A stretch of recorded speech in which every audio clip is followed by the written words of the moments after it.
and then they have sex, and then he didn't die, but then she died, and then he goes up to the attic and then he sees a giant penis, and then the penis goes.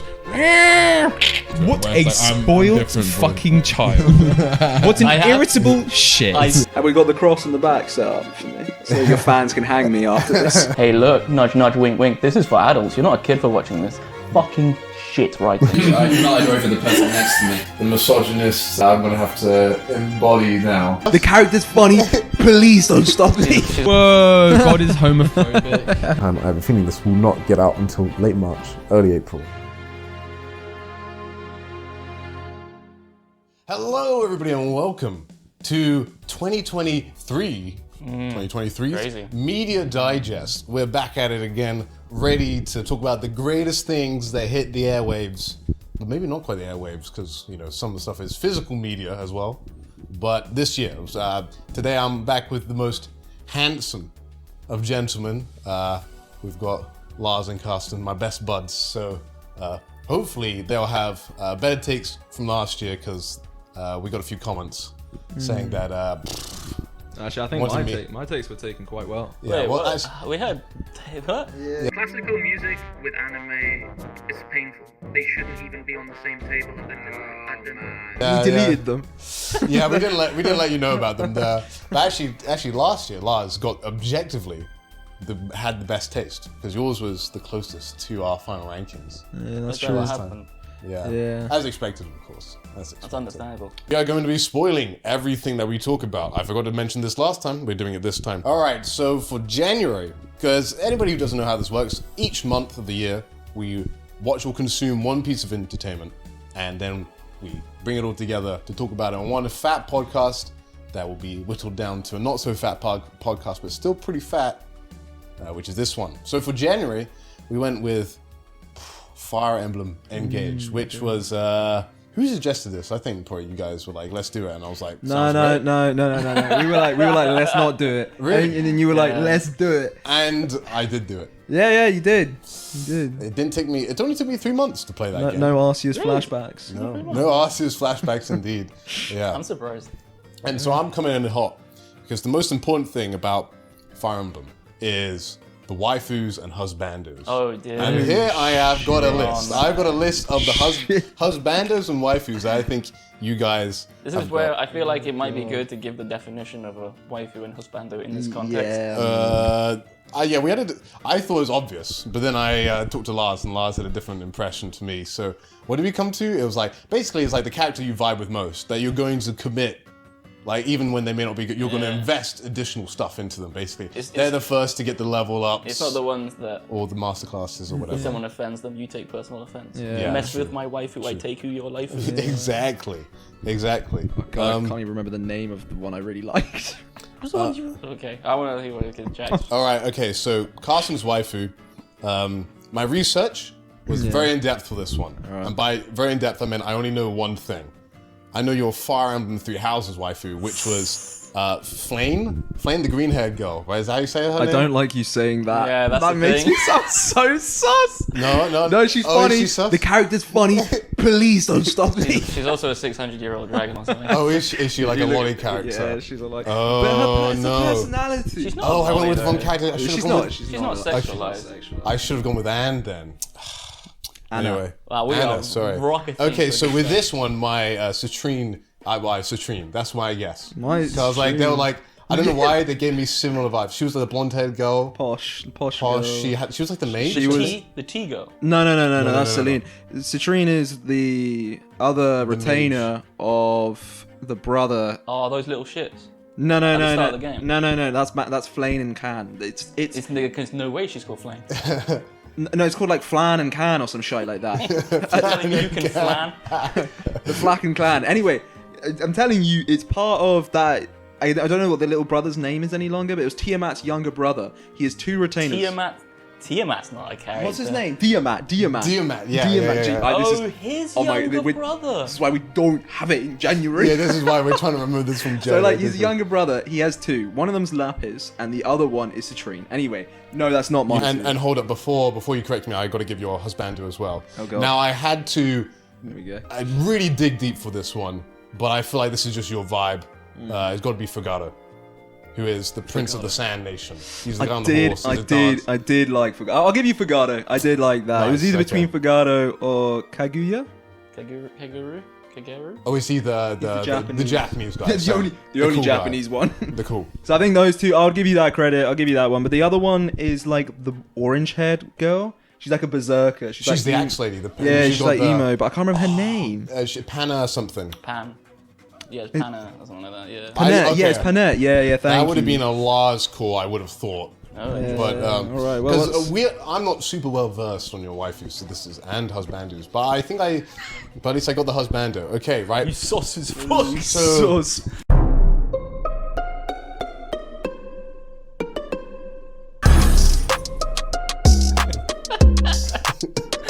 Okay, so I am pretty certain on this one. Okay, all I know is that Is this still me? No, it's me. no, Yeah, Lars. I was gonna say, I Lars's was main waifu. I only know one IRL waifu, which is Susie Brent. Hentai is brilliant, yes.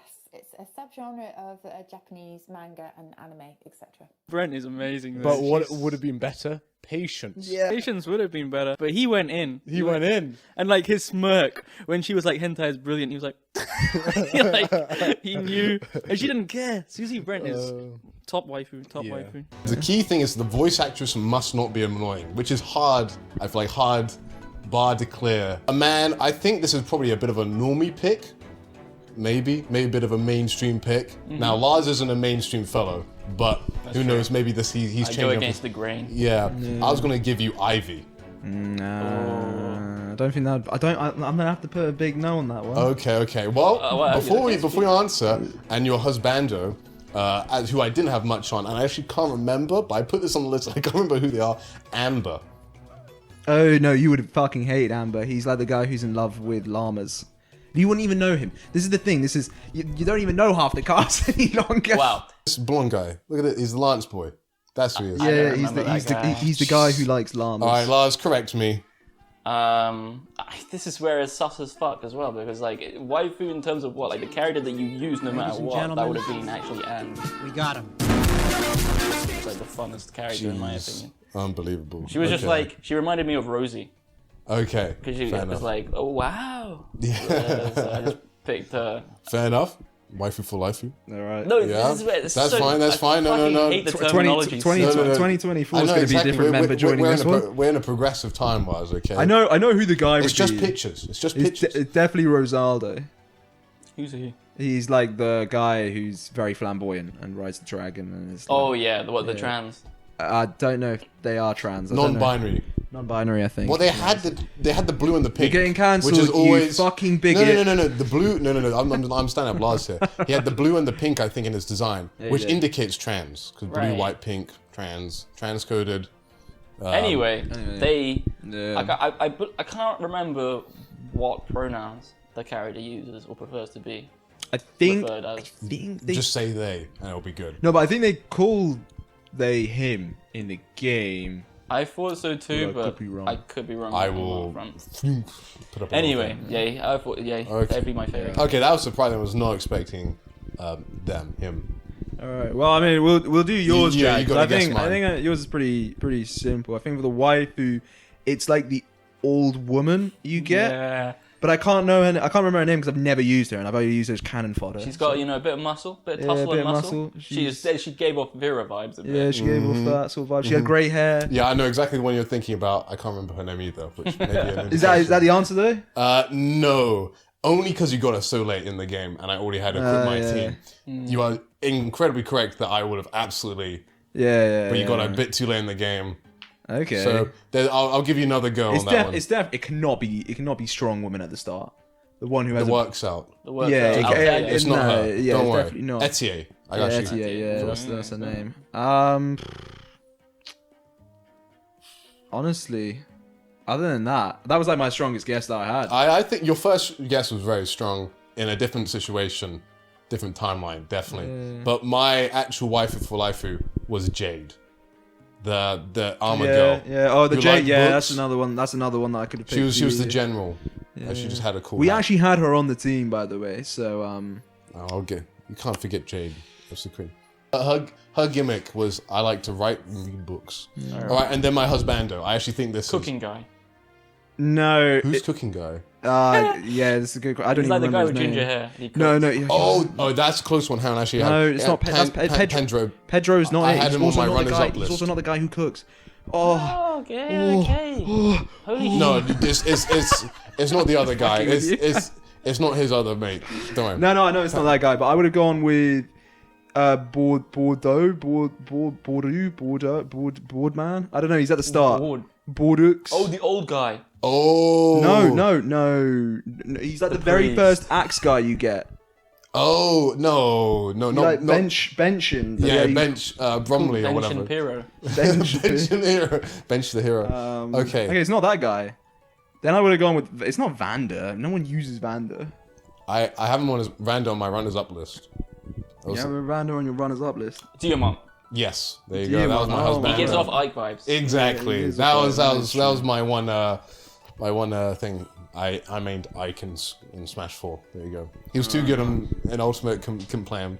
So I think it speaks a little bit to perhaps the quality of the game that we've been able to forget so many of the vibrant and colourful cast. I don't know about you guys, but I beat the game 3 times and I still can't remember the cast. So I think that's a core element of the game is that the gameplay, and I think you'd agree with me, the gameplay is fun and enjoyable and engaging. But I'm disappointed by that. The story is like one of the worst things. I think it's like I wrote better stuff in common entrance examinations and stuff. I shouldn't have said that. That sounds so fucking prep school.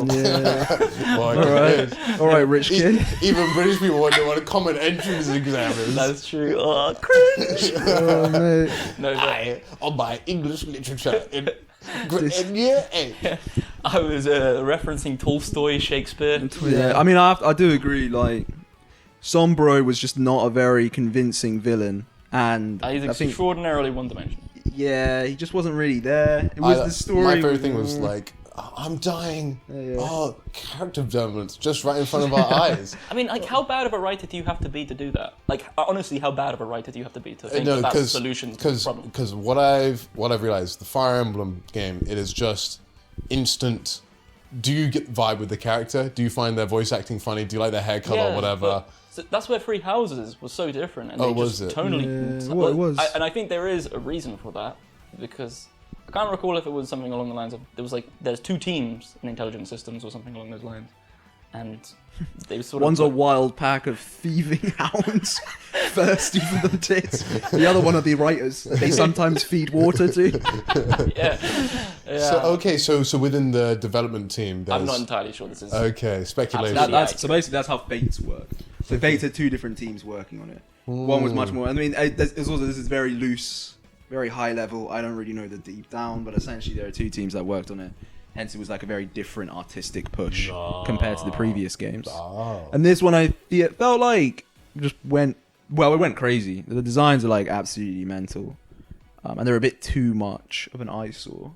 Well, no, I don't know. Yeah, I thought some of the character designs were fine. It's just like I was like, there's not much reason for me to care about these It's characters. also just like you'd get into like a room and there'd be a conversation between like, 4 characters and everyone else is just generic soldier, and you have like the characters who are on your team who are wearing like, I don't even know what the hell Tamara's wearing. She's wearing her balls on her You're saying armor. this like I know who Tamara is. She's like the sister of Figado. Yeah. She's She's one of the main characters. Yeah. Oh, that's another thing. Because like the main characters are main characters in as far as and all like they'll just be involved in things and they don't actually feed any. I mean, real I know we all live in the UK, but that's some serious like royal privileges, and I did not like that. Yeah, exactly. You know? Oh yeah. Well, I've got one thing. I mean, myself and Lars have pretty much played every single Fire Emblem game, other than like potentially 2. So we knew the rings well, and we knew like it was cool to like see their maps. Yeah.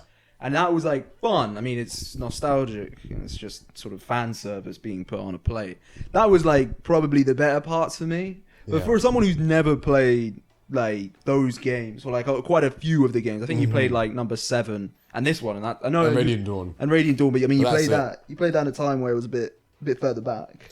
Yeah, but I mean, Ike's in it, so I'm gonna be hyped up. Yeah, Well, absolutely. so they had all the Smash characters. yeah. Yeah, I mean, one thing I will say about the rings was that they were just way too strong, and they kind of, I think, neutered some of the core mechanisms of Fire Emblem, where I felt, oh wow, Sigurd is just so good because he gives basically your characters an absurd amount of movement, so they can just traverse huge parts of the map. Sigurd was cringe. I don't know who that character was. My favorite character was Lynn, and I'd slap that on Jade, and then she just absolutely destroy everybody. I'm like, see, that's the waifu for life attitude right there. That's like, let's just put this character into this character. Oh, she's carrying me, even though it's not unoptimal. It's just like, let's just do it.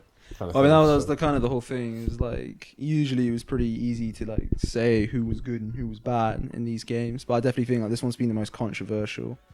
Because you can basically, the rings are what makes a character good. Yeah. I mean, you can still have like the base stats of a character be useful and what they can turn into. I mean, you can turn into anything, but like there's still some characters who have better things than others. But it was basically all about the rings. If the ring could do something for you, it'd be like pretty busted. Yeah. But I would say the rings were. I agree with you. If you play on hard or normal, I 100% agree that the rings feel really overpowered and almost not even necessary because you can just like walk in there and kill everyone anyway. But definitely in I think it's called Maniac now. Pretty sure it's called Maniac.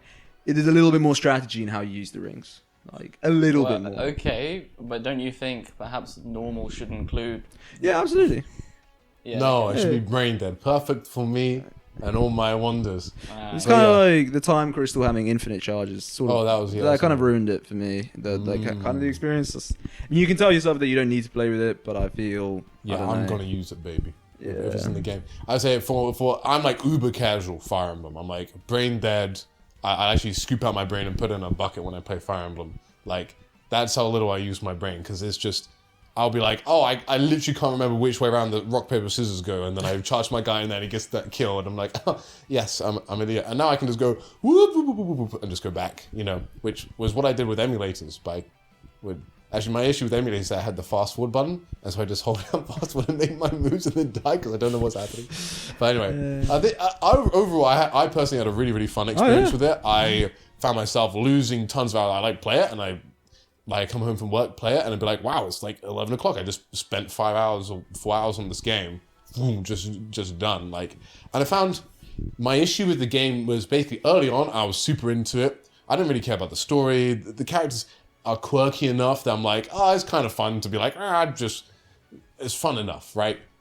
But then you hit a point where you're like, oh man, now I get all the upgrades. Now I get their master seals or whatever, and I get to slap that on certain characters, get to jiggle around with their stats or whatever.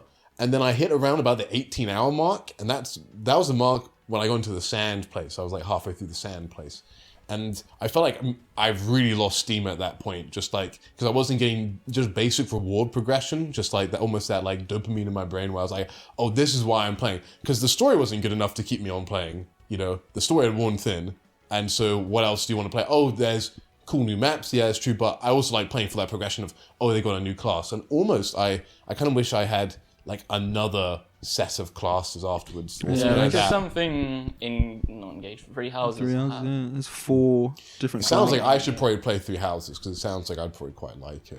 But I mean, 3 houses is good, but I mean, it's definitely something that's more story focused. I mean, Engage was very story focused in terms of it went chapters, but I feel like 3 houses actually has some more, staple story. Yeah. Yeah, and it requires you to sort of invest into a character a little bit more before you figured out their whole personality. Which is you like doing push-ups and working out. Yeah, wow. Now, is there anything else? Oh no, there's nothing else. Right, because they brought the relationships back because that wasn't. Oh no, there wasn't 3 houses. That was. Yeah. So basically, the thing where it's like you have the. Yeah, you have like the CBEA. Mm-hmm. But those were the most dull in Engage by a long way that I've experienced. Yeah, they weren't great. I mean, obviously they've been better. They're better than some of the previous ones, but they weren't very entertaining. Like, for example, if the character enjoyed tea, like Celine, all of the support was around tea. Yeah, which was just a bit like. I feel like it was. I actually thought some of Ivy's supports, or like, and then there's a couple of like basically the main characters. They actually had like some complexity there, but like all the characters you'll talk to, it had to be basically like, I remember like it was Diamant because he's my boy, and it was like talking to Ivy, and I was like, okay, it actually seems like they've got some chemistry, but I can't really tell. And then I kind of that kind of worked, but most of the time, as you said, it was like, oh, I like I don't know, I'm gonna make you onion soup. Or what was the guy? He liked pickles. That was it. He liked pickles, and then like my first time I was playing, I was like, oh, I've got my husbando, my current temporary husbando, which is the grey-haired guy that wears green, who's the brother of the pink girl at the start. They're like the two. Yeah, Clan and Flan. Clan and Fran. He was my boy. I don't know why. And then I had Etienne, who was my waifu, and I was just like, you destroy everything. And then I was like, oh, they get supports together. And I was like, this could be cool. I got to the third support, and I was like, I made pickles for you, because the first one was like, oh, I've never tried pickles before, or something like that. And that was like, well, I'm done with you two. Into the garbage you go, kind of thing.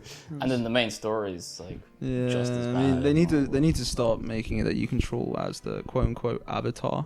That being said, story aside, I have heard, and maybe because I'm not an aficionado on Fire Emblem, but I've heard the map design in this game is the best. I don't think I necessarily have the experience to be like, oh, that's a good map or a bad map. So what was your opinion? I think interestingly, the director of Engage, I believe, had first worked with Intelligent Systems on Radiant Dawn, where he was in fact the map designer, I think.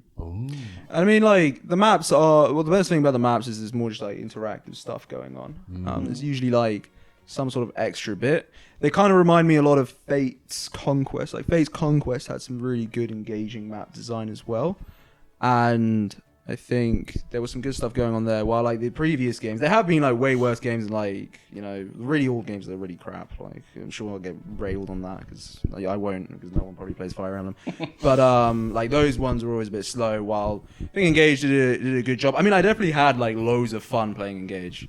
I mean, I've spent quite a bit shitting on it. Yeah. That's what I like to do, and then I like to scoop in there for some of the golden nuggets and realize I spent like probably 85 hours on the game. So that probably tells you that I probably... Fire Emblem at its core is a very fun game. It is got like, it's just chess but with extra steps, and there's not much to, you know, dislike about that.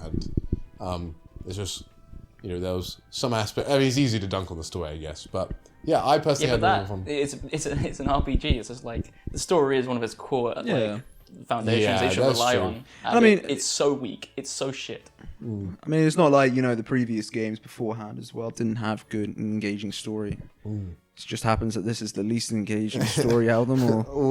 So to wrap up this segment, perhaps, where would you kind of rank this game amidst the other Fire Emblem games? It's difficult, right? I mean, it's probably quite far down, I would say. Oh, interesting. But I don't know if I could just rank them off. I mean, there are 17, technically 14.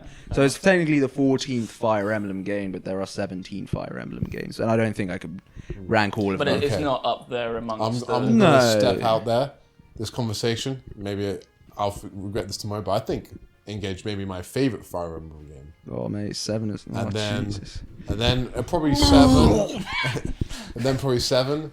And then... I cannot believe you're about to say Radiant Dawn. And then Radiant Dawn after. You never. And that's literally in my order when I played them. You never even fucking beat the game. Yeah, but that's because I soft-locked myself because of their amazing game design. Fair enough. No, I know. Okay, fair enough. But the story, at least in that game, is. Yeah, but it makes less sense. Flashy, I know. I don't know what we do about it. That. Makes Guys, what's going off? Makes less sense if you don't play Path of Radiance. All right. Yeah. That's a wrap. Yeah, you didn't say one positive thing very much. I did. I said the gameplay was fine. That's what I gotta do, man.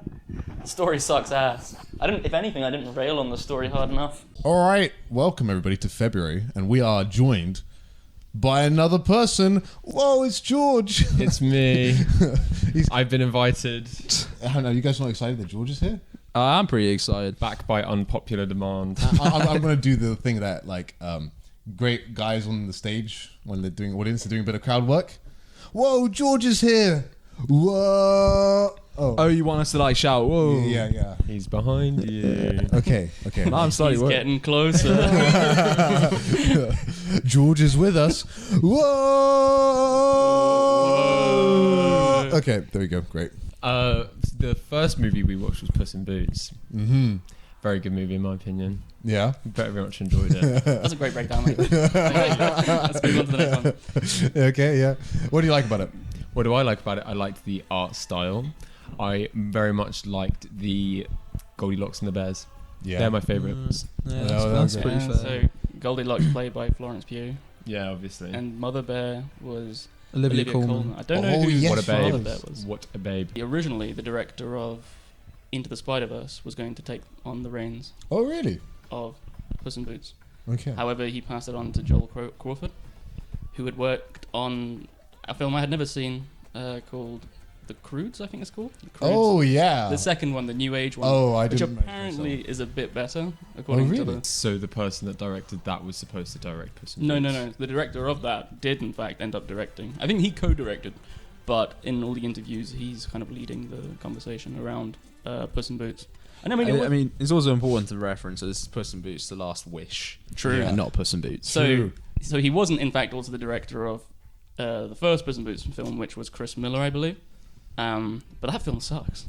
I don't know. But the ride in Singapore Universal Studios, that was mid-tier. But it was like, George, do you not remember going on this? You have to remind me. The Puss in Boots. Jog my So when we were in memory. Malaysia, right? We went to Singapore Universal, and it's like a beanstalk, Jack and the Beanstalk theme ride.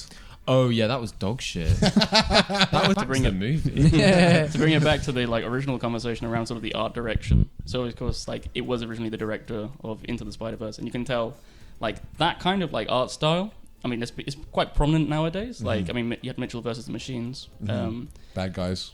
Bad Guys, of course, and Bad Guys was the other piece of work that DreamWorks had first used with this kind of art style, which I wasn't a fan of. But I did think the art was quite unique. Again, I think that's a film which kind of falls under Jack comedy. That's Jack cinema comedy. right there. Perfect plane. But yeah, no, it's interesting because I think back in the day, growing up, you're who are the big boys on the animation scene? You're thinking Disney. You're thinking Pixar, right? Maybe a DreamWorks, but then you maybe Shrek was funny. Maybe a Blue Sky with Ice Age, right? Ice Age was kind of dope. But now. Yeah.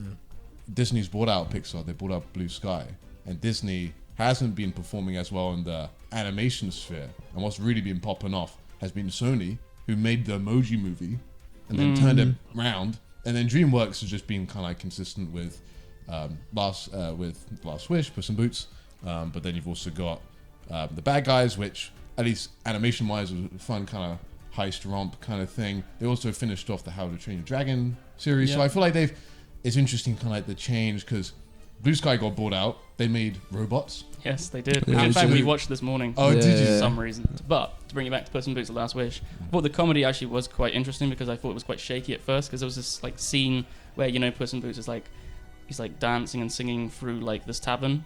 Yeah. And then there's one bit where he steps on a kid's face or something like that to go down. Oh, and yeah. the dad or the kid or someone's I'm never cleaning this face or something like that. And I was like, "Oh, this is the type of comedy I really don't like really stupid, childish shit."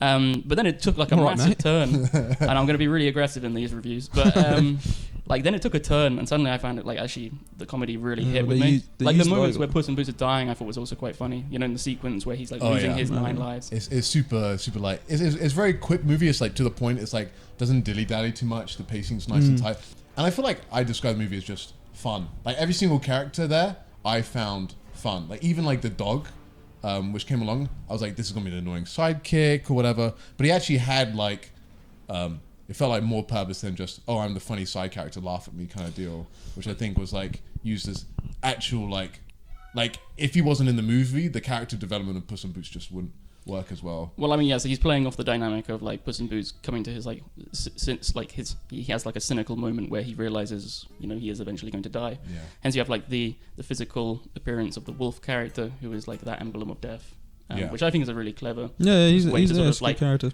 Tear down that abstraction that is death, especially to a younger audience. And I thought even as an adult there are thematic ripped off The Wire though. In what sense? Omar's coming, yo. With the whistling. With the whistle. That was cool. I love that motif though. What tune was it that he was whistling? I don't know. It's just 4 notes though. It's His design was very cool, I thought. That is actually probably from a nursery rhyme. Thinking about it, because that's one thing about the Shrek universe that's really fun. It's it just doesn't explain anything.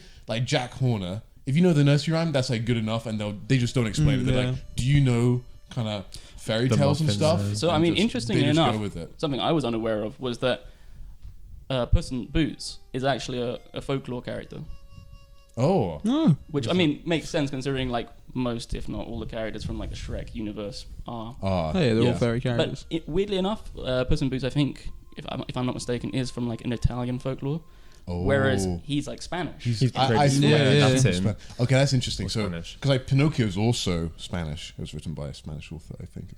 Italian. He's author. Italian, yeah. Hence the Lederhosen and the. Yeah, no. So it may have. Austrian. I mean, this is maybe it went over the Alps, kind of like because it's just Austria's just north of Italy or whatever. I'm fairly certain it's Italian. Pinocchio. Yeah, no. The original book is Italian, but they. I do feel there were one too many characters, perhaps. Yeah. Which character would you assassinate? If you could pick out one character then to not have, if there was too many at the end, which one would you want to remove or would remove? That's a good question. I do think like the Goldilocks journey did wrap up nicely at the end. However, I think without them, they would have had more creative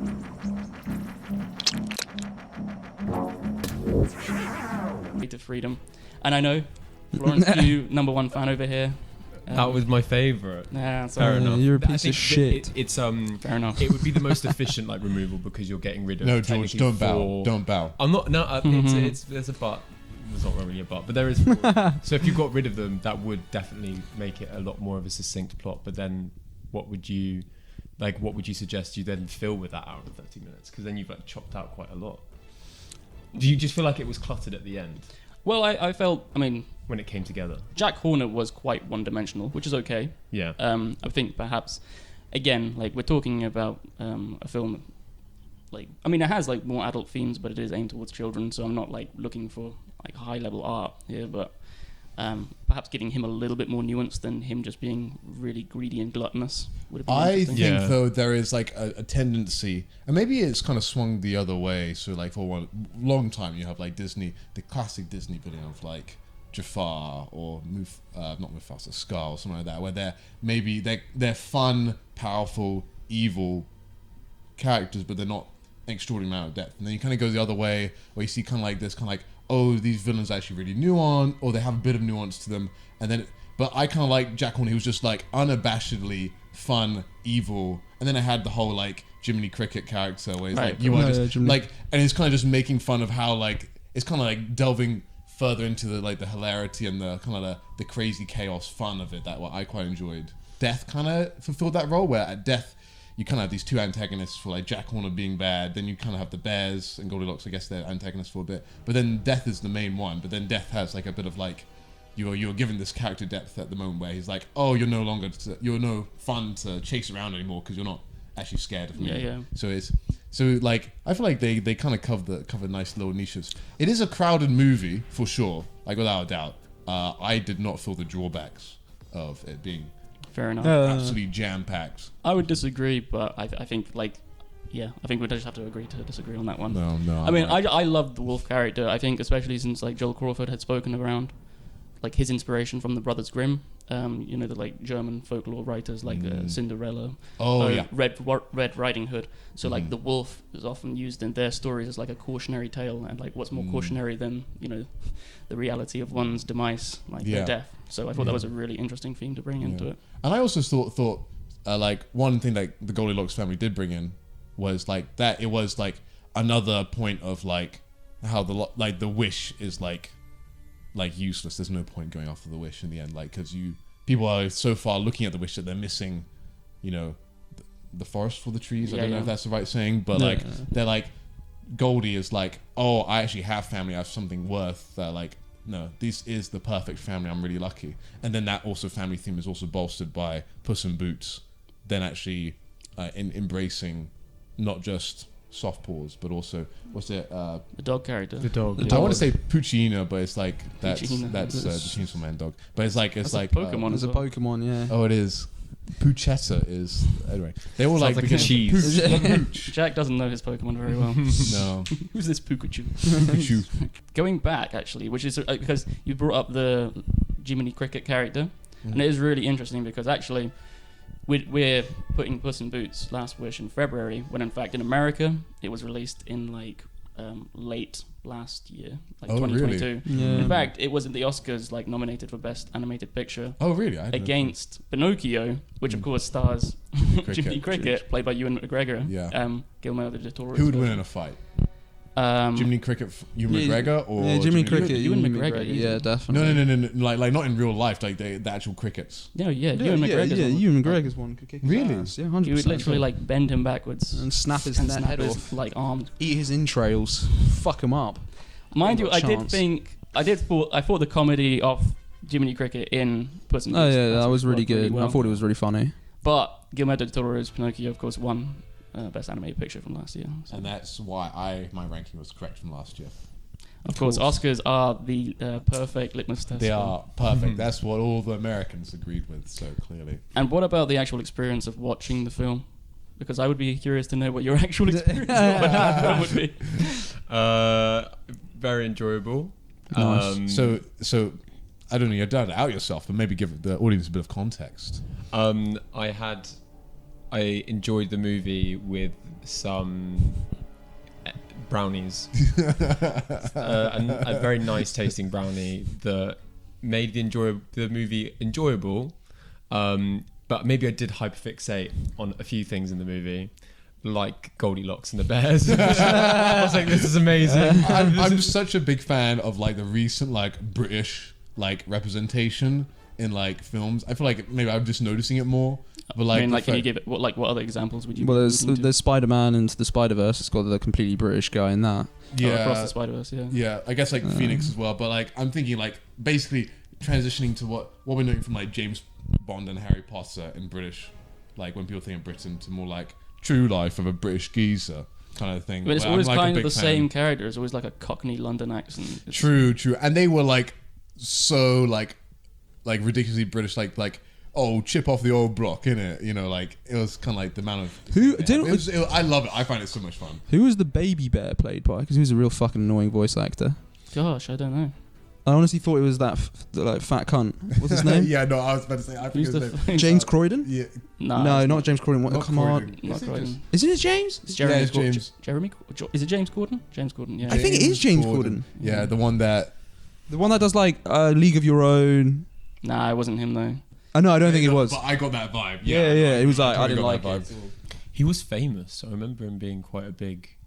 Yeah, no, he was hosting. He had his own late night show in America, I think. Yeah. And then he lost it recently, and then everybody on Reddit was like, "Yeah," and I was like, "I don't know this guy."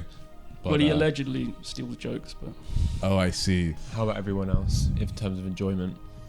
I enjoyed the film, but I'd probably say that I found the beginning quite boring. Like when he got put into the cat care home, I was kind of like, yeah, that was definitely my least favorite. That was a bit like a snooze fest, and then it got a little bit more interesting. I think I did. I would, I enjoyed the film, but I wouldn't say it was anything too special. But I mean, compared to the last Puss in Boots, boy, God, was it like a leap? I actually have a question for you two, considering you two are such Attack on Titan fans. Because that scene with the giant, in fact, is like heavily inspired. Like they actually have like clips on YouTube where you can see like shot for shot how it's like very much cool. copied. I mean, one thing I love about this scene was all the how all the attacks were lining up with the music. Yeah, that was really cool. Like the bell going dong on the right thing, but even just like his like footsteps and stuff lining up with the music, that was really cool. And there's like this parallel of like him fighting the giant at the start, and then Jack Horner gets really big at the end, and like gets really massive, and they have to fight the giant at the end, which I thought was like, I don't know if that's intentional, but I was like, oh, it's kind of like. I'm pretty sure it is because they used the splinter technique. Oh yes, that was it. That was painful. No, it was good. However, I don't think it compares, but I think Attack on Titan's dynamic cable fight scene thing is a little bit better than that. That wasn't like that's obviously not the staple thing they're going for. You know what I mean? But yeah, it was good. Yeah, I mean, like the Attack on Titan ones tend to be a little bit more drawn out with more giants, basically, so a bit more complex. But yeah, now you mention it, that totally makes a ton of sense because those ones are very thrilling. So you have the bell and like the camera perspective going. He's like running on the rooftops. So it's like, yeah, that's good fun. Yeah, cool. I think that about wraps it up, guys. Yeah. Guys, that was 20 minutes. Easy money. Nice. All right, do you just want to go straight into the next one? Oh, we can't. Yeah. All right. Why not? You'll find out. Princess Peach. Just like pull the slips a bit. No, the other way. My room better not be defiled. Great. He's a good toad. I didn't realize you ripped the hair, man. Fucking hell. Woo. We are hairy boys. I mean, look at these legs. Woo. Princess Peach doesn't shave her legs. Girl boss. Girl boss. I'm a peach, a Brazilian waxer, maybe. All right. My knee. Hi, I'm Carson. sitting like this. You're introducing this one. All right. So I want to say it was March. It is. Yeah, March. We were watching the new season of Vinland Saga, which is I believe it's an anime about Vikings from what I had watched. And I don't know if you know about it, but it was my first experience of it. And it was so good, I went to Iceland afterwards just to experience where Thorfinn, or as they like to call him, Dolphin, is like in the show. And yeah, I'm not going to start on the conversation here. I'll let someone else have No, Carson, you are the only person who hasn't read the manga here. That's so true. I want to get your impression because, you know, for people, massive fans like Lars here, he doesn't quite, you know, have the same. Have we got the cross in the back set up for me so your fans can hang me after this? Yeah, I wasn't a big fan. It was probably one of the hardest things I had to get through. Do you think that was because you had to watch season 1? Yeah, so to give context, I had to watch 48 episodes, and to give even further context, that's almost the entire length of Full Metal Alchemist, which to me like kind of blows my mind when I put it in that perspective. So that's like, it was a lot of episodes, and I think I just got fatigued around about like halfway season 1, but that's not what we're talking about. We're talking about season 2, and I just felt there was a lot of filler. That's, you know, there was a lot of like, there's not much going on. I wasn't too invested in the characters. There was a lot of like whatever her name is. I want to call her name Hild, but I'm not 100% sure. I'm pretty sure I got that. I'm pretty sure that's later on. Arnheid. Arnheid. I know the characters, some of them. There's Askeladd. But Hyde, no, Hilda is was a character where I just wasn't interested in at all. Arnheid. Sorry, I will get these names right. You're cracking on this one. Help me, God. Yeah, so I wasn't a big fan of those characters, quite frankly. Like, my favorite one was the guy who owned the farm, Kettle. Oh, you like Kettle? Yeah, Nice. Kettle chips, and I also liked his son, not the cool one, Olmar, the loser one. The loser one. Yeah. Okay. Is he Olmar or Ogmar? Omar. It's not Omar. Yeah. So I think also one of my biggest gripes, and this is definitely probably way better in the manga. You know, the manga is probably way better.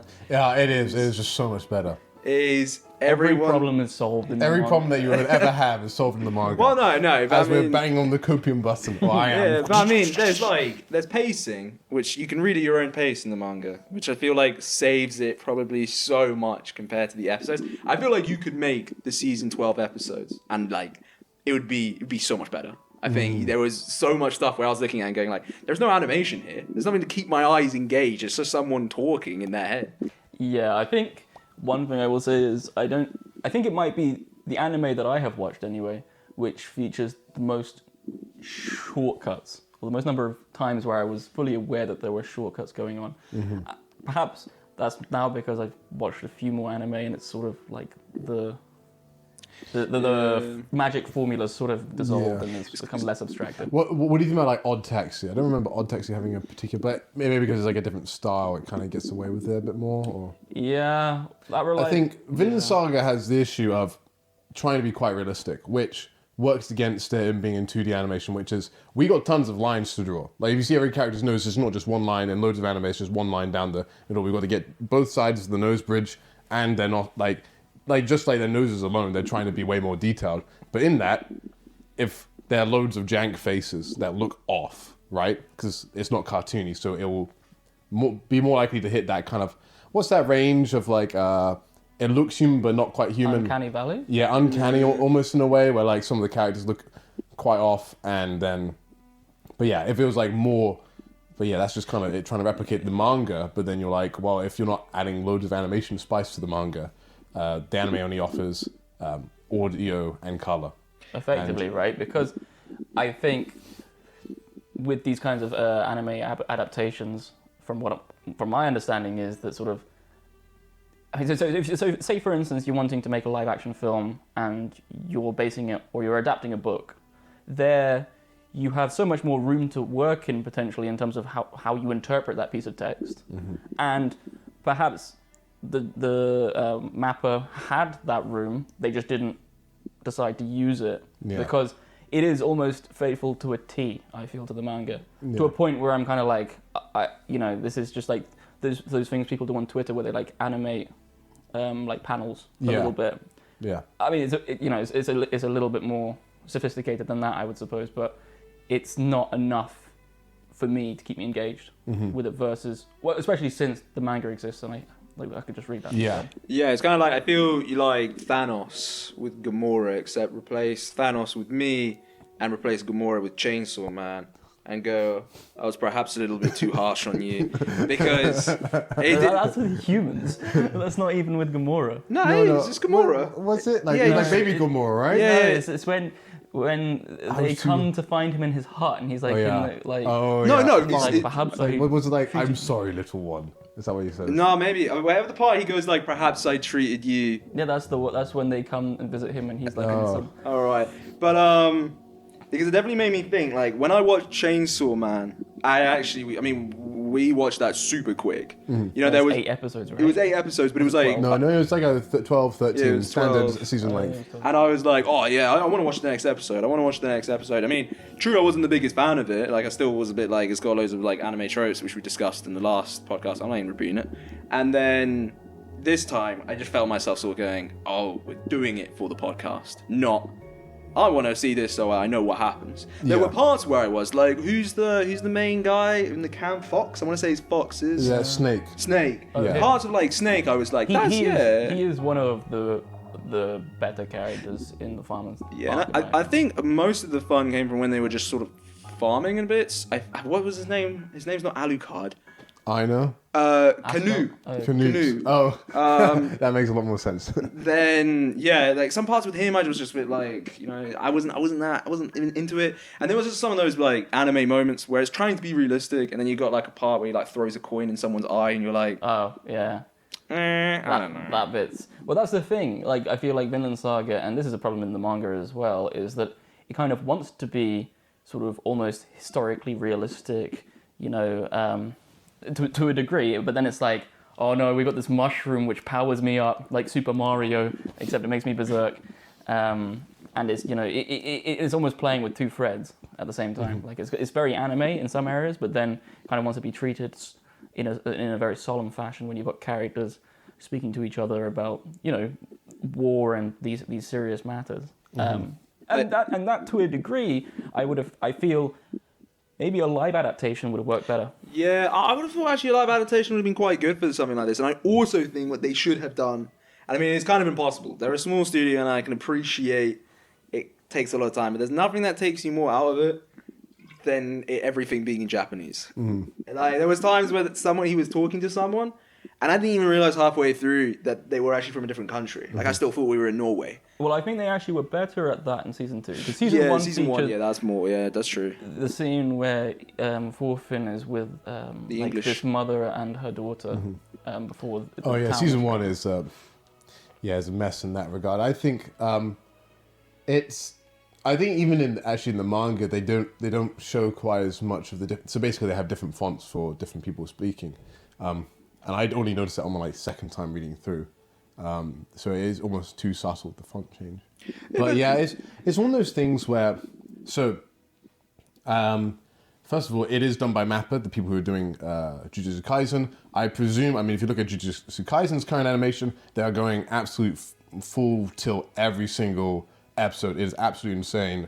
They're definitely not focusing as much on Vinland Saga, but I would totally agree. I actually going to go for maybe slightly different. I'd actually say I think it should be a 3D animation. I think that would probably work better than live action, just because it does have those over-the-top action sequences that maybe work better in... Could you not remove those and still have the same story at its core? You could in some regards. You would have to reshape some stuff. Ultimately it is kind of, of course, it has the anime aspect because it's from Japan and it is a manga, right? And so, and it's in that kind of like environment and medium it is, but it's also an Icelandic saga and a Norse saga, which are also over the top mythological with crazy guys doing crazy things lots of the time. So it does, in that scene, because it's Vinland Saga, fit that in a way. Really? I find that hard to believe. I feel the action in Vinland Saga is so on a T what I kind of envision as anime action. Yeah, but that's because, like, at least with Icelandic sagas, like, you're reading them, I guess. So it'd be like, and Halfbjorn split him from head to toe and kind of thing, right? So, while, like, yeah, how it presents, of course, super anime with, like, yeah, I mean... Like people going like flashing and stuff like that. Yeah, exactly. Oh, and because it is an anime, I know I have like... that's Thorkel, who's unreasonable. Yeah. Yeah, your favourite character. No, your favourite character.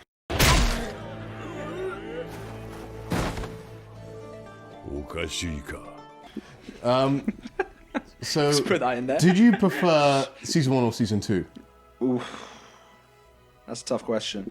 I think season 1 did a good job with building up Askeladd, but season 2... that's a good question. No, I found myself that I remember taking like a huge break in season 1, where I just kind of like I lost sort of momentum. I lost the momentum, and I was kind of like, I'm at a point. 24 episodes was like a lot to get through. I mean, it's probably not to the average anime person, but to me, in my weak mind, it was too much. And so I think I just took a stop at a moment, and then I went back into it. And I think season 2 was more consistent. So you personally find season 2 better? I would. Yeah, I would, but there's some stuff. I mean, generally, as anything anime original, I do not like. Now that's maybe just anything anime original. Yeah, I probably don't like. Oh, as in like where they've deviated from the. Like Aina's whole backstory, I'm like, I do not need to see that, and it's very like melodramatic, and also maybe I don't know, like interesting. Because I remember listening to a podcast that you had with your mates, which Ari is in as well. Yeah. And I got a vibe that you guys generally thought it was kind of positive. I thought.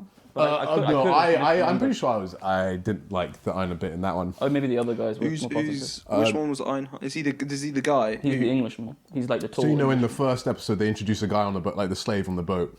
He's the guy who hangs around. He's a nice guy. Yeah, he's Thorfinn's buddy. He's first introduced, and he's like roped pretty soon on. Yeah, but they actually removed that from. I think they. Is that not in the anime? They don't have that in the anime. He gets basically when he's a slave, one of the guys comes along and gropes him. And it's like he needs to figure out what sex he is. Yeah, I know. Cheeky. Teetering on a line. I think he just wanted to see how the family jewels were doing, and clearly Aina was not up to snuff. So. Oh really? Yeah. Well, he's like looking for. I mean, as we said, like Farmland Saga, like I keep labeling it that, but it's just like I don't know what the arc is. Farmland Saga. That's fine. Yeah, Farmland. that arc is probably my favorite part in the manga. I do really like elements or parts of like the first arc with Askeladd, because I do like Askeladd as a character until he kind of goes full anime and kills like 100 people. You know, I have my grievances with that, but anyway. Season I do really like a lot of aspects of Farmland, especially the moments where they sort of like it's almost got like a Satan Tango aspect to it, where it's like two steps forward and a step back. You know, they get the what is it called? The horse. The horse, and it's got a particular name, but anyway. A horse. Oh, the plow. a plow, yeah. And they're like pulling it through the fields, and then they have the scuffle with the I suppose they're like the free farmers, the ones who aren't slaves effectively to Keto.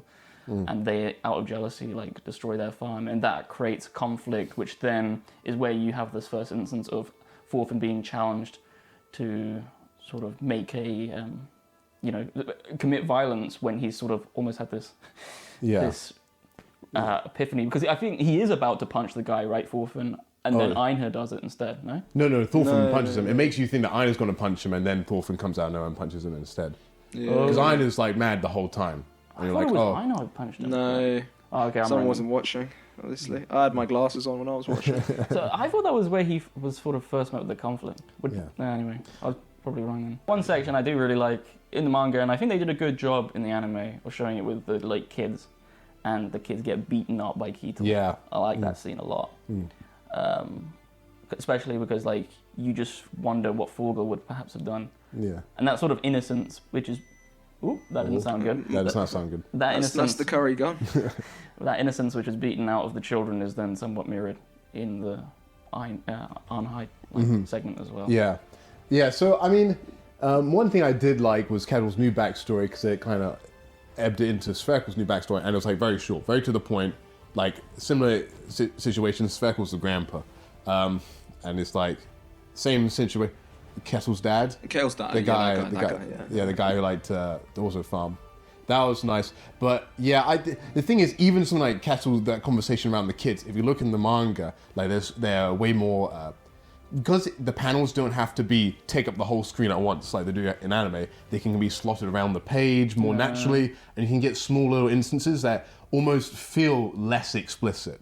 Because in the anime, everything feels more explicit because we got music, we got voice acting, we got motion, and when you read it in, and you got pacing, so you actually have to sit down and watch it, while in the manga, you're like, oh, I could have missed that, you see Arnie in the background and she has a certain expression, which you can miss, and I think they have that in the anime, but I don't think they do, but that expression then actually foreshadows her relationship with Kettle, because Kettle's put him under pressure in this situation, and it just adds a dynamicism to the actual the structure of the story, while in the anime it can feel like a little just like so kind of like, oh, here's this character's face, and so when you then just copy and paste the character's expression, which may be a bit more animated, and go like that, it feels less subtle than it would be when you're reading in say like it, and that's ultimately the issue, is that they are like so much stuff is taken from the manga and be like, oh, it worked in the manga, so it worked in anime.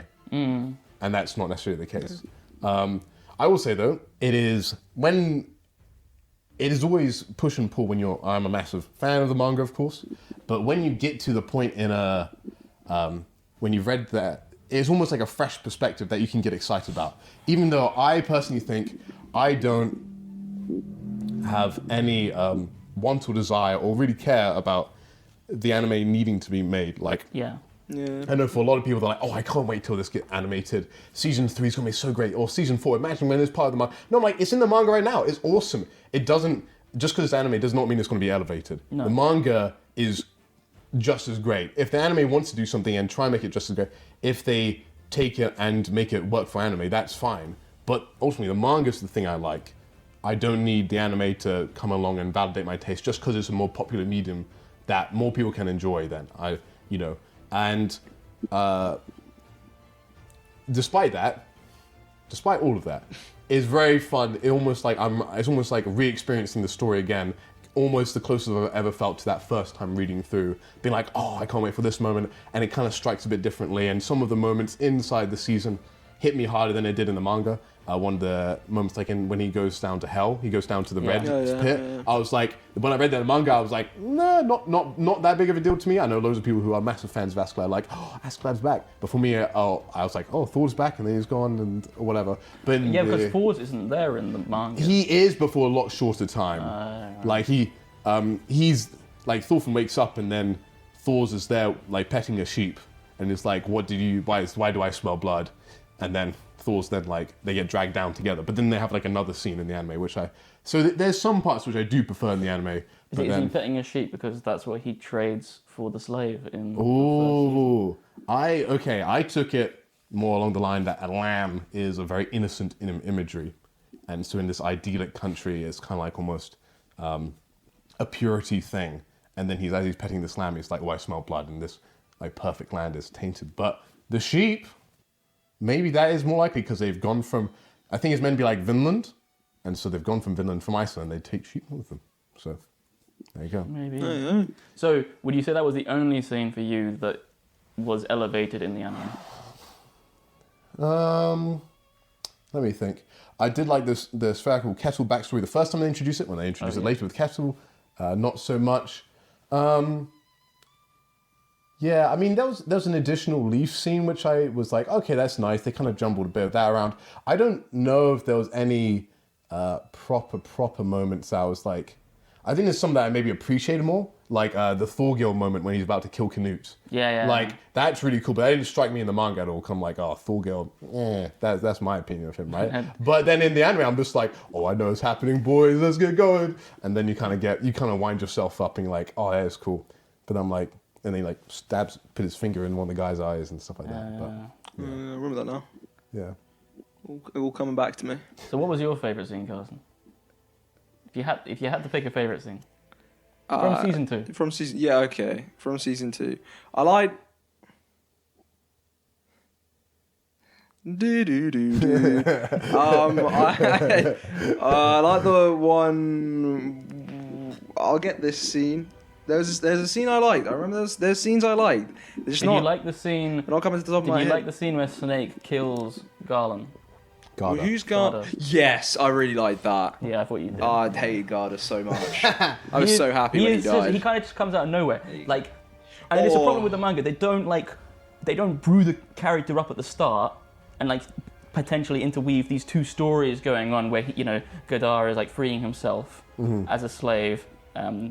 He just kind of gets interjected halfway through. Yeah, so you have the one scene where he's like already broken down everything, and he like kills his captor. But then the next time you see him, but that's so soon after sleeping. that he arrives. Yeah, the anime makes that worse because they take 2 points in the manga. Yeah, the Kettle stuff with Canute, where it's all going down, and Omar's trying to kill a boy, right? Yeah. And Coin Man comes out, your favorite character, and then they basically like, let's shoot all the Canute stuff here, and then squeeze all the Arnie Garda stuff here. But in the manga, they interlace that chapter after chapter after chapter. So it feels a bit more complex and less like cookie cutter. Maybe I'm wrong then. Maybe it was more just an issue of the anime. But I mean, Garda does kind of come out of nowhere, and I still think like your feelings, like maybe if they had a longer introduction to him, like when you see him actually as a slave, or it would have just felt a lot more forceful. Yeah. I think don't they like kill him, but then he like comes out the box and he like strangles someone. I mean, Godard's like pretty OP when it comes to the power levels. Shit. Well, that was I mean, end of. You guys weren't as toxic. They were way more toxic off cameras. They are being very nice here, guys. They don't want to feel the wrath. Okay, how about I don't mind talking to that camera. That one's off. How about I say this in the fishbowl camera? Did I enjoy it? No. Did I think it was good? No. Would I recommend it? No. So there you go. Is that enough toxicity? That's great. That is great. Perfect. All right. But it did make me appreciate Chainsaw Man. So take that with a grain of salt. Oh no. All right, do you just want to go straight to the next one? Oh, we can't. Yeah. All right. Why not? You'll find out. Princess Peach. Just like pull the slips a bit. No, the other way.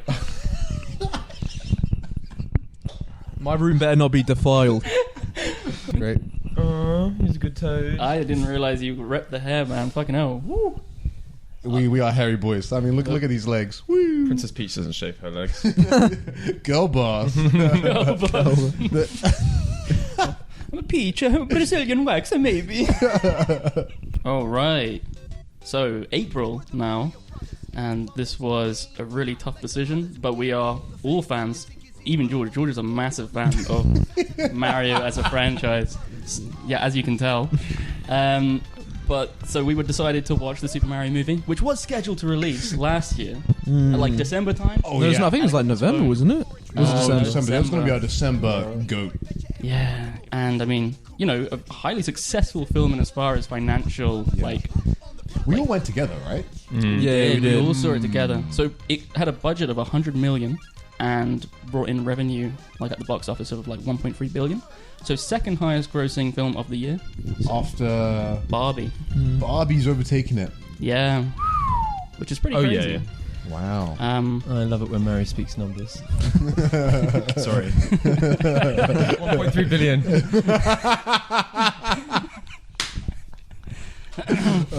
Please, a peach. It's like actually fucking hard to move around in this a bit. Yeah, what did you guys think of it? I feel like it wasn't a good film, but it was a good video game film. Can you think of another video game film that like would be good potentially? Or No, like, not many. There's like the Resident Evil. There's Silent Hill. Trying to think of another one. I think there's Uncharted. There's Uncharted coming out. I think in terms of like the Nintendo franchise, like Pokemon's really the only other like large game series. The Legend of Zelda. Yeah, no, but they don't have a film though. No, for instance. no. But like Pokemon have like movies, animated ones. Well, And I live- mean, so and is live the action. Mario one, admittedly. Detective Pikachu as well. Yeah, Detective Pikachu. Yeah, true. That was live action. But I feel like the film, if you were a Nintendo fan, was a lot of fun. Like, you know, there was loads of small references to really obscure Nintendo games. Oh yeah, it was entirely jam packed. Like Yeah. scenes like Mario's bedroom, like not even just in the Mario universe, but also across like a lot of Nintendo George games. likes Mario's bedroom quite a bit, didn't you? You noticed all the Easter eggs in Mario's bedroom. You like Mario's bedroom? Yeah. It was. What was in Mario's bedroom? A 64-inch poster of Pauline on the ceiling. Oh yeah. Oh yeah. Wait. No, you don't like Pauline. Well, actually, I think you do like Pauline. Is Pauline the one with the big sucky mouth? Yeah, kind of. Yeah. No, that's Birdo. You're thinking. Well, actually, I thought for a second it was. I was like, well, she does have puckered lips. Like. But anyway, yeah. So Didn't expect to go there. to be honest, I don't really have too much to say other than like the music was good when it was actually Mario music, and it was dog shit when they decided to put some random ass tracks on. Yeah, super odd, right? So like Brian Tyler was the composer, but they did bring in Koji Kondo to work Fuck on it some of up. the tracks. No, Koji Kondo. Oh no, he did well. The other guy fucked it up. Well, I mean, I don't know. One of them fucked it up. It was, I don't know, but it could have been some kind of executive producer or something. Was like, oh, we've got like the rights on Call on Me or something, and we're going to just shoehorn that into a fucking segment of them riding in a go-kart across Donkey Kong's It's got town. I Need a Hero or something, right? Like Yeah, that was in the sequence where Mario's dying, which is it's kind of funny because I was reading one of the conversations with the directors. I can't recall their names right now, but they were also the directors of Teen Titans Go or something like that. Oh yeah, which apparently was regarded as a bit of a butchering of like the fan base, so they were like extra precautious to be like very like aware. Sorry. Like extra like aware of like, you know, the fans and make sure that they could like really feed into their appetite, which I think they did do a good job of. But like one of the things they said about that sequence of Mario dying the whole time was they were trying to thematically engage with like gamers who struggle with a sequence of like levels or something like that, and like that was meant to be like a player playing Mario levels, and I'm like, it's not really that fucking hard, but yeah. But that's because you're a true gamer. This is true. I always got so upset playing Mario as a kid. I had like that white Nintendo Lite. I was doing that. What was the one in the Nintendo? New Super Mario Bros. That one. It was the caterpillar one when it was in the sky. I got so pissed off. I bit my Nintendo screen and I broke it. You just ate it. What is wrong with you and putting things in your mouth, specifically your teeth? Like you're just like opening bottles of teeth and stuff like that. It's just like your first inclination, rage time. Engage like mouth. Let's eat my DS. I did a DNA test and I was like 40% on average more Neanderthal than the average. Oh, really? Yeah, I think it's my Neanderthal. Ah, nice. Doesn't handle. Which side did you get that from? Probably my mum's. I see. All right, I think the elephant in the room when it comes to this film though is the voice acting. Like the voice acting is something whack in my opinion. Like they just were like. And there were actually quite a few complaints. Koopas, Goombas. So that was Jack Black, yeah. I mean, Jack Black, I think, in fairness, was he was really good, yeah. Yeah, I think he was really good. Not really, as in like a good cast. No, I actually think he did a pretty good job of being Bowser. He definitely was the most passionate. Or Keegan-Michael Key. I felt like his performance as Toad was like a bit better than others. I mean, Chris Pratt, like that was kind of wonky, I thought. Chris Pratt. Was he the... He was Mario. He was Mario? Yeah. The prophecy is true. Let's imagine for a few moments what our life would be like if we could access, let's say, 20% of our brain's capacity. Man, I spent hours of my life stomping Koopas. Oh, yeah. But like his accent fluctuated between like kind of a Boston like plumber accent from time to time, and then it went a bit more like Italian, stereotypical American Italian, like at other times. And I mean, his unconvincing "Let's go" or something like that was just really sore. And yeah. Was that the bit where he's driving the car? And he does like he does a little bunny hop. Yeah. Why wouldn't they use the original? So Charles Martinet, I think there was. He's dead. No, he's not dead. No, okay. But he has retired. I think from. But he's become the Mario ambassador, and even he doesn't know what that is. There's an interview. There's an interview where he's like, I don't know what it is. But then, like, I don't think he was going to do it just because there's a lot more than just that guy does the like really small voices like Yahoo and like yee, and then like does them for like all the main cast. It's me, Mario. Yeah, but like continuity. But he doesn't say like full sentence. He wasn't cool like Chris Pratt. Charles Martinet was in the film. He played. I don't know if he played Spike. I don't think he played Spike. No, he played Jumpman. Jumpman. Oh, and he played Mario's father. He played Mario's father? Yeah, I think so. Man, I could be wrong. I thought the best voice actor was Seth Rogen. Oh my god. No, god, that was awful. So Seth Rogen was. He was the son. He was Donkey Kong. He was Donkey Kong. Donkey Kong. Yeah. Wait, don't. Oh yeah, Donkey Kong. Sorry, yeah, but like, Donkey Kong. So he was like, so he got a bit of like slack for his like voice in the trailers and so forth, and then his reaction was, I don't do voices, and it's like, that's interesting. Why would you go for like an he's also the cricket in Kung Fu Panda. Yeah, but he just sounds like Seth Rogen. Sounds like Seth Rogen. Like that's all he does. Yeah. In my the thing opinion. is, unlike Chris Pratt, who has like very like generic American voice, which can work in like the Lego Movie or whatever. Right. Like this is like, oh no, that's Seth Rogen. It's like just very clear. I mean, Chris Pratt just clearly didn't know much about Mario. That's such a lie. He was jumping on Goombas and Koopas since he was in the original Mario game, where Koopas, I think, they're spikies or spinies, aren't they? They're Koopas. You just can't jump on them. Oh right. Oh, of course. Yeah, that's true. You got to hit them. All right, so I'm gonna come in. I thought the movie was very nice to look at. It was just like, but the pacing was just like so fast, and there was like no cohesion between scenes, and like you just turn up and like Peach has like this parliamentary system, and they just introduce him and they just say, no, go away, we're doing something else now. Or What's like, wrong with my parliament? What are you saying about my parliament? Yeah, and it's like fuck off. and then it's just like there was just no cohesion. It was like, we're in this place, we're in this space, we're in this space, we're in this space, and it just didn't feel like I mean, I guess it maybe felt like a Mario game where you're just going from world to world, but like it was just like, let's cram as much stuff visually in as possible. Illumination has never had to try as hard as in their life to animate anything. It's like, wow, why are we putting so much it looked incredible, but then it's just like hard for me to get emotionally invested at all. And then they had like a weird Luma come out of nowhere, and I was like, is that depression Luma? Is that meant to be like, oh, this is how we relate to the Zoomers. Depression, yo. Yeah. Entirely nihilistic. Yeah. Or even beyond that, he was like sadistic and masochistic. Yeah, I was wondering though if that's like a reference to Mario Galaxy, where you like shoot the Lumas, fill them up with stars, and they really want to eat more until they turn into and die into a planet. I don't think so. No, but they're not. Just a cheap they're not. They're not dead comedy. as well when they turn into the planet. They are the planet. Oh, they are the planet. Yeah, they're so like they're like a butterfly. I mean, a caterpillar going to butterfly. Yeah, that's like the thing they want to become. Metamorphosis. I mean, they're just juxtaposing their like cuteness. Yeah, it was sort of, like brutal dialogue. However, I do think it is Illumination's best looking piece, and I think, in fairness to them, that gap between them and like Pixar is slowly. Yeah, I'd say that film was really well animated, and there were some really nicely like some cute animated sequences in which like. It went like kind of like a 2D platformer. I thought those were really like neat. Cool. Yeah.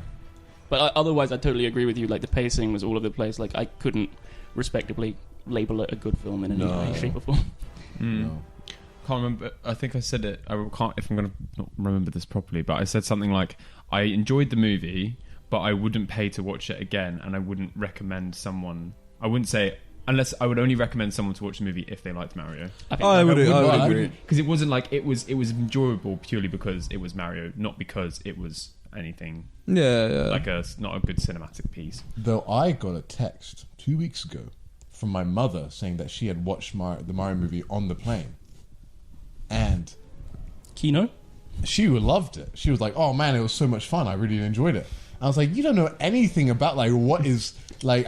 Step down. Like, this is like beyond like my mum has maybe seen me like play Mario, and that's about it.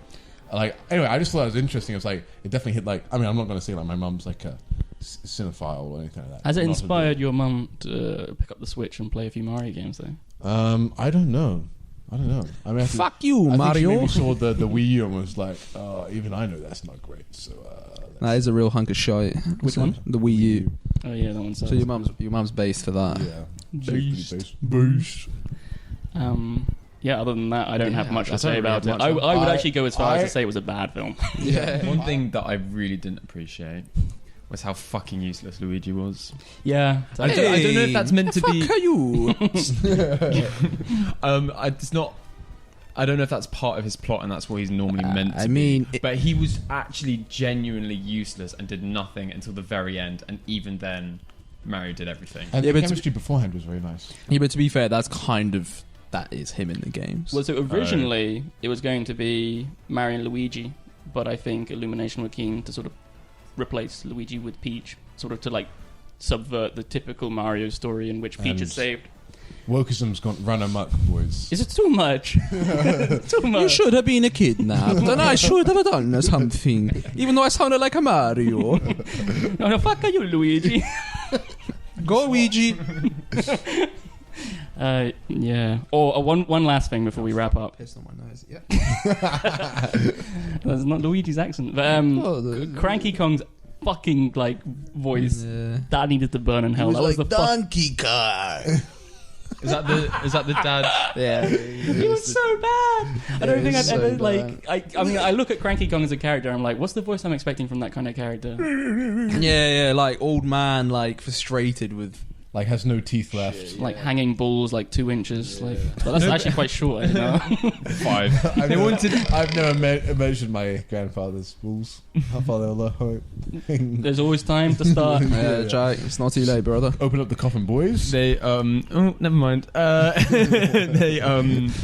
They wanted him probably just to sound a bit more powerful, like not like useless. And But like, the thing is, the thing is though, in the games he's like more snarky. Well, he was kind of snarky. No, he was kind of snarky, but he's like that's kind of his character. But snarkiness can also like just come across as. He just didn't sound wise. But also, he's just not a fucking king. I can get it. They were never kings. Yeah. That bit though, where there's like the Super Mario World map. Oh yeah, that was the cool. Super Mario World. Yeah, I like that. I like that. I liked any of the references. I look at there was like the sculpture of the Pikmin in someone's apartment. I'm going through every single reference, Jack. You like this more than Puss in Boots, but that's no, that's for later. But also no. So speaking about references, who do you think that they were? What was their target audience? Do you think they were trying to appeal to everyone, or were they trying to go for a specific? In the famous words of Mr. Krabs, money, money, money, money, money. So everyone. I think it was to go focus for like. I mean, they knew what they were doing. The references were clever to those who were like huge Nintendo fanboys. You could literally write the movie and just be like, "Fuck me, look at that!" Like, I'm surprised they put that in. That's super niche. I'm sure that's what the Sonic fuckboys said when they watched Sonic 2. Like, piece of shit movie, but like maybe if you get all the references, you'd be like, "Yeah, it's all right." Yeah. So here we can do this. Sonic versus Mario film. Which one's better? Mario one was better. The Sonic movie was dog shit. I thought the Mario one was better. Yeah, I thought Mario was better than Sonic. Basically, because there were people in the Sonic movie and they were shit. I mean, I'm using the word shit quite a bit, but they weren't great. Yeah, like at least Mario didn't try and have like a cohesive story, which is like we don't care. We'll just go from world to world and have fun. Well, like I mean, the people world for Mario was like actual Mario characters that animated, while the Sonic one was like. It's like Transformers. It's like, why are there people here? I mean, there's no people. The Mario people looked like a lot like the ones from Wreck-It Ralph. Yeah, reminded me a lot. Thanks for that. He said, "My lady." He did say that when he did You've say been eating too much spaghetti, Peach. He said that. He said that when there's a shit comment, he would burp. Oh yeah, you did. More as a bit, but then I didn't mean to cut you off. Yeah. Hang on, but please, okay, one more time. I think a Peach. better question is, which is better, Detective Pikachu or the Mario? I think they serve very similar Mario movie purposes. Again, like Pokemon movie was like, look, it's Jigglypuff. Yeah, well, Pokemon movie did shit. They had like 46 Pokemon in total, and they had Loudred. Name one motherfucker in the world who knows Loudred. Jack, do you know who that is? No. Jack, do they have Snorlax in there? Who is this? Sorry, Loudred. Loudred. I don't think so, but I could be wrong. Yeah, it's X-Cloud's normal type, right? Yeah, it's just normal. But like, you know, I mean, I think the Mario movie was a little bit more like it aimed at everyone. It was like a people pleaser, Yeah. you know, universal, aimed to everyone. I thought, for a second though, I thought the dog was dead, and I was like, "Wow, he did that." The sequence where he like goes through the window, I was like, "They're gonna kill the dog." That takes some balls. You just see it like fly out, it falls through a pipe, and like lands in lava, and like fucking Bowser. It's like dry Bowser. Oh wait, bones come up. so like Nintendo were really against making this film originally, but then like Shigeru Miyamoto was like, "Oh, he really wanted to have like a film in before, you know, he would like." He kips the bucket. Kips the bucket. Well, in fairness, over there it's more kips the sword. So.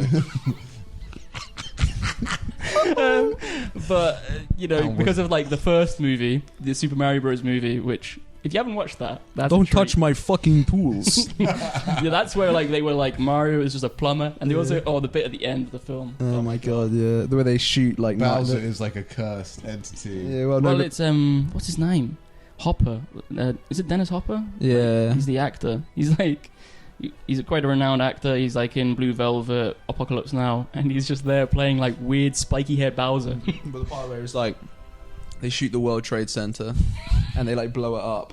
Yeah, they do. It's before 9/11. It's like 12 years before 9/11, surely. Yeah, it was quite. Yeah, it was quite a while before. Japan, you know, they were up to something. Yeah. Actually, I think it's an all American produced though. Yeah. Anyway, yeah. The biggest elephant in the room. It's bigger than that. The arse shot of Peach on the bike. I didn't. Okay. Can you replicate that for us? It was like.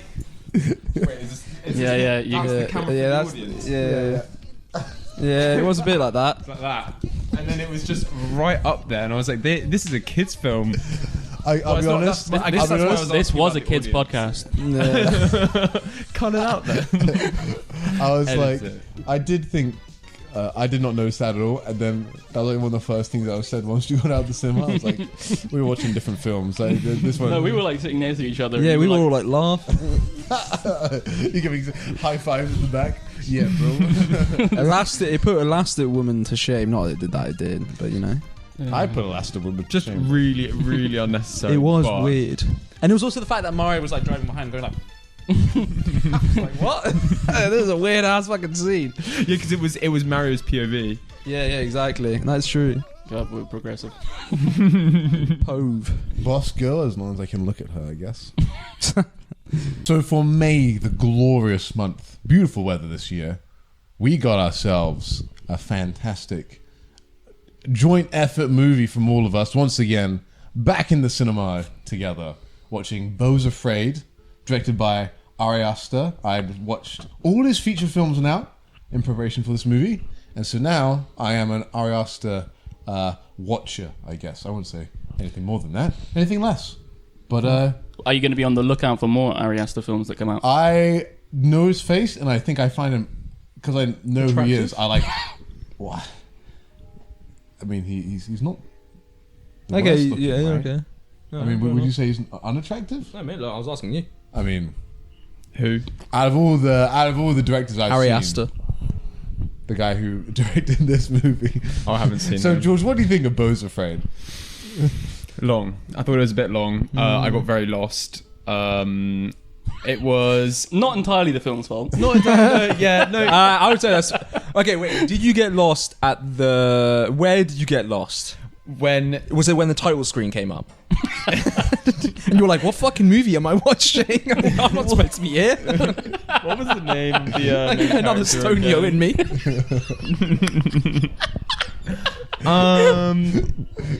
The main thing I found quite interesting about it was that it's about this guy's anxiety, essentially, and like an accumulation of, I guess, almost like his failures in life that's kind of overwhelming him. And I feel like the kind of target audience that would be interested in kind of how you would perceive like social anxiety, I don't think that they'd find that movie enjoyable to watch, if that makes sense. No, I agree. Like the kind of demographic that has social anxiety, they would find that an awful watch. So then maybe is it trying to target people that don't understand social anxiety? And try and...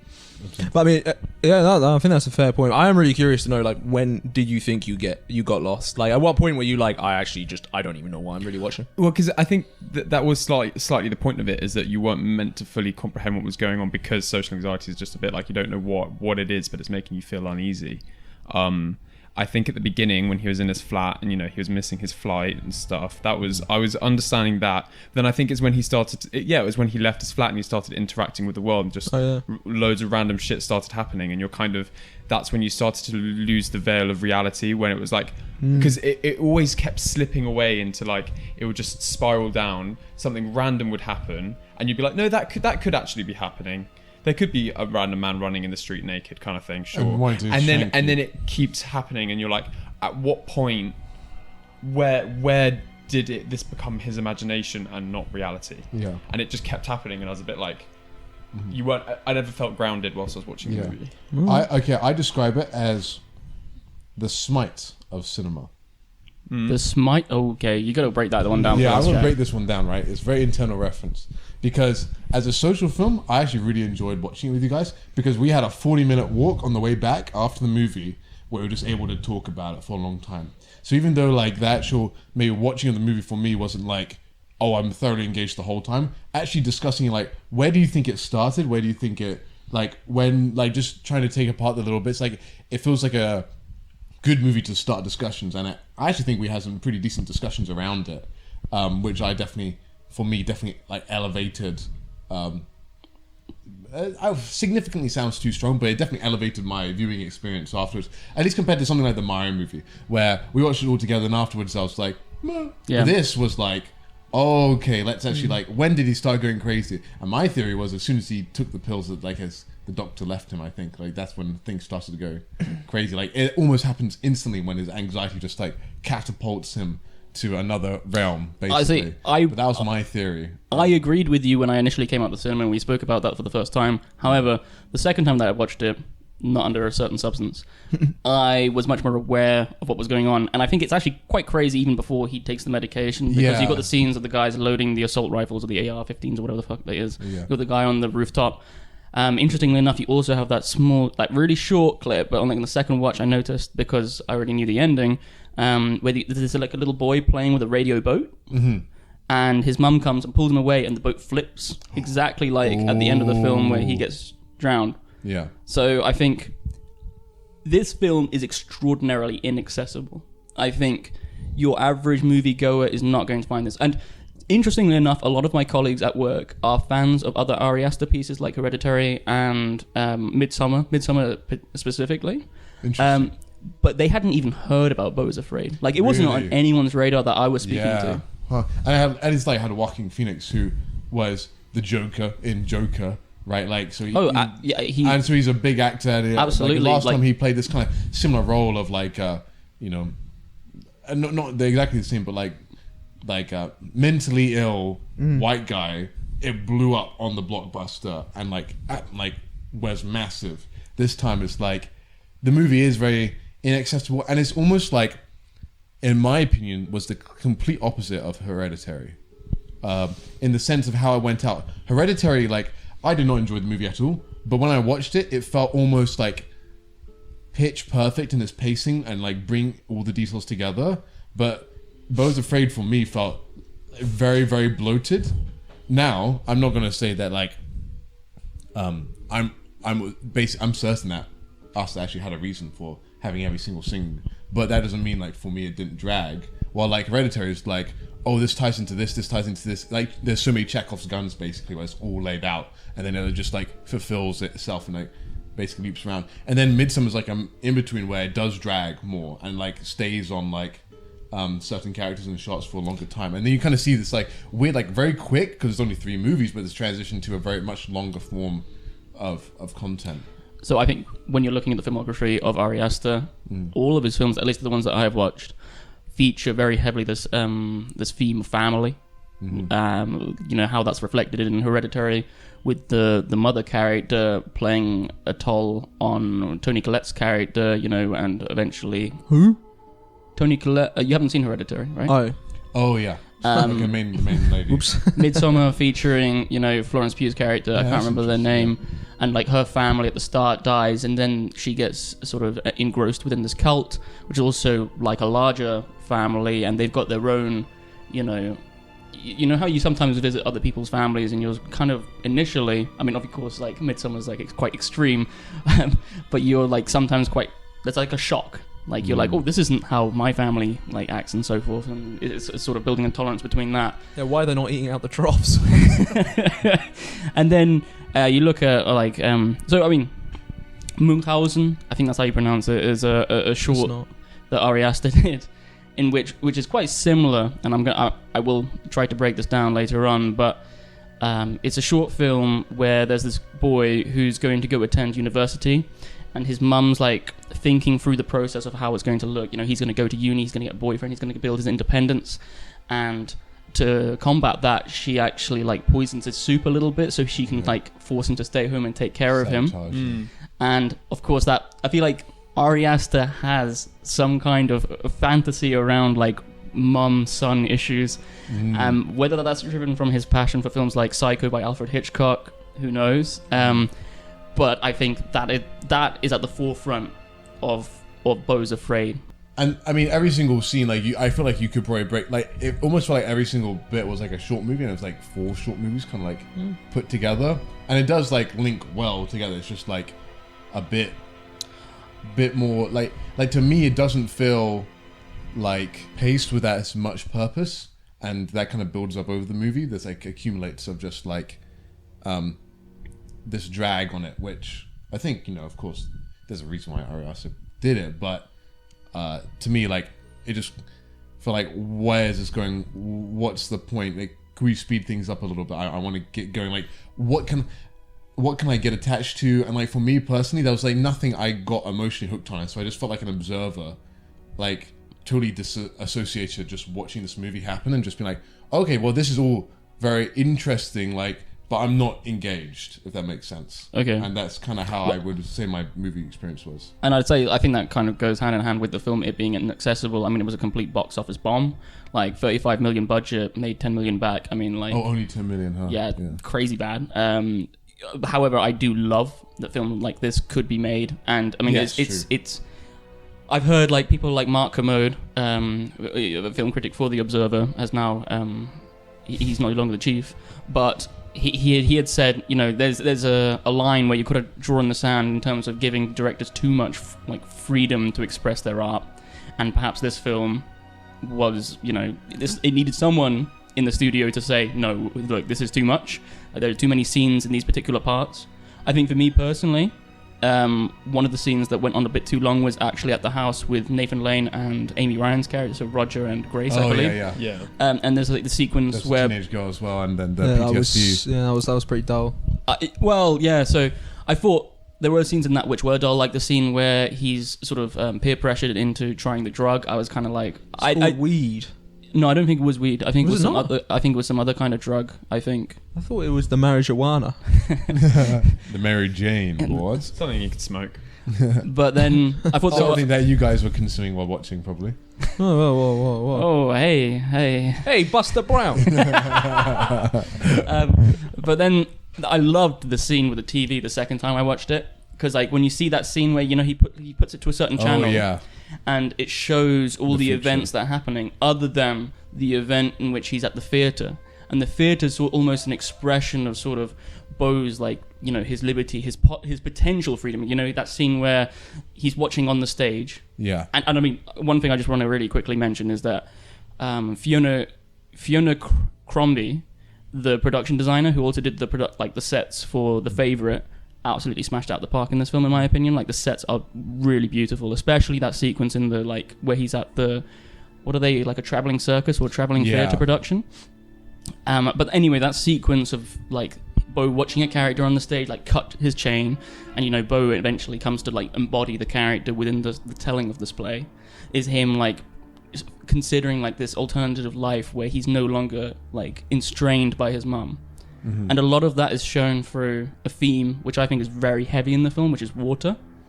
So, for instance, at the start of the film, true. Yeah, you've got like that sound of the water, and there's of course Beau being born, to show as his mum giving him life. Yeah. And then at the end of the film, you've got the sequence where he drowns at the hand of his mother, which again is like the water being taken away, and even like at that scene, right? Like the bathtub, the water's coming out, not being able to drink from the bottle, and that's where he's first put into distress. His mum has such a fine-tuned like control on his life.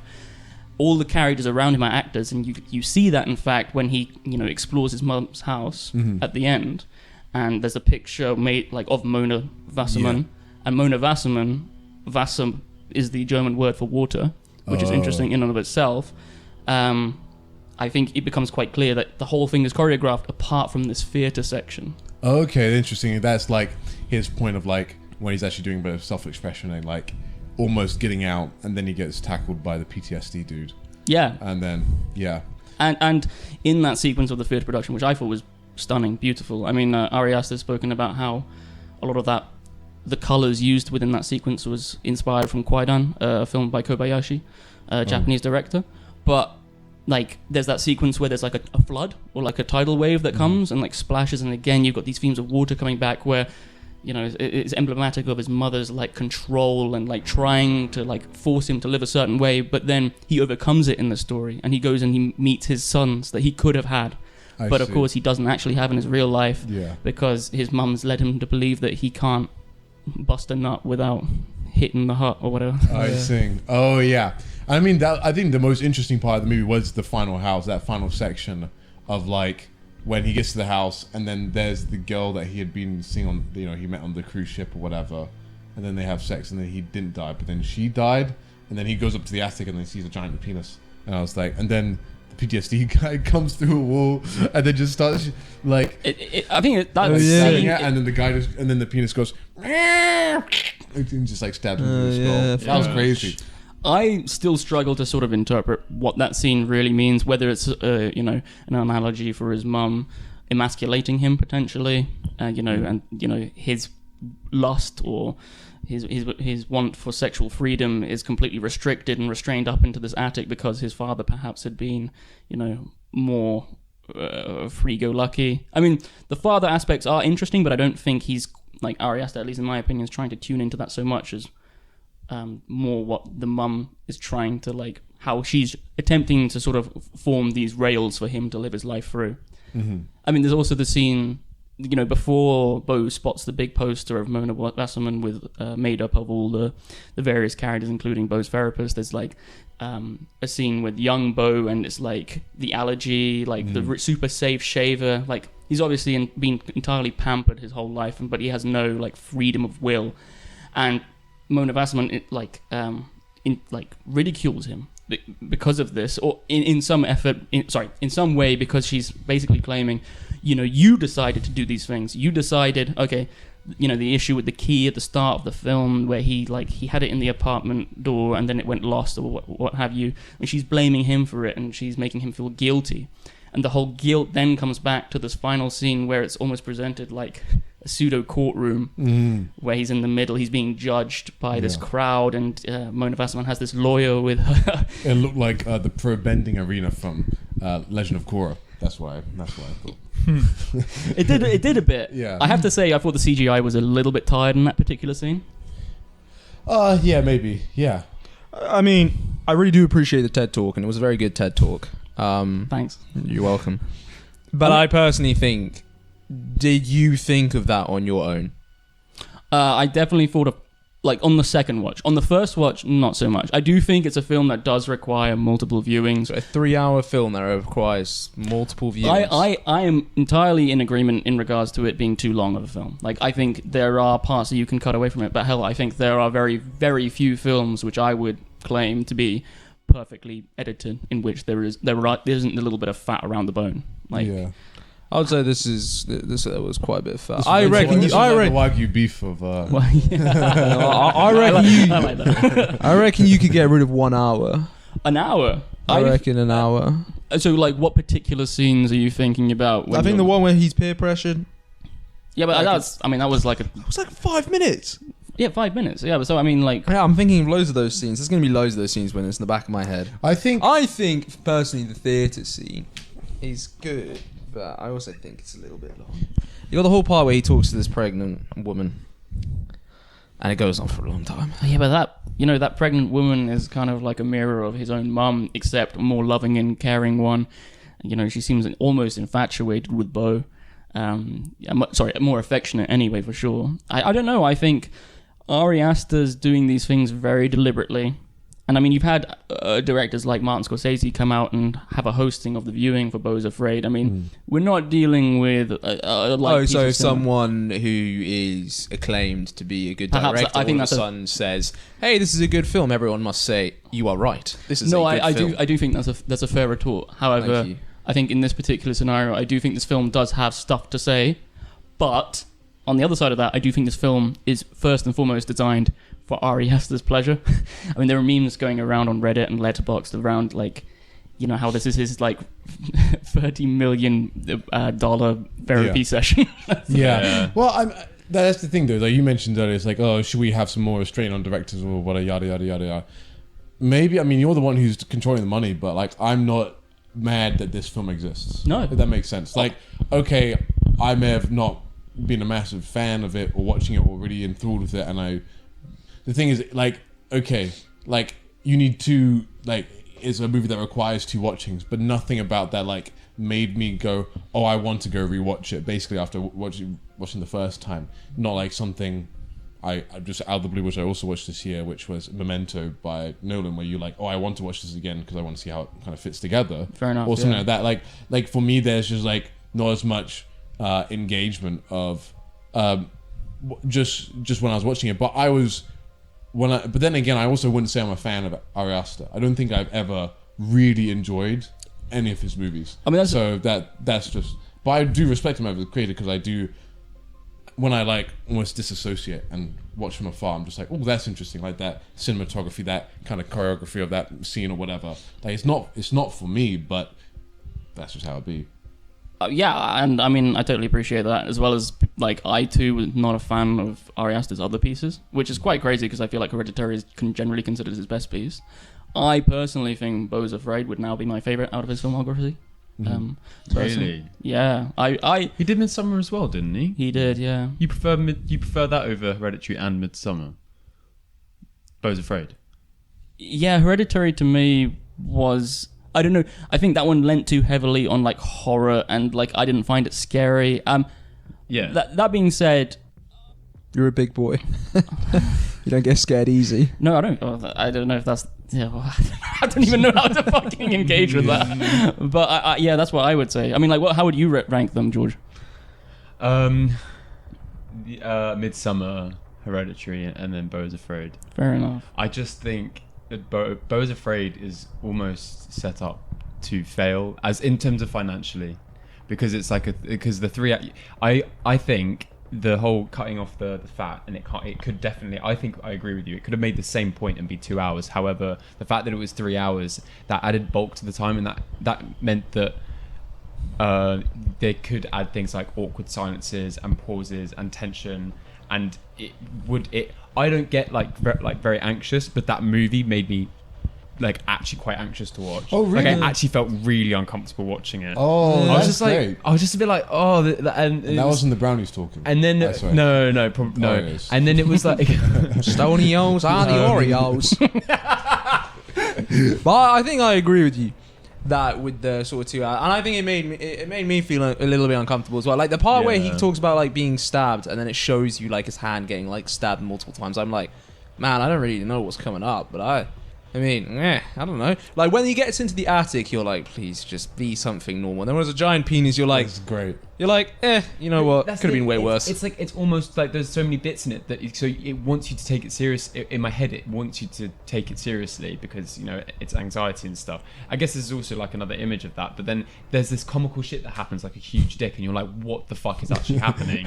And then it's like, I guess you could refer back to it like anxiety, where it's like, you know, it's ridiculous, but like it's still concerns you. It's still there. Like you can't ignore it. The one thing I do really agree with you, and I think a lot of films can fall under this trap, and a lot of smart asses just think it's really, really cool. But essentially, in my opinion, when a film doesn't have a plot that you can follow, I start to lose a lot of interest.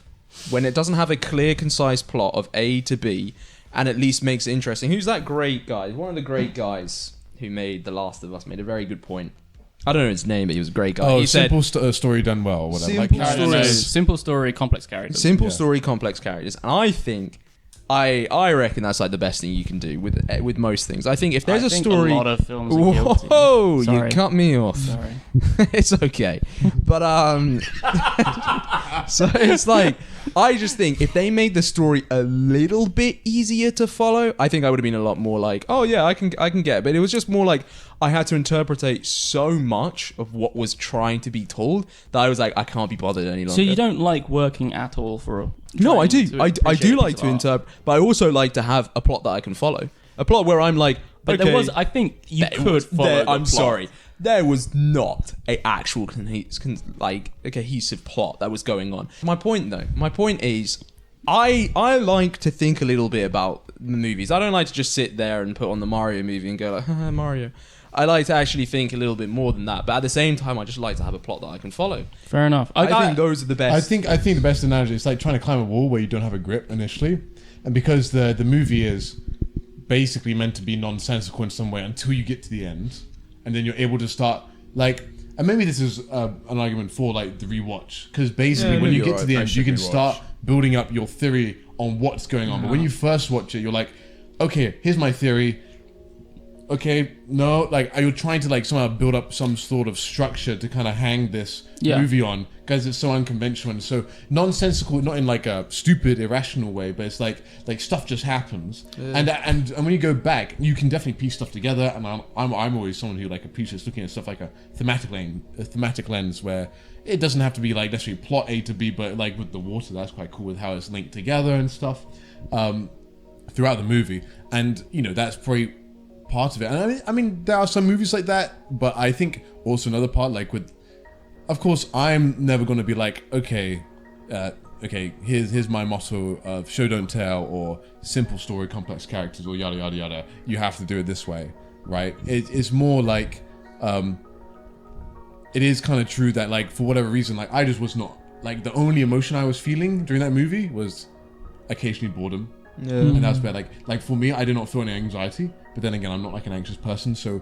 I was like, okay, well maybe this is like not kind of made for me when I've experienced it a lot in real life, and maybe I'm not able to register it as well. Or would you describe it similar to your experience with something like The Tree of Life by Terrence Malick? Yes, really, yes, very similar. Where I'm kind of just watching it and observing it and appreciating. I'm just like, wow, this is completely unorthodox. But I'm glad that this exists, but I wouldn't want to watch it often. It's funny to me because I think The Tree of Life has a much more simple plot to follow. No, it does. But for me, it's like neither were emotionally engaging. Oh, right, okay, yeah. So you're typically looking for some kind of emotion which you can sort of attach and relate with these characters with? Or giving me a reason to care apart from intellectual curiosity. Fair enough. That makes sense. Yeah. So and that's like part of like story. If I'm intellectually curious, like documentaries can do that well, you know, or like reading like articles or whatever.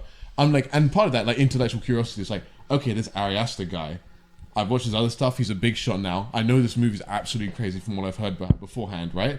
What I'm expecting is nothing going to be like a masterpiece that will blow my socks off personally, but something different, something unique, something I've never seen before, and I got kind of what I came for.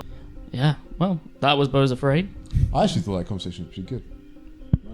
Yeah. Is that a wrap? Yeah. I wanted it to be more complete thing. I wanted you guys to be like a shit, but you guys are actually just like, whoa. Okay. I conflicted you. You did a bit, yeah. There is. None of us. I think the three of us didn't say really anything positive about it. Actually, I don't think we did at all. And like outside of the discussion of this podcast, like, but would the theme around the water entice you to trying it again potentially? Oh, I want to watch it again, just purely because I think I blacked out by the end of it. I think I would expect. It's not. Yeah, I just don't have respect for it. It's like I'm not like, I know that I'm gonna probably burn myself, but I'm also like, why should I be using sun cream? Because surely the human race has gotten this far along, and we're fucking butt naked and we'd be in the sun all the time. But I mean, that's why Africa exists, right? Yeah, no, but like, okay. Lars, how do we look? Yeah, but I'm from You guys England. look good. I do feel like no, I think this is better. Yeah, We're not glazing over this yet. I'm from Europe and I'm in Europe. Why am I burning in Europe? Global warming. It's because you're digging up stuff from You're the too ground woke. and putting it into the. I'm not so digging woke. it. Too woke. Sun cream is bad for the environment. I'm doing my piece. Why are you assuming it's global warming and not God hating gays? Whoa, God is homophobic. Nice. So for June, we watched Spider-Man Across the Spider-Verse. So if you haven't watched the first one, which was Spider-Man Into the Spider-Verse, hello, my name is Miles Morales, and let me tell you how my story began. Ooh, you see like that? That's quite a nice little touch. But anyway, essentially it's following a character called Miles, who is a kid who goes around and sort of gains the power of Spider-Man. And in the first movie, it was a lot more like sort of happy-go-lucky that he had found that power and sort of beating the bad guys. This movie more focuses on like all of the Spider-Mans ever and sort of how Miles can fit into that story. Yeah, and you know it's set in America because it's using the Imperial system. At what point? Well, I mean, it also just mentions that they're in Boston. Yeah, well, it's not kilometers. It's Morales. It's Miles Morales. Ah, okay. Oh, that one wished me. That was a good one as well. That wished me. Another good one. I like that. Nice It's one. better than Miles Molasses, which is another one I like. Sorry, George. Whoa. Sorry, George. Why was this sorry, George? George does not like my pun humor. Is that why? It's a bit of my, he knows a bit of my soul leaves my body every time. And he still does it. But I'll kick off by saying the animation was very good. Really pleasing. Wow, to now watch. that's a hot take, Carsten. You think the animation was really good? I'm coming in with the other hot take, and I'm saying animation was too much. Yeah, but at certain that's a fair point, take. That's a fair take. I think at certain points, like basically, I think the worst point is when Gwen. I want to call her Gwen. Gwen is talking to her dad, and all of a sudden the room starts like fucking phasing out of there. And it's like it doesn't really feel like the room should be just phasing out. So, I did agree with you, but I did a bit more reading around why they decided to do that. I don't like this. You should have not done more. You should not have done reading. Opinion. What? Well, I mean, like it's reflective of her emotions. Some people. I thought that was plainly obvious, though. Yeah. You thought that was obvious? Yeah, this is not. Maybe Beau's afraid. My IQ just is through the roof now after trying to interpret that, and now I'm like Spider-Verse. I'm just like, oh, when they're getting closer, it like goes from green to purple. No, Yeah, absolutely. But like at other points, like it wouldn't it would just be like the camera would shift and the colors would change. Like it wouldn't always be. Yeah. No, like I don't think it's always emotionally connected necessarily, but. There's also some people who read quite deep into it, and as far as the color palettes that are used with Gwen's, like, where she reveals that she is in fact Spider-Woman, I suppose, to Spider-Gwen. Spider-Gwen. Is it Spider-Gwen? It's Spider-Man. Anyway, she reveals that a lot of the color palettes used are like blue, pink, and white, which I think are the like colors of the trans flag. So like that process of coming out is reflected by her, like. But she's. I think I did see something like this. But she likes Miles Morales. What? No, does she? I think that's an assumption on your part a little bit. I don't think it is. Just because you're trans doesn't mean you can't like. But I don't know if she's trans. I think it's just something that people are connected to the process. So she's not queer. Is that what you're saying? No, it's like the process of her like coming out could be in parallel with, because I mean like there's a lot of tension. That was a bro take right there. I apologize. So I thought the thing is the coolest thing was at the start, visually animation, the Archimedes bird. That was. Oh yeah. So apparently that wasn't Archimedes. Sorry, that was. Vulture is his name. That was Da Vinci bird. That's what. Yeah, but like his character is Vulture, which apparently I haven't seen the film, but you guys have. Is like he's a character also in Homecoming. Yeah. He is. Yeah, he's the main bad guy. Oh really? He's the main bad guy. Bad guys are like named after animals. You got like rhinos, lizard man, penguin. That's that Batman. But yeah, okay. I've got some heat to get off my chest. Same. Yeah. Movie. I've never been blue balls so hard in my life. Where's part 2? But also, I'm not. I think I've kind of realized after this movie, I don't like Spider-Man. You just don't like Spider-Man. I just don't like him as a character. But you were a big fan of Homecoming when it came out. Yeah, you were. You wouldn't shut up. We were like, Jack, can you stop talking about Homecoming? You were like, I'm gonna keep. I went and watched it with Kelvin and his girlfriend. It was fucking awesome. He did actually. That wasn't Homecoming. That was. It was, wasn't it? That was the other one. Homecoming is the first one in that trilogy. Oh, Jesus. And then you got you're Far From Home. Okay. Yeah. What was the third one then? The third one was, I don't know. Something about home. Yeah, like all of them have like a Nice. home in the title. And anyway, like I wouldn't even say I'm like that big of a. When Spider-Man turned up in the MCU, I was like cringe. He beat up Bucky. I don't like him. Tobey Maguire. He beat up Bucky. When did he beat up Bucky? In Civil War. Tried to punch him, and Spider-Man went, "Oh, cool arm!" Just like kind of like took the piss out of him. Yeah, 'cause he's meant to be all a bit like. Ooh. Is that the Tom Holland Spider-Man? Yeah. Well, just in general, I don't think I've ever enjoyed the dynamic of Spider-Man because he's written to be a character that is very much of the little guy of like. The nerd. Kind of like the nerd that identifies with him, like a very much of an everyman that kind of becomes great. And for me, like it leads to a lot of like awkward situations, like around high school, which I just find eye-rolly. Like the beginning of say this scene, like it's quintessential Spider-Man, where he's like, "Oh, I need to pretend like hide that like my powers from my parents." So I'm late to school and all that, like that whole kind of shtick of like him having to fight crime and fight the Spot dude, but his parents are actually at his like teacher meeting and with the head teacher or whatever. Like to me, that's like internally like cringe because that's just not what I do, like personally, and I just find that frustrating. I'm just like, when I watch him, like, dude, just tell him you're Spider-Man. Or like in my brain, and I know that's making it very simple, but that's just something that's always like frustrated me about Spider-Man. Just putting in these like it feels like melodrama. I mean, I think a large part of the Spider-Man character, at least in the tellings that I've seen in films, is kind of him hiding his identity. Like versus like kind Batman. of other Superman. I mean, like other superheroes do hide their own identity too, but I think like he's very much not trying to own it. Like, and I think that's kind of where it comes back to, like Gwen admitting that she is in fact Spider-Gwen to her father. She must be alluded to something other than Spider-Gwen, because otherwise her father would know who she is. Like, oh no, I don't. She's Spider-Girl. that world Spider Woman or whatever, right?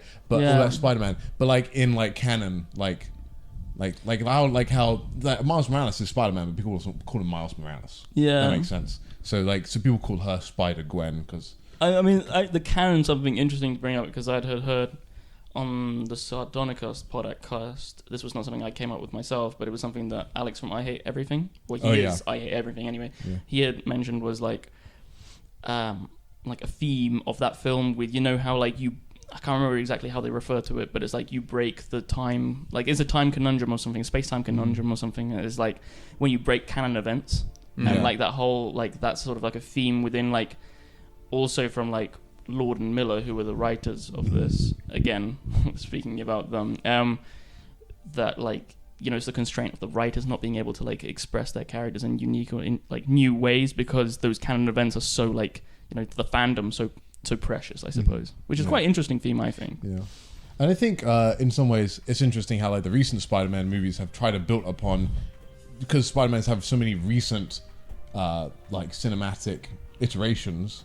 They've kind of built upon this, like, what is the real Spider-Man, and like how Miles Morales bucks that trend, and that's kind of the whole message that he wasn't meant to be Spider-Man, but he's doing it because of that. And then that, like the thematic stuff there is interesting and building on in like a meta sense. I thought that was cool as well. That's not like I didn't enjoy the movie. I got emotionally invested.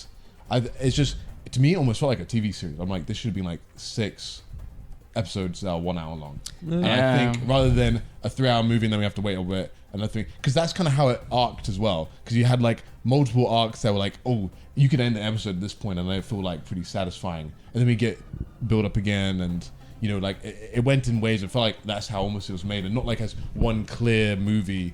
And it is just cocaine. I'm just like I was actually exhausted after watching it. And at times, I actually genuinely couldn't tell what was going on. Like, I'll have to be honest. Like, there's one point in particular where Spot, played by David Schwartzman, who I think did a good job, and I think Spot as a villain is quite good, but like, he like kicks himself in the butt. But like the first time I watched that, I was like, what the fuck is going on? Like, it just like pops up like really quickly, and perhaps it's my inability to sort of keep up with the times, but I was just like, what the fuck happened there? It was a bit TikTok brain. Cocaine. Yeah, I think that's I like that. Cocaine. What the fuck happened there? Can I just not point out. I want to talk about something that kind of just irritated me like when it got to the end and I was watching it. I was just thinking, this kid, however old, are we 15, talking about Miles Morales? Kilometers Morales. Yeah, that one. At the end, how old he is, he's been told that if he disrupts a canon event, he's gonna rip apart a universe and kill everyone in that universe. And he's like, yeah, look, I'm gonna do it anyway. and then everyone. Well, not everyone. What's the main? Peter Parker, Dad. Peter Parker. No, the one one. Miguel. Miguel. Thank you. San Miguel. The only so if everyone was like, if you do that, you are going to destroy the universe like your universe and kill everyone in it, or at least statistically based up until now. And he went okay, and then everyone was like, sure, and just let him go. He would be the villain. Yeah. But because Miguel has flipped his shit and just decided for some reason just to try kill this kid, there is reasons behind it. You're like, oh, he's the villain. I'm like, oh, but like, you know, Mars is just trying to save his dad, but it's like he's literally been told he's going to destroy a universe, and he's like, yeah, I'm going to do it anyway. And I was just watching, and I was like, what is he doing? He's like, I'm built different. That's he's like, I'm the exception. There's, I mean, literally main protagonist syndrome. What where a it's like, spoiled fucking child. What an irritable shit. I do have to say that scene gave me goosebumps. The one where he was like, "Nah, I'm gonna do it my way." I think that's like a pretty cool scene where you got like that sequence. Yeah, that sequence is that could have been pretty a good. short, and I'd have been like, fucking. Obviously, you need like a little bit of a build up to each of the characters who are involved in the particular sequences that are going on. But I do feel like it was like the colors, like. I do think it was a little bit much because they're kind of like going along. It's a particular planet that they're on. I think it's the one that Miguel is actually from. Yeah. No, it's not. Like No, it's not. No, it's like an in between state or something like that. They're like okay. Spider Society, I think. But anyway, it's like they're traveling up these like this motorway effectively, which is going up into space, and then there's like these like lights, which would effectively be like lights on a motorway, which are lighting it up. But like sometimes I would be like, oh, that's a bit too much, you know? It's like tone it down a little bit. I actually thought of all the action sequences, that one was my least favorite. No way. That's a hot take. The India one was like, I was thought, oh, this is just really cool because like culturally really interesting. Like visually, I didn't think like, oh, it's techie, and then like it was a bit, I don't know. I think for whatever reason, I was just kind of a bit clocked out at this point because we've got to. I'm like, this is like the second arc of the second episode basically. I'm like in my brain, I'm like, hold up, like, are we gonna do this movie? Like how this movie gonna end? Or like anyway, like there was some like I was just like a bit whipped out, and like I just wasn't fully in there. I think it was also like the icocaine was like I was overloading. You know? It is intense. I was ODing basically. So what happens when you OD on icocaine? I don't know. I would also say that I didn't think the film was very funny. I felt like there were a lot of like jokes like, why do people call it an ATM machine when it stands for Autonomous Transaction Machine? That's like calling it machine. Why do people call it chai tea when it's just chai? Chai means tea, you know, like that. Fucking hell, God. Those sort of jokes, right? Like, yeah. I mean, it's like when you correct me on fewer instead of lesser. I'm no. That's part of, you can add that to your list of things which are negative. Yeah, exactly. Yeah, but what I'm just trying to say is like I just didn't think it was funny. Like I don't think a lot of the jokes. True. A lot of them were just. What about the like you or like the Spider-Man meme? Oh, that the one was funny. You thought it was funny? That was funny. No, you see, I didn't It was mind cute. It's not like burst out laughing. Yeah. Like, oh, But- that's the kind of. It's not a comedy. I think it was aimed very heavy. Like it had a joke at every moment it could. Like they must have made 16 jokes about minimalism within the art museum when he was fighting Vulture. Not minimalism. It was something else. No, it was minimalism. No, it was just kind of like, what is art? Yeah, Was what the is art? conversation. And then they kept like going on and on and on, and it was like a joke. The whole yeah. thing was a joke because they're obviously in a very serious fight, and then now they're talking. But that's the corniness of Spider-Man. That's the point of it. that is very The fight on-brand is so side easy. Spider-Man. Which I would also say It's not is comedy. why I probably don't like, as a superhero, I don't like Spider-Man as much. What, just the corniness of it? Yeah, but Marvel is like fucking corny all over the place. Like they'll walk in and they'll go, look who got the Big Lebowski. Like what the fuck? Who knows the Big Lebowski other than like? Big Lebowski's a pretty renowned film. Do you guys know Big Lebowski? I do know. No. Sorry, that's really bad for the audio. Who directed it? I do not know that. Do you know what it's about? It's about. Sorry, that was mean. That So was mean. That was very film bro. No. I said, do you know what it's about? No, because no one fucking knows. Who But that's like Borat. Like I don't really know what Borat's about, but I know of the cultural. Yeah, icon but that I it's mean, about. like- Borat's larger than the Big Lebowski. The Big Yeah, but Lebowski. that's like similar. That's why I'm saying it's like. But like, do you even know what the character would be like related to at all? And what do you mean by that? Like, would you be able to be like, I know one thing about like the Big Lebowski? I feel like from what I guess, which is not, I've not watched the movie, but he's quite lethargic and quite happy-go-lucky and laid back, basically. Very lackadaisical. Yeah. No, I'll give you that. I stand corrected. Sit corrected. But I mean, stuff like they also then mentioned like Ratchet and Clank. I don't know. I feel like that was like the Spider-Man movie. I think we're steering a little bit off topic here. No. What I'm trying to say is I feel both of them are quite kooky, but you don't mind the Marvel universe, which I find interesting because I think it's quite like a I'm not going to say like, corny- I'm a big fan of like Marvel humor. I'd say that one's more, I guess, with that one, it's a bit more like snarky. Does that make sense? Than corny. Yeah, I guess that's true. But I don't. Yeah, no, I wouldn't say like, Marvel humor is like the peak of all humor. But like, I do like Marvel movies for other reasons. And it's not like I think every Marvel movie is amazing. There's like specific ones. Cool. So I think this is something that I actually wanted to bring up in the Puss in Boots conversation, but it's kind of like building their cinematic universes and how it's all somewhat chained back to a product. And I think that's kind of tainted my viewing experience of this film.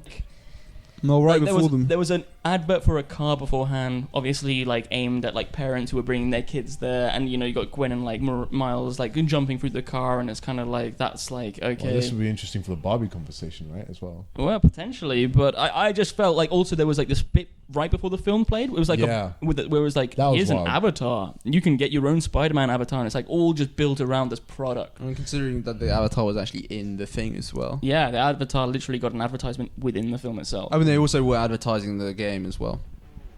The very, game, very slightly, but it was advertised. Again, it's all this kind of thing where it's like it just builds back towards, and you don't feel it's mocking it like something like the Lego Movie or Barbie, which I'm going to go towards. Like, but like it's kind of just. Yeah, but there's also the part where they go like, "Do you take my Jordans?" And it's like, yeah, product placement or like along the walls. Like, Sony headphones. Yeah, Sony headphones. You're right. Yeah. Oh no, a BMW i3. I mean, I do think the voice acting generally was pretty good in my opinion. I thought the standouts for me were like Daniel Kaluuya. Wait, we got. Sorry, wait a second. We got a little shake of the head over here. Oh, really? It was good. Well, I don't know. I can't. I don't think I can. I don't really know when I hear good voice acting. Well, I mean, I was just a bit like, okay, like it's like a really. It probably has a huge budget. Like it would. They should do a good job of the voice acting. Really. Ooh. Like I don't know. Yeah. Ooh, I like that. It's approach. not. I'm not trying to be. I like that dickhead approach of being like, if they've got money, they should be able to do it. It's good. Yeah, it's a bit like if they have the money, like what, like it would be a fuck up if they didn't do a good job. Yeah, but that's like CGI or good sound design. Like you don't really notice it until like it's meant to be invisible, basically. And I think if you notice it, it's bad. I think us generally probably we haven't seen that many bad films, and like when you see bad films, it kind of puts into perspective a little bit like how decent a job I feel. I don't know. I watched Puss in Boots, the first movie, and I would say that did a pretty bad job. I still had Antonio Banderas. No, in fairness, I actually didn't have bad voice acting. In fairness, so you say that the Spider-Man across the multiverse, whatever the fuck it's called, had a simple plot and complex characters. I think it did have like more. It had pretty in-depth characters. Like I think Miles' arc is not resolved. But I hate that about the film. No. That I mean, the thing is that was the worst thing about it. Is like it was marketed as if it was its own thing. You know, it would end the story. I don't know if it was like because I think it like I heard somewhere beforehand that was a part one actually. You had okay. No, I had actually. It was supposed to be marketed like that, but all the marketing that I saw was always like, "This is just Miles. My name is Miles Morales, and this is my story." And then it would just go in like the whole thing, and it would show like the cool things. And so, I mean, I knew to the point where it was like Miguel was, you know, pretty much choke holding Spider-Man and then Miles, and then Miles escapes. I was like, dude, it's like 2 hours through. It's like they're not going to end the movie. And I mean, to be fair, I feel like I've been very negative about it. I actually really enjoyed my time with Will. Yeah, I was going to be like, fucking hell, Jack. Despite not liking, it's definitely my favorite Spider-Man like character I've watched. So you preferred it to Into the Spider-Verse? I think just like Miles Morales as a Spider-Man character and what they've done.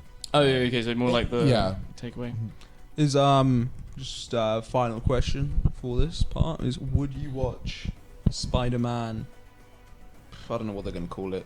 Ending the universe. It has a name. I can't recall. It's actually the third part's already the third point. Yeah, it's going to be released next year apparently. Yeah, but it's already got a name. It was marked for March 24. Which is something interesting as well because I don't think going to happen. They did churn out this one pretty quickly, and like allegedly 100 animators left the project. Oh really? Because of the harsh working but they conditions. delayed it. No, maybe about 100 artists were like, these conditions are really bad because apparently... so there's a lot of crunch time. But I just want to say, anyway, whatever it's called, Part 3, would you guys watch it? Yeah, certainly. I would watch it if it's part of a podcast. I wouldn't watch it otherwise. Okay. Oh, okay. Well, I What about thought I you, really Carson? didn't like it, but I would still watch it. Fair enough. Yeah. Oh, you really didn't like it? But I just found what I said it before. The whole he's literally like, yeah, I'm just gonna risk the chance of destroying this universe, and I was just a bit like, you're just like, this is just stupid. Like, I know that's like you can pick apart any plot like that, but it was literally the fundamental point was that he's gonna try break this canon event, and it's like he's been told that that's just gonna destroy the universe. Yeah, And but it's he's just like, protecting his father's life, right? That was like body motion for you're a fucking idiot. George is very utilitarian about this. It's just about life. I like this it. is very in line with George's. I can save my dad and just destroy the entire universe that like he. Well, I mean, he'll die in as well. Yeah, and then okay, so let's say he can take that guy out of the universe. Even then, they were saying that it's all connected, and by destroying that universe, you could destroy all the other universes, and it's probable. But then and all of the other Spider-Men in every single other universe wants to stop him, and he's like, "Nah, I'm right." But I mean, like, yeah. I mean, I also, What? to be fair, I Sorry. feel like the third one. I love it. I just was like, I absolutely do not understand the point of this. I just thought you're kind of like, you're backing Miles's point because Miguel's gone batshit and is trying to kill him, but also because you've watched his story. But like, if you put it in perspective, they've all got that story and they're all trying to protect their own universe, and they've made him the good guy. I do agree with you though that like Miguel was a bit like, you know, how can we make him not look good? That's it. Give him laser like claws and like make him more like beast. He's got like an evil design. Yeah, like Make a black. Let's give him like a mask when he's fighting as well, so you can't like personalize with him as much. Well, they all have masks, don't they? Oh, that's a good point. Yeah, I retract my statement. But like, no, but I mean, like, you know, he's obviously got like having the claws is like very evil, Aggressive. Yeah, aggressive. Oh my god, we haven't even spoken about the Venom fucking reference. Oh my god, that fucking like absolutely twisted my tits. Where was that? Where was you not remember? He like Spot walked out and there was like there's some Asian woman in like a market. What are you laughing? He said Asian woman. He's gonna say something racist. Anyway, look, I mean, she was I've like, already said hobo today. she was like, you know, what are you doing here? And it's in the same supermarket that Venom is part of, and Venom is just a shit stain among media. If there's shit, it's that crusty little nugget of sweet corn left in it. Fucking hell. It's terrible. I hate Venom so much. Fair enough. That's great. So the him popping his head into that universe. I think that kind of wraps around again to this whole, like, it just it takes me completely out of the immersion of the film, and again, like, oh yes, a Marvel This film, is a money grab, a franchise, and that money grab idea thing is probably also why they didn't just make it a episodes thing and break it down into 6. Well, you say that, but like nowadays, you need like a budget, like the TV budget for like.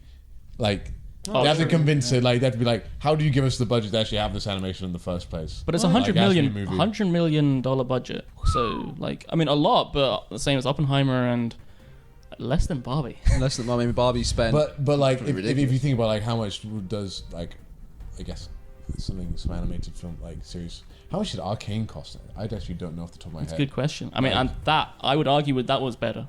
Yeah. Oh, okay. Oh, sorry. Was Arcane better than Spider-Man? But I think it gets really difficult. Facts you didn't even fucking watch the whole thing. That's true. But that just goes to speak about how much I dislike this film. Yeah, or how much. Okay, well, fun fact: the voice actor for Gwen is the same as Vi. Ah, that doesn't surprise me actually. Isn't I think her name V? like Vi. It's Vi. Slightly unhinged white female character. You're gonna get a beating from Jord today. Jord is gonna beat you up like. Isn't it V because it's short for Violet? Yeah, Vi, short for. Oh yeah, that makes way more sense. We've gone way off. Okay, let's wrap it up. Do we have anything good else to say? It was a bunch of shit, apparently, according to this side of the room. I'm so surprised he didn't like it. I was like, I will watch this. I think that's part of the thing that pisses me off. We've still got our microphones in our hands, but like, it's just the entire concept. I think it is. I know it's a personal thing because anyone else has spoken to about it has not had the same point of view. You're consistent though. But I'm just like, I just don't understand it. And then it's like, I do understand it.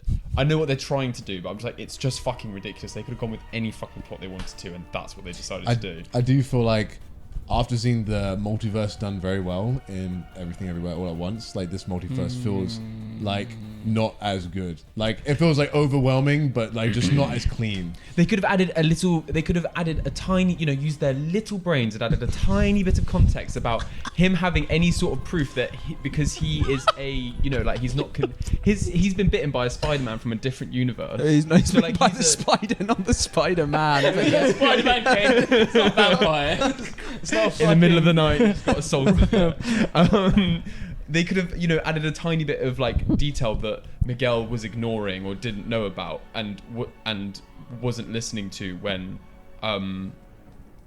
Miles was telling him, and then it would be like, oh, okay, then like he's actually valid. But all they've done is like, yeah, but I'm built different, and it's like you are a fucking 15-year-old kid. Like you have literally no idea what you're doing. I mean, I unfortunately will probably say that Miguel has not thought of everything, and in the third movie, Miles will pull something out. That's what I mean.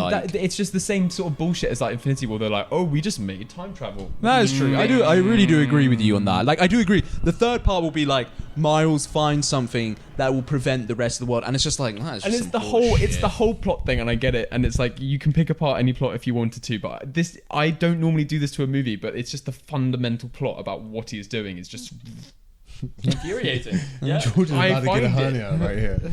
Twisting my fucking tits. Fair enough.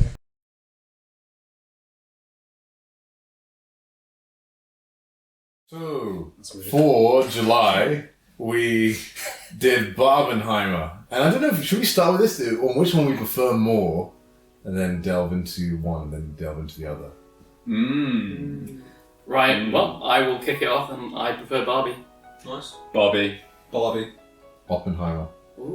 We've obviously got someone who doesn't like feminism in this group. Oppenheimer fashion. What the Run. So now, George, what's your general feelings? Like, why do you like it? What's your vibe about? It was just a good 2 hours, meaningful point. It did everything that it set out to do. It deconstructed patriarchy, kind of like how everything is set up at the moment, and then pointed out the flaws in Barbie, but then also the point of Barbie, and then it still made it funny. It was all lighthearted, but then it was still serious. I think it was just a really clever, well-made movie. And Greta's did a really good job. All Greta Thunberg. But I do agree that with you in terms of the making a point, because I don't think it was subtle. At first, I watched it and I thought, nah, you know what? It's really blunt. It's the point is way too forced down your throat. I think there is one scene which does force it down your throat, and I'm like, that's a little bit too much waiting for the crowd to be like, you go, girl, sort of thing. And people did in the cinema. Yeah, well, so they did that at your viewing. They did that at my viewing, and we had some real scares in there. But the other thing is, they were obviously the whole film was supposed to be very in your face, and then when you review it like that, I am sort of more on the line of actually, you know what? I think they made their point clear, and it was funny at the same time, and it was really enjoyable. Yeah. And it lived its 2 hours, and I didn't feel it. When I watched it, I finished, and I was like, "Fuck, that was 2 hours." I didn't even feel that, and I was severely hungover. Yeah. I got bored. That's a good. You got bored at the end. Yeah. So I think a lot of people, and our sister included, who had watched the film, the ending, where Margot Robbie's as Barbie, what's her name again? Is she's OG Barbie or Barbie? Yeah, Barbie. Maybe. I think it's something different, but yeah. Anyway, classic Barbie perhaps, but original Barbie. Original, yeah, I think something along those lines. Anyway, original machine. That's a GX reference. I think that sequence did lose a few people, I think, along the way, because the film in general, before that, was so in your face, and didn't hold back any punches, I thought, which was really good about it. And I thought, in my opinion, is the funniest film I've seen in perhaps the past 3 years. I think it's so funny. I thought it was definitely the funniest film I saw this year, for sure. Oh, yeah. No, without a doubt. I thought the subverting sort of the expectations of Barbie, and sort of also. So one thing I think which is interesting to get out of the way is sort of Mattel. which is the company which also funded the film and, you know, was made fun of. Well, so that's the thing, because I think a lot of people are drawn light towards it, like, how badly do Mattel come off in the whole film? And I don't think they do come that badly off, in my opinion. No, yeah, it's true. Yeah. I mean, and Greta Gerwig, I think, correct me if I'm wrong, has mentioned that the Mattel, like, all male executives sequence is like more a commentary on general American commercialism versus specifically the Mattel company. The thing is, I thought was interesting about that. I think this is maybe the biggest. I thought generally, both of these movies I thought were really interesting because of not only the movies themselves but the discussion they had afterward generated. Now I think on the Barbie one there are some more, I guess, less interesting takes. But I watched down there to see all these teenage girls come past with their mothers, and it's quite sweet seeing like, oh, this is a movie like that they're enjoying together as a group. I know, like, I had cousins who like are in rural Canada who watched the movie and like dressed up in pink and went to watch it, but their fathers probably would like be like, this is woke, I don't like it kind of deal. So I like you. Yeah, like me. Yeah, I wouldn't let my daughter go see Barbie. It's an abomination upon mankind. So I attended actually like one of the first one of the initial previews. I said it again. Fuck me. I don't think I will. I'll have to decline. But I watched like one of the first viewings at like the BFI, and like everyone was wearing pink other than me, who was repping my black. Are you repping your black Queen? I was exactly wearing this, but like the girl were just like I mean, it was a great, like the atmosphere was electric. Yeah. Like, and I think perhaps it's worth speaking about this when when talking about Oppenheimer, but it was a very different air about the film. Like the experience of going to the cinema with Barbie was like, it was very different. It was like, oh, I'm part of something here. Like we are like collectively enjoying something. And I'm sure there were people who didn't enjoy the film, and I've seen like a lot of critique around the film as well.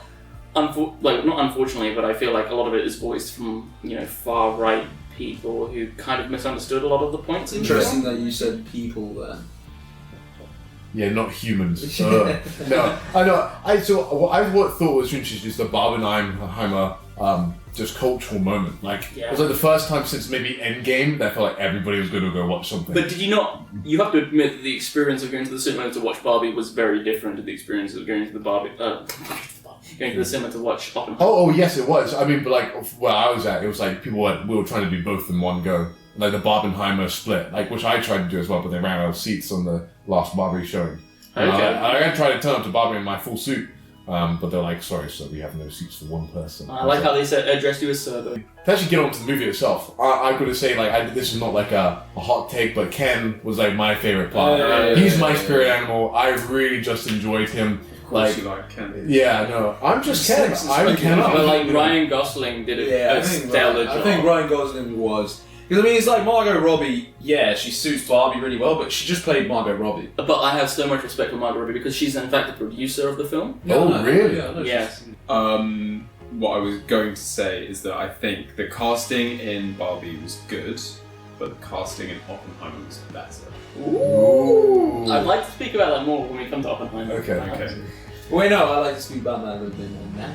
Why do you think the casting? So what was bad about Barbie's casting? Not to say there's anything bad about Not it. perfect. It's just that it was just it felt obvious. I think that there was more. That played into it. Like it's so self-aware. At one point, it literally stops the film to be like, we realise Margot Robbie's not the best person to perhaps play this role, and then you're just like, whoa, wow. You're like, what is that? Crash? Like, they broke the fourth wall. Oh, I mean, I think the film breaks the fourth wall quite often, in my opinion. Yeah. As in, that is interesting, but I think that I find it more enjoying. I find it more enjoyable. Alright, fucker. I needed it. I wasn't going to come up with that word by myself.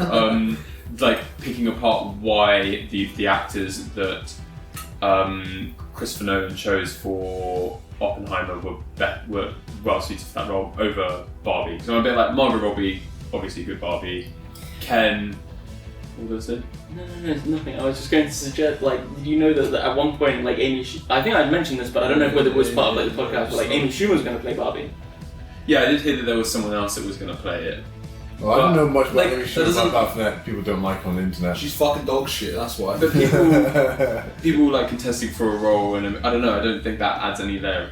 That doesn't add complexity. Like it's good. I'm saying that Barbie had good casting. I just think Oppenheimer had better casting. No, and I think that's great. But I think like breaking down. I think you're wrong. Well, I don't disagree in some sense. I think the casting was great in both films. Yeah. I liked Simu Liu. He was like the other Ken that like he was beaching off with other Ken. Oh yeah. Simu Liu. Michael Cera was also like hilarious. Yeah, Michael Cera was. I was just like, I'm going to the gym tomorrow and doing a few reps, baby. Oh, I just thought the comedy was so on point. Yeah. Like I don't think I laughed that much in a film in a long time. Like I think it works, like particularly if I think people that would get with the comedy are people who just like you have to laugh. Like as a guy going there, you're going to laugh at yourself, and that's kind of like do you really feel You don't that? think like you're not laughing at yourself, Jack? No, but like It's not in practice. general, it's like Don't worry, dude. You're not laughing at yourself. Because no, I want to hear the story. I'm getting.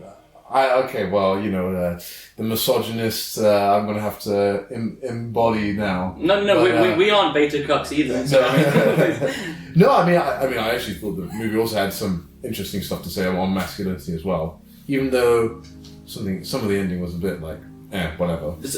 But anyway, so I thought it was like talking a lot about patriarchy, about how like women's had it like quite tough, and then making jokes at expense of Ken. It's like this is what a man is, and it's like men. It's like doing like their reps in the gym, and we're about horses and whatever. It's like if you take that really seriously, you can imagine some dude be like, we're not just about horses and cars and stuff. Like, and you just be like, no, that's just funny because it's like, dude, bro, like it's just. A I feel like you have to be a particularly uncreative person to get offended by that particular.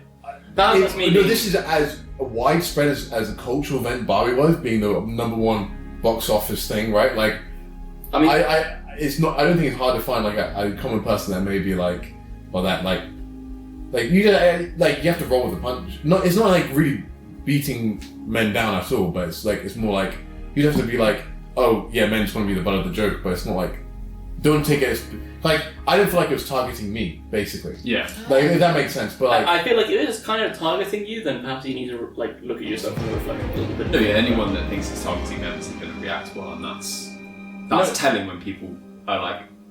You can't say that everyone that reacts negatively, because you need to actually look at the comment, but quite a lot of people are picking up about it. It's like it does. That's almost why I kind of love it. Is that like, if you can't accept, because it that hasn't really portrayed anything in like an incorrect way, really, in terms of like how patriarchy is at the moment. So it's like, it's if you disagree with it, it is a little bit telling.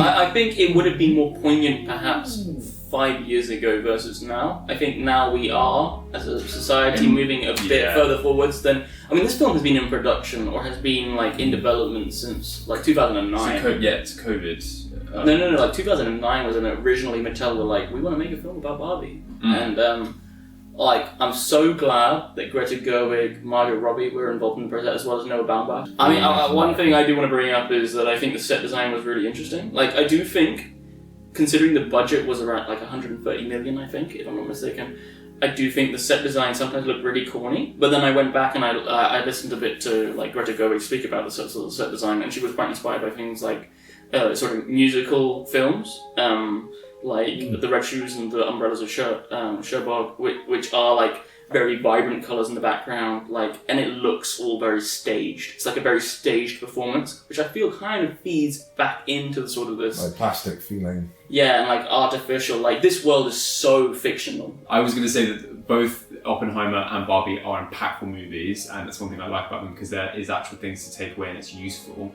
And I was going to ask you guys, did you learn anything by watching Barbie? I have to admit I didn't. Admittedly, like the stuff they spoke about, I was like, yeah, I'm pretty aware. I would say that I'm aware as well, and I would say that it didn't touch on anything that I didn't already know, but it did. The way that it rephrased things / put things in a different context did open up my eyes a little bit. I was a little bit like, oh, I never actually considered it like that before. No, that's fair. I really like the commentary just around like the whole principle of what Barbie kind of stands for, which is like these images of woman.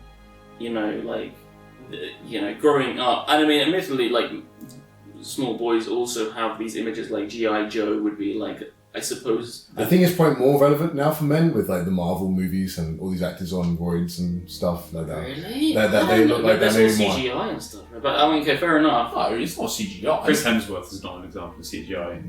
He's not? No, Yeah, definitely picking some. he takes stuff. I mean, like Wolverine, right? Hugh Jackman. Chris Hemsworth is a Captain America. No, he's Thor. I mean, Captain America too, probably as well, right? Like all of them. He's Chris as well, though, right? Yeah, they're all Chris. They're They're both all Chris. Chris's. Chris Pratt too, probably also. Chris Pratt's got a bit of a fucking dad bod. No, Chris- But he was jacked in First Guardians though. Was he? Yeah, he made a pretty decent body change. And then he had dad bod beforehand, and then Looking got out to the muscle. distance when he was quite big. Anyway, I personally, I think a lot of it I was, I thought was funny, but the most of it I just thought yeah. And working in a company where it's got a lot of women in it, I kind of just thought, yeah, I understand, and they speak about it a lot. So how sick were you of? Just kidding. Oh yeah, that was. I actually think that's a banger. It's a banger, but once you hear it 5 times in the office, you're like. I thought the soundtrack was pretty good. I thought the soundtrack. The soundtrack was better as well. Personally, what did you? I thought like the message to I am Knuff, I thought it was a meme beforehand, but actually how it's portrayed in the movie, I think, is very relevant.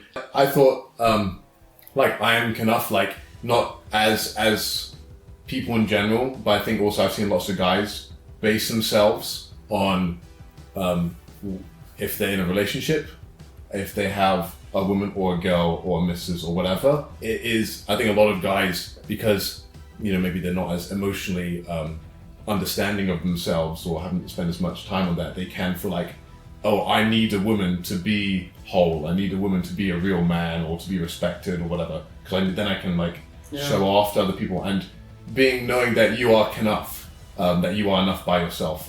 Like I mentioned before, like you can say that some guys would go in there and be maybe offended by that, but I feel like actually what they had to say about men and their commentary on it was, while it was good that I was focused more on women, it was nice that like they had a little bit there and it was something that you could take away from. And, I think that's a really good point, Jack. And a very lovely way to end the podcast. Right, we had we had George introduce Barbie, but Jack, you were the only one who liked the greatest piece of cinema that's ever touched my eyeballs ever. It was incredible. Oppenheimer did for me. I'm always a big fan of like historical. So biopic kind of films.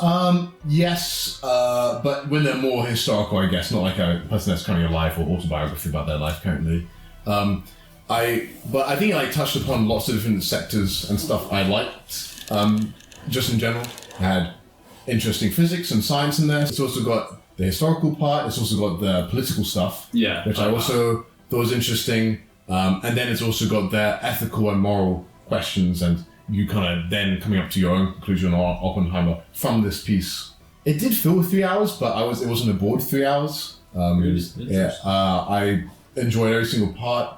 My favorite part was the final act, which was that political part, which Between I think Lewis Strauss and which I think was okay. View it. Yeah. So also 3 hour runtime. Mm-hmm.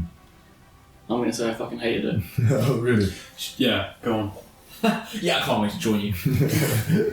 I agree that the casting was great. Like, I want to go back to your point in Barbie. I think the casting was fantastic. The cast was like ultimately extraordinarily talented. You got like Emily Blunt, Florence Pugh, Cillian Murphy delivers a phenomenal performance in trying to portray all the nuances that Nolan wants from this character, Oppenheimer. Mm-hmm. You've got Raheem Malek playing like, from iRobot and Bohemian Rhapsody, he's playing like this quite a small role. He does deliver that sort of bombshell scene within the court case towards the end, but a fantastic cast, no doubt. Matt Damon as well. Mm-hmm.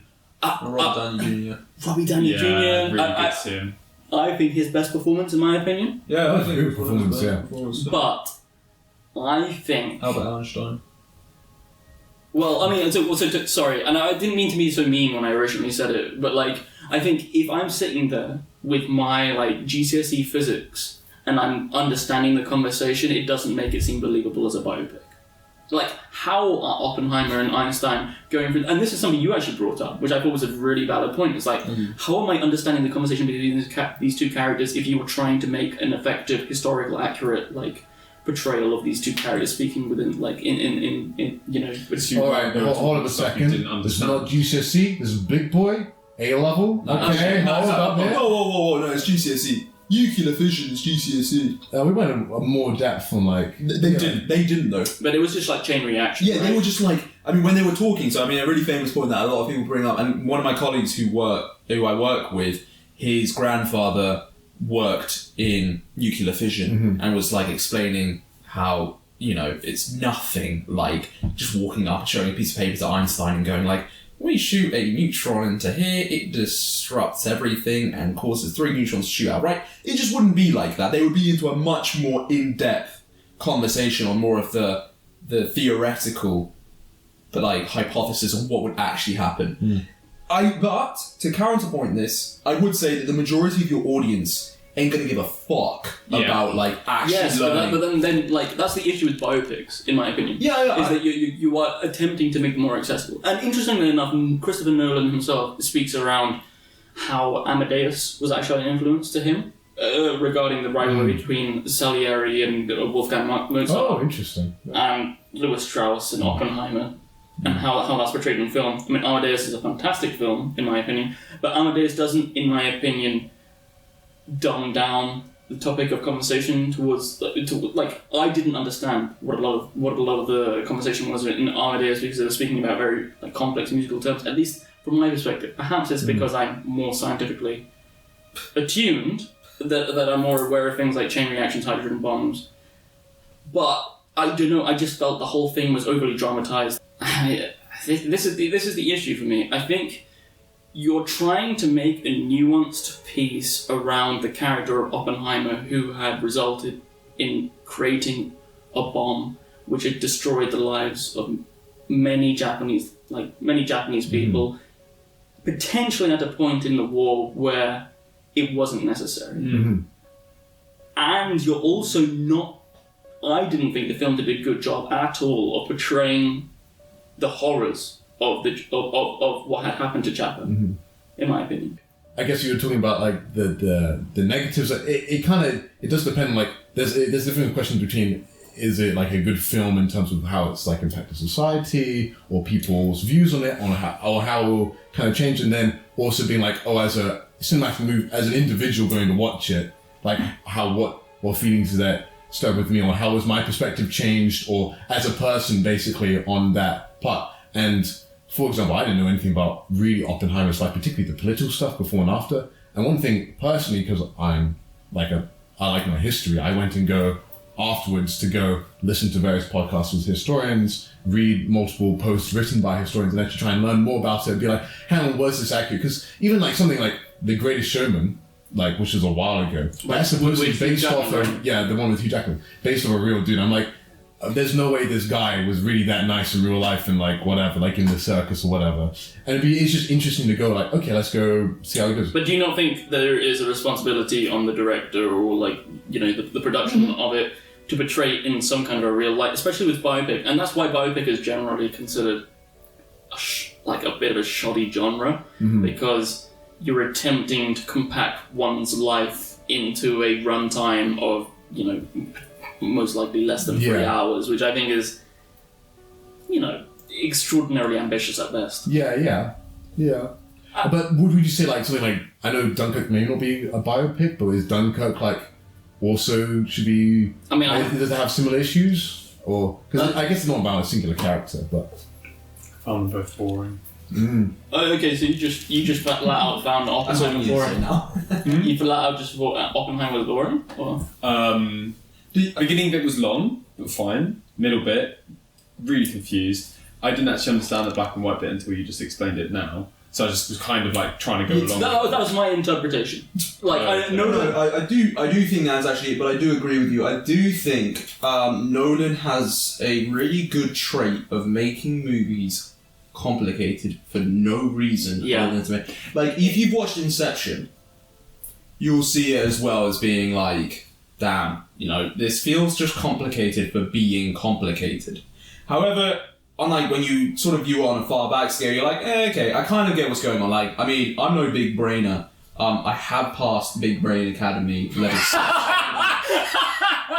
But But I'm no big brainer. But anyway, I understood what was going on throughout Oppenheimer, but I wouldn't blame anyone who was like, what the fuck? Like, it's showing 3 different time scenes, which is confusing, and you can't go into too many different colour schemes. Like, they had black and white, which was trying to show the future, which is weird, because majority of the time you would associate black and white with olden times. Yeah. And normal colour to be normal. I think I like Lars's point of it being trying to be monochromatic in terms of, like, black and white, what's good, what's evil.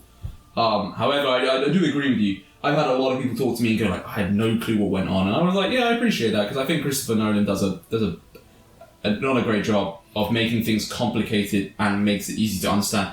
And I definitely feel that comes a lot across because someone at the music place just goes like, shit, this is a beat. Turn that up.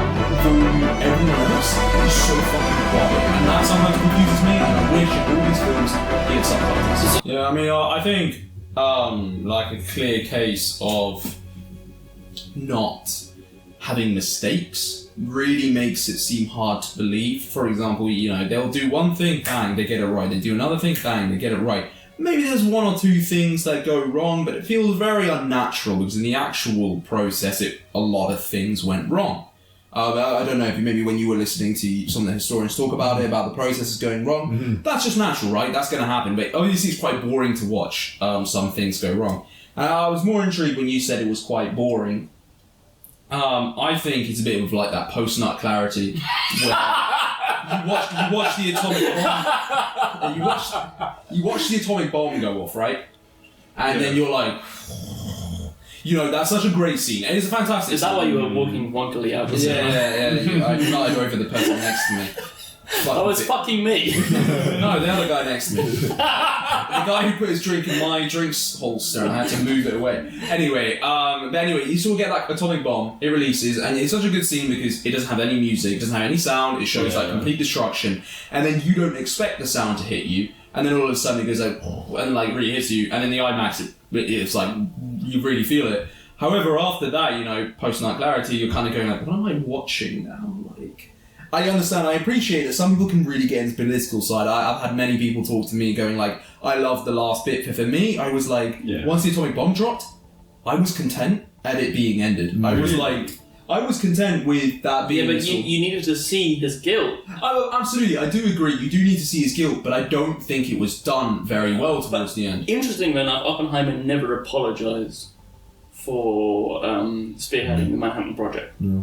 Which I think that's made obvious in the movie. Kind of. I think it's really interesting how he's like caught in his own trap by the legal system when they're trying to say they kind of like show him to be quite the hypocrite at the end. That was my impression. It's like, oh, they've got you now. Like, he just doesn't want to admit that like his true feelings are there. He just wanted to do this because of science, and now that he's done it, he's realized that he's actually kind of grown up. He was like almost a bit childlike and immature with how he's approaching this, and then he was like, oh crap, this is actually real. And then I want to stop it, but it's like too late to do it now, and it's just kind of like hypocrisy that you kind of feel, and you're kind of and Cillian Murphy kind of portrays this kind of like this conflict as he's kind of like not wanting to like admit it within himself, which I quite enjoyed. I mean, Cillian Murphy's performance was fantastic, and I think that particular point around like his immature, like just exploring science was something that I think mirrored the atomic bomb in regards to him like putting poison within the apple. Yeah, no. Specifically with how he injected it, and like that would be the core of the atomic bomb. Yeah. I think that's definitely a mirror in the film. Yeah, so from what I understand, this is based off the book American Prothesis, which was released in 2005 by a historian. I don't know how historically reputable it is as a source, but I thought the whole like setting up initially with the poison apple, it already shows this man is morally questionable. Yeah. And that's how it sets up his character in the movie. And I actually want to go back to the bomb scene because I only had 2 points, and this is my second point. I love the bomb scene because it almost shows the horrific beauty of nature, and it's like the light. Initially, you're just in awe, you're like, oh my word, this looks beautiful, amazing. Like, it's just awe-inspiring, and whatever emotions come attached to that, and then. It's a great use of like, how sound is slower to travel than light, and it goes boom, and you're just reminded of like, this is the destruction of this weapon. It is insane, and it's this like kind of gut wrenching feeling of like the kind of like like of just nature in general. It's almost like seeing a volcano go off, where you're just like, it is awe-inspiring, but also absolutely terrifying that this is mimicking, you know, what happens in nature, which is fusion. Fission. Well, you could make that argument, but I mean, the atomic bomb is entirely man-made. I mean, like, yes, of course, but it's like it's like a natural process. I mean, yeah, okay, so it's a parallel to it, I suppose. Like, Yeah. I mean, if I'm thinking of like documentaries like Fire and Love, in which like you have those two, I can't recall their names, like the French scientists who follow like volcanic explosions. I could see parallels shown within that for sure. Especially considering their demise was met with like they were filming a volcano erupting in Japan, and like, you know, the initial footage was fantastic, but then like of course the pyroclastic flow came and like caught them. Yeah, but I think the title American Prometheus already has very I think unfortunate connotation towards it, because Prometheus, correct me if I'm wrong, and I think this would be a great question for you, guys. If you're wrong. I'm going to correct you right now because you're wrong. Yeah, anyway, carry on. Yeah, you were saying. But like Prometheus gave fire to the humans, and that's generally considered to have been a good thing that he gave to humans, versus, in my opinion, nuclear weaponry is not a good thing to have given humans. Yeah, I agree. I think Prometheus is a weird choice. I understand, because fire is both a positive and a massive negative, because obviously fire is evil. I think it's more like a symbol of technology. It's like you could go with like America's Pandora or something like that, which may be a better, like I've heard this term of releasing the genie out of the bottle quite a lot. But I think with Prometheus as well, it's interesting is like how Prometheus is eternally punished for his crimes of but he really not. wasn't. Like, relatively, we're speaking about some, like, you know, a titan who had his, like, innards. But he's also not eternally punished, because he eventually stops. Yeah. And maybe... But maybe there's something in the movie I can't quite remember, because quite frankly I was zoning out into the last 25 minutes. I needed a wicked piss. Glad we got that into Maybe that certificate was supposed to be at the end. He gets like the certificate of that saying that you're like a cool lad. It was a Pulitzer Prize? No. Yeah. And then one might be able to argue that was the ring that Prometheus was received. In showing that, you know, you're still punished, even though it's an achievement and like you're free, you're still punished by the medal that we've given you. Now, I don't think Christopher Nolan is as big brain as I am, so yeah. No, totally. No, he's level 4 on the brain tree. I checked before. Yeah, cool. So I don't know. Maybe he did that. Maybe he didn't. But the performances were fantastic. I thought Benny Safdie as Edward Teller gave a great performance. I thought Emily Blunt as Kitty Oppenheimer was great. Really good. Yeah. And Florence Pugh. Yeah. Florence Pugh just kills performances, and her performances. Jean Tatlock, I think, has Jean Tatlock. But I think like performances generally were terrific. I mean, you've got like that memeable scene where it's like Matt Damon's like, "This is the biggest thing that's happened in the unit, like in the world since like time immemorial," or something along those lines. And I think it's very cinematic, very dramatic. But I think in these kinds of events, and I mean, admittedly, Nolan has for a long time wanted to make a film around Oppenheimer. It's not been something that he's hidden. He planned to make a film around this particular genre for a long time, but I don't know. I think when you're dropping a bomb of that kind of a scale, not to focus at all on the catastrophe. I mean, so of course there's that scene right at the end of the film where there's the nuclear missiles dropping or along those lines, and he's kind of like thinking about, and that's like that scene with Einstein as well. He's walking away from the lake and he's realizing the magnitude of what in fact he has created, or what he's given humans, which could to extent be, you know, I think it is a parallel with what Prometheus had given humans, but I don't know, I think you need to give a little bit more appreciation and respect towards the lives that it would have decimated in the process. Yeah, I think that's fair. I guess one interesting thing is, though, I wouldn't also say it's like a pro-American movie or pro-atomic bomb movie, in the sense like it is like Truman, you could argue, was shown awfully in the movie. Absolutely. Like, and lots of the American military, like how it's shown, like he, like after the bomb, like lots of the, you know, American soldiers, like, yeah, we beat Japan or whatever, Yahoo, and like Oppenheimer's like finding himself like. What was that enthusiasm in Mario? Yahoo! Yahoo! Like very like disassociated from it.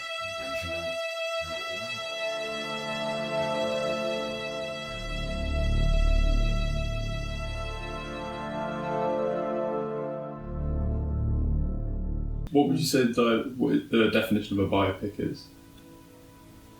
A film that follows like True a events. non-fictional character. Yeah. Yeah. So then I completely understand your point that it is awful that they didn't show Oppenheimer's the consequences of Oppenheimer's research on Japan, but I don't know. But did Oppenheimer even ever visit Japan afterwards? Like you can't show what happened to Japan because he never saw what happened to Japan. Does that make sense? Well, I I think you have a little bit more responsibility as a filmmaker to sort of, you know, like I mean, we're not talking entirely from the perspective of Oppenheimer, like the. But I thought you said it's based on a character, and that character never saw Japan. And maybe that's like adding to it the fact that he never even went to go visit the consequences of his actions. That shows how even more immoral he is. But then you're kind of construing that as saying it's Christopher Nolan being immoral. But maybe you're right. No, I think actually that's a very good point, George. I would need to think about that a little bit more. But I think that's a good point to make. Thanks. Yeah, interesting. Fuck you. And with that, let's go watch Iron Saga. I wonder Genas.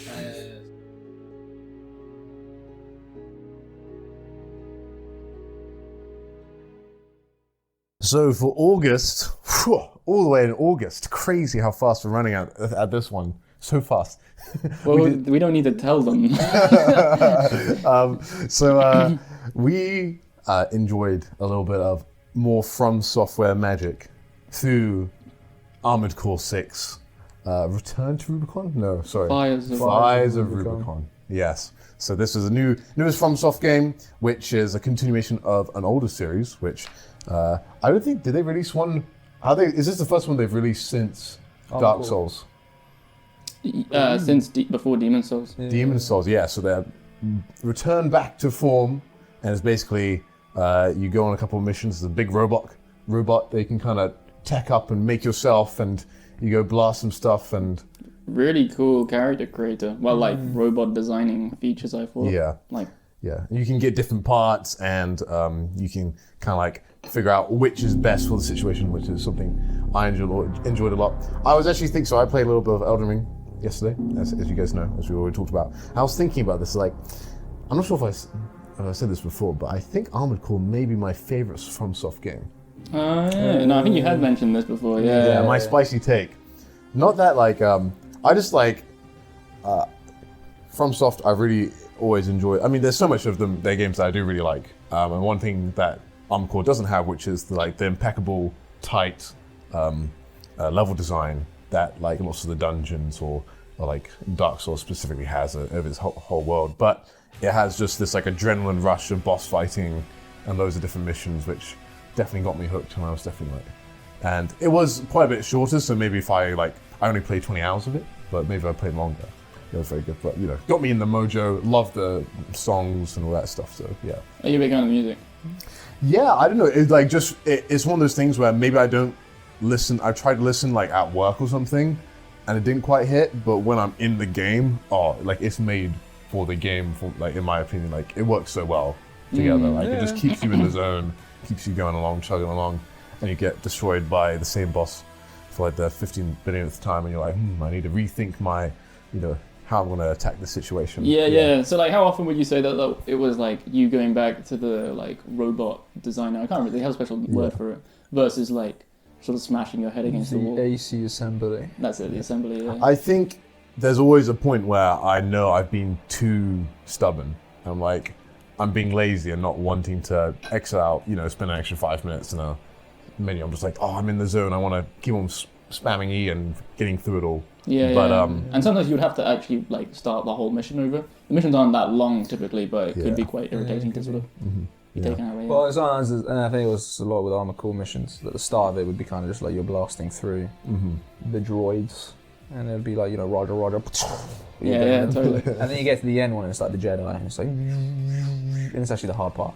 Yeah, Darth Maul. Yeah, exactly. When he kills Qui-Gon Jinn in front of Obi-Wan Kenobi. Qui-Gon Jinn. Qui-Gon. Flashback. Oh, okay. I've never watched the prequels other than... You have? Yeah, the one with Qui-Gon Jinn and... Jar Jar Qui-Gon Jinn. And it's Darth Maul. What's that one called again? Return of the Jedi. No, it's not. Death Maul. No. Phantom Menace. Phantom Menace. Ah, did it. There we go. I told you were wrong, and I was right that you were wrong. Oh, yeah. It's. And yeah, so I think some of the mission structure was kind of not my favourite in that way. I mean, I get it, it's a Gundam, but quite frankly, I would prefer maybe some more intermediate fights. But then I say that, but I really didn't like the guys with the shields. They were kind of just annoying. When it was like the enemy was evasive, then it was just got kind of irritating. I just felt like a lot more of the combat relied on sort of enemies dodging things versus sort of like that battle of attrition that's commonly in like Elden Ring or like Dark Souls 3 or any of their other games in the catalogue. Whereas kind of more about sort of like you're getting those chips in and you're like, you might not be doing masses of damage, but you're sort of like over time you are going to kill them. Whereas like Armored Core is a lot more about like getting those single hits. That's what made like the pile driver, in my opinion, so strong, was because you just needed like one of those hits and you did like half of Ibis's health bar, I think. Pretty crazy. Oh wow. So I do feel like there was definitely some really busted builds, and I definitely tried to not look at them until I got stuck, and I was like, oh, double shotgun sounds kind of good about now. So double shotguns was a pretty hot build. I think I just slapped that on something. I was like, I'm gonna just try shotguns. And then boom zing, it was one of the best machines I made. Sammy Wisenuts. Sammy Wisenuts coming in clean with the double Zimmermans. And the Gatling gun option B. Gatling gun was pretty insane. But that one you didn't really have to bother aiming all that hard. Yeah, it was definitely an interesting take, and I think the controls were quite smooth, I felt. I don't feel like they were too complicated. Well, we have our keyboard warrior here, Jack. Dude, is keyboard meant to be easier or harder? I think it's meant to be pretty reasonable choice. It's not like the other FromSoft games where it's like a keyboard is typically less advised, I think. Yeah, I mean, I started the first mission and I was like, it's overwhelming. Like the tutorial, I'm like, I have no clue what I'm doing. I see this start like boss, and I had like half an hour to try it out. So I was like, okay, I wasn't that invested. I'm like, I don't even know. But then I liked that first boss because it was like, oh, I'm not. Then was felt like more like, oh, I'm trying to hide behind buildings or use a bit of environment to my advantage. And then once you get in the flow, you're like, okay, these buttons make sense where they're placed, but. I got a bit of arthritis trying to figure out in the first place. What did you think about the sort of story? Because I thought it was... I mean, you only did one chapter, right? 6 to 1. One chapter, one playthrough. One chapter. That's it. Now I got the DL. Story was pretty good. So I think it's a bit weird. So why did you not continue to do the other two? That's a great question. If it's your favourite game... I would have played it for longer. I'm not like...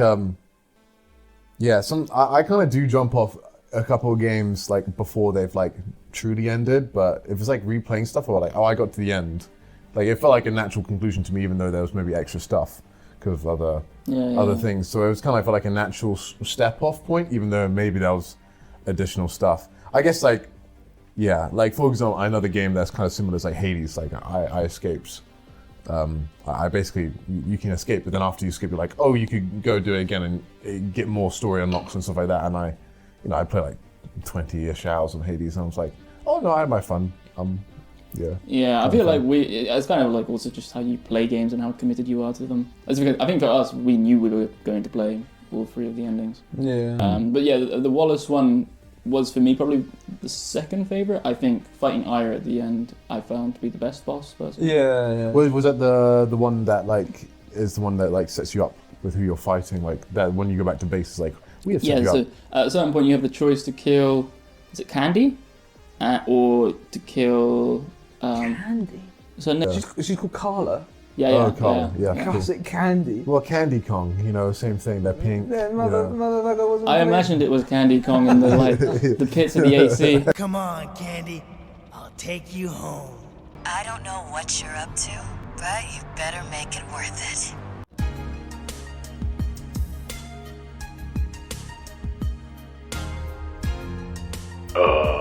6 to 1. What the fuck? Before we get tangents on it. You got to kill Carla, and then she's got sloppy nuts or something with her. What's the guy? Oh no, I already killed Carla to kill other Sammy. guy. Oh, you have to kill her again in this new second run. Because I killed her to kill Oh no, of course Wallace you joined the first forces with her. Oh, that's it. Sorry, you join forces with her. You actually, no. So the one where you kill Carla is the one which you did, where you kill Wallace at the end. The one where you decide to kill Ire is the one where you like carry out Wallace's incentive, and you actually fight Rusty as like one of the main bosses as well. Oh, cool. He doesn't join you. Yeah, what a guy. Fights you. Yeah, because Rusty gets taken out by Wallace. Snail. Snail, or I thought he gets taken out by Wallace. So does he get killed by Wallace? I Well, he's thought- like fighting with you, and he's like, "Whoa, there are too many," and then dies. Yeah. Well, I mean, for a FromSoft game, it definitely is the most story-driven one. Interesting. So more than Sekiro. More than Sekiro. Yeah, Sekiro is definitely the second most story-driven, Yeah. or at least the ones where, like, out of the, I think it's a bit harsh to state that like none of the other games have any story whatsoever. I think This is it's- a different approach. So this one is much more explicit. Yeah. And I think I generally prefer this. I mean, I always appreciate like Elden Ring's world or Dark Souls' world, of course. But I normally need a YouTube video to explain to me why it's good. But, I'm not necessarily looking in that myself personally. I know some people do get. But do you not think like from playing those games, just generally through the gameplay, you can sort of piece together ideas of like how like how these characters are related potentially, or like Maybe, I guess, like, I mean, Elden Ring's probably the best. Like there were so many names, I got confused between the names. There are a lot of personally, names. when I was a lot playing beginning them. with R and M. Yeah, which and so makes sense considering it's like Radigan and Marika. But like, yeah, so I'll be honest, like some of it kind of went in one ear and out of the other because there's so much downtime that like I'd be doing something else and I'd forget, and then Totally, other stuff is like not hidden, but like in item descriptions, and I'm not reading. You guys do realise why? I mean, this is such a tangent. You guys realise why everyone's got G's and R's and M's in Elden Ring? Because it was by George R. Martin. So that's why everyone starts with those. Yeah. You've got the Godfrey line. You've got like Godskin Duo, Renalia, like Radagon. Yeah. Marika, Whose idea do you think Melina. that was, though? Do you think it was actually George R. R. I think Martin? it was George R. R. Martin who came up with most of the names. It's Anyway, like, this is all the influence you're gonna get from me. Just have my name. Yeah, but is that actually true? Is it, or did you just That's- make it that seems up? like- That's it seems so coincidental though that it's George R. R. Martin. and then, like every main character. Anyway, I'm gonna shovel it back. back to 621. That is. Did you have a particularly? Did you have a favorite mission? Yeah, was there a favorite mission? I have to say probably the one where you kill Snail. That is a pretty satisfying mission, and then you get a fight with Rusty. It's a little bit boring now and then, but I do like it. I also like Balteus' one, the intro Balteus. The first Balteus. Ironically, they've got the same boss as their final boss for both of them. I do think that was probably the best boss. Original Balteus. Yeah, that was probably my favorite the boss. Ice Worm. Ice Worm was great fun. I think that might be my favorite, but then again, like replaying it's not super replaying it was fun. kind of boring. It was just like Dude, I died so many times doing that. the Ice Worm. Yeah. Really? Yeah, because I just couldn't kill it fast enough. Eventually, I had to like change my thing to basically have a flamethrower to like, because you get to like the third stage and I just needed to co it. Basically, I wouldn't be able to kill it fast. I just didn't have enough firepower. Just didn't use the pile driver, basically. Wait a second. Does it just kill you in one if you don't? If you run out of shots, Rusty's just like, I don't have any more energy. You're dead, bucko. And then kind of thing goes. Yeah.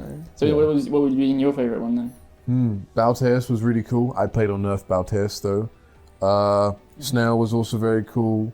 All right, mate. Have an original thought. I know exactly. I mean, I thought the Wallace one was really tough, but once I got it, I felt really good.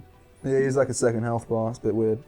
That was like an AC fight, right? Yeah, I'd say I definitely don't. I prefer the same thing in like Elden Ring. Like if I'm fighting like someone who can roll and heal, then I like basically like an invade or something like that. I don't like that as much as like big boss, like where it's a bit more asymmetrical. I'm like, no, this is meant to be my OP move. You're not meant to dodge my attack. Unbelievable. I do agree. That's another thing. Just before we step into your favourite, and I wanted to just quickly talk about was like those fights with ACs, because I didn't enjoy those too much. A lot of people seem to really enjoy them, but I was a bit like, it's a bit annoying. Well, it's just because they have the advantage of being able to sort of like read and react to your inputs, like and you know, eventually you can sort of identify the pattern. It's kind of be like they'll dodge like two moves, and then they'll either like use a move of their own or potentially even just like pause for a second. Oh, I liked Ibis. I liked the Ibis C. Oh gosh, yeah. Good, well, fair enough. You also thought I nerfed Ibis. I'm just kidding. Fair enough. I played it way after like all the patches came in. I thought that boss was kind of bad, to be honest. I she was like the epitome of like just dodges everything. I see. Interesting. So for me, I do think it depends on the weapon strategy you had. Like for me, I think I used the flamethrower and the minigun or something like that. So I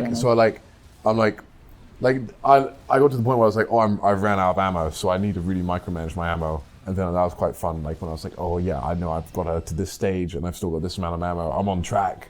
You know, it's kind of like managing like your mana chalices or whatever it is in Elden Ring and stuff. So Cerulean flasks. What would be your favorite one? Oh, I don't know, maybe like iguana? I feel the one where you go and take on like the wall, that was quite a good. Oh, that is actually Ooh, a really fun one. There was loads. I feel like lots of them for me were very quite similar. Yeah, I don't know. I think like certainly towards the late game, I was kind of like, oh, well, these missions aren't quite as enjoyable. I think like when we replayed the game, it was quite cool to get some of those unique choices. Like you can like there's that first like one of the first missions where you have like and you've got what are they called?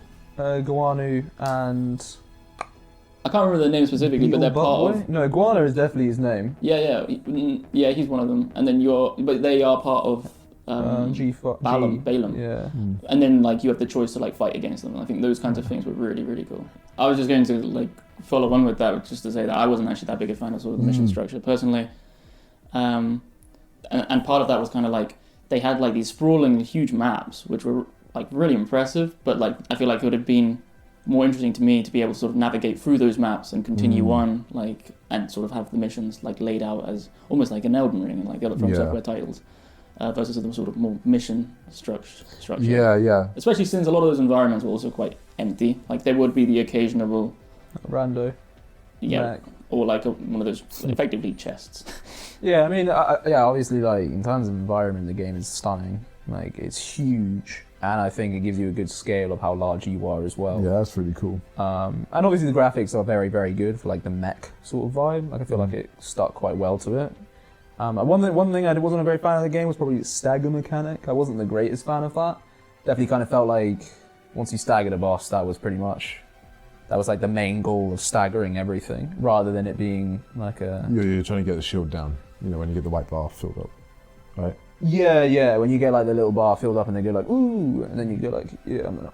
Free reign. Fist. That's kind of like the pile driver sort of strategy. Well, I feel like that's just like a lot of weapons. I mean, like, that's why the double shotguns were very powerful, because if you managed to get close to someone, it pretty much filled that right up. I think that would actually like lead back to sort of like my least favorite mission. It would definitely be the one where you take on like all the Balaam lot. That one fucking sucks. That's a shit mission. Oh, is that one of the replay ones? No. You can actually do it. You can choose to either kill like Pater, who's part of the Vespin, or Vesper. Yes. And then you've got the spoilers for shut up. You've got the other one where you can take on like Balaam, and if you know, you know. There's like G1 Michigan comes in it, but it is quite boring. The thing is quite boring. It sucks my fucking hairy asshole. That's because you couldn't beat it. No, I couldn't. That's like, and that just shows you how shit it is. Because I will literally play like Elden Ring and I will like be like, this sucks, I hate this, or whatever. But then I will still beat it because I know it's great deep down within. That one just literally sucks. Yeah, that one isn't fun. I mean, it's just so boring because like, again, like the stagger mechanic there is just highlighted as how irritating it can be, because you just get pelted with like bullets. And I think another issue is kind of like the camera is really irritating. Like the camera works quite well, I feel, but doesn't work quite well. It's also janky and like the other titles, but they're much more slow paced, whereas in Armored Core it's much faster, and that kind of really highlights the flaws within their camera, and like being able to track multiple enemies at the same time and being able to lock on to enemies I found also quite irritating sometimes. No, that's fair enough. I do think that's maybe where like keyboard and mouse maybe had an advantage, because you can just flick quite well. Like, you're using the mouse, I'm assuming? Well, I was using a mixture of both, but like, yeah, I was using the auto aim function they give you, right, which is less accurate, but... Yeah, but you still got to like choose who you want to auto aim on. Yeah, so like the mouse was quite helpful, I think. Like I didn't have as... I mean, I from my memory, I had more issues with Elden Ring's camera than I did Armored Core's camera. Interesting. Personally, I found... But no, but like what you said, I mean, like there's another thing, it's like things feel a lot less like visually responsive to when you hit stuff, because bullets, like you're just like an individual bullet. Like if you're single the minigun, you're like, basically in Elden Ring, if you get hit, oh, I know I got hit, right? If you hit them, oh yeah, I know I hit them. But in this, you're like, there's like a percentage chance I'm going to hit them, or not. Yeah. It's not super like, here it is, like. And then sometimes it would also be like, you'd be getting like pepper with stuff and it's not actually doing all that much damage, but then you just get hit by like one thing and all of a sudden you've taken like half your health bar. You're just like, what? That's random. it's not random, but it's just like, wow, okay. Yeah, that's true. It is what it is. The closing thoughts, I thought I really enjoyed the game.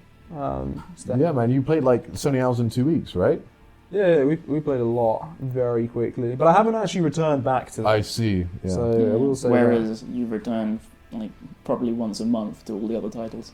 Yeah, because it's very, very different. I probably would return back to it, but I'll just give it myself some time. I really like the game, and I think they did a really good job. Yeah. So thumbs up from me. And expect more FromSoft in the future. Yeah.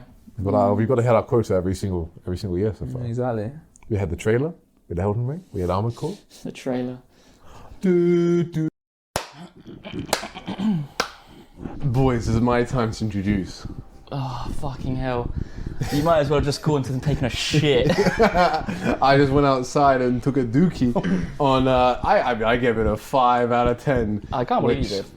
I mean, to be honest, okay, we watched Castlevania Nocturn, and I had watched all of Castlevania, and it's not something that I'm like, definitely vibe with, not necessarily my vibe, but I don't ever regret watching it. Now, maybe it'd be like, unlike some people here, but what I think I will say is that I got to midway episode 3, and I stopped watching. It was unbingeable. I couldn't binge in one go. I had to do it 3 times. It took me 3 binges to get through it, which is probably all that needs to be said about this amazing piece of media that we consumed. I mean, Carson, what do you think? You seem pretty enthralled. Yeah, it wasn't good, Jack. It wasn't good. There aren't many bright things I can say for this piece of media. Some may say that by the time I got to September, I kind of sussed out your opinion on Vinland Saga. I was like, well, we can't have that last. So go on, we gotta, we kind of made September the bad month. Last time we had Rings of Power, this time we have Castlevania Nocturne. Of course we did as well. Yeah, I don't know. There was just not much really going for it. I mean, the pacing is all over the place. The characters are quite whiny, and to be honest, the swearing didn't do it for me. Oh my god, the swearing. It felt a bit edgy. edgy. It's the most Netflix adult cartoon thing possible, where they're like, wow, we need to aim this at adults. I know, let's plug a bunch of entirely useless swears which don't add anything to the substance of what the characters are saying. It purely lets you know, hey look, nudge nudge, wink wink, this is for adults, you're not a kid for watching this. Fucking shit writing. Absolutely shit. Delivered by some of the worst voice acting I've ever heard. That would be the ungrateful wanker. Like, it should be, they should be embarrassed. It's fucking so cringy. And I also love it when they're like, what also makes it adult is when we slam on religion.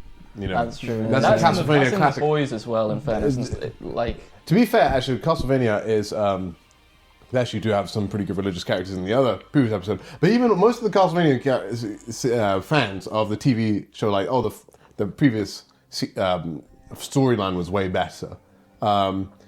I do think you guys would probably enjoy that storyline more, but I don't think you guys would necessarily be like, I wouldn't necessarily recommend it to you. Yeah, I don't think it's like, you'll just find it okay. Like, it's not going to make your life. Yeah. I mean, I probably would say it's one of the worst things I've seen in a very long time. Oh, wow. Like, I really didn't feel like there was much substance in it. Like, obviously they probably worked quite hard on it. Like, I mean, I worked quite hard on my volcano project when I was in year 5. So if we attain into that, then I guess they did put some effort into it. But I just found the animation really jarring. Yes, so that's one thing which I suppose if you're going to come and look at the show, you would potentially make the first opinion that, it looks quite nice. But in actuality, the animation's really stiff. Especially when characters are walking, you're just very aware of the fact that they are merely just moving the transfers up and down. Also, so it's CGI, right? Which parts? Is the show not CGI or? No. It's 2D animation. It's not CGI. Oh, I thought they were 3D character models though. I don't think so. Because it's got such a stiffness, and do you know what it's a lot like? It's a lot like Three Houses, Fire Emblem, the cutscenes in that, where it's got some really strange frame rate.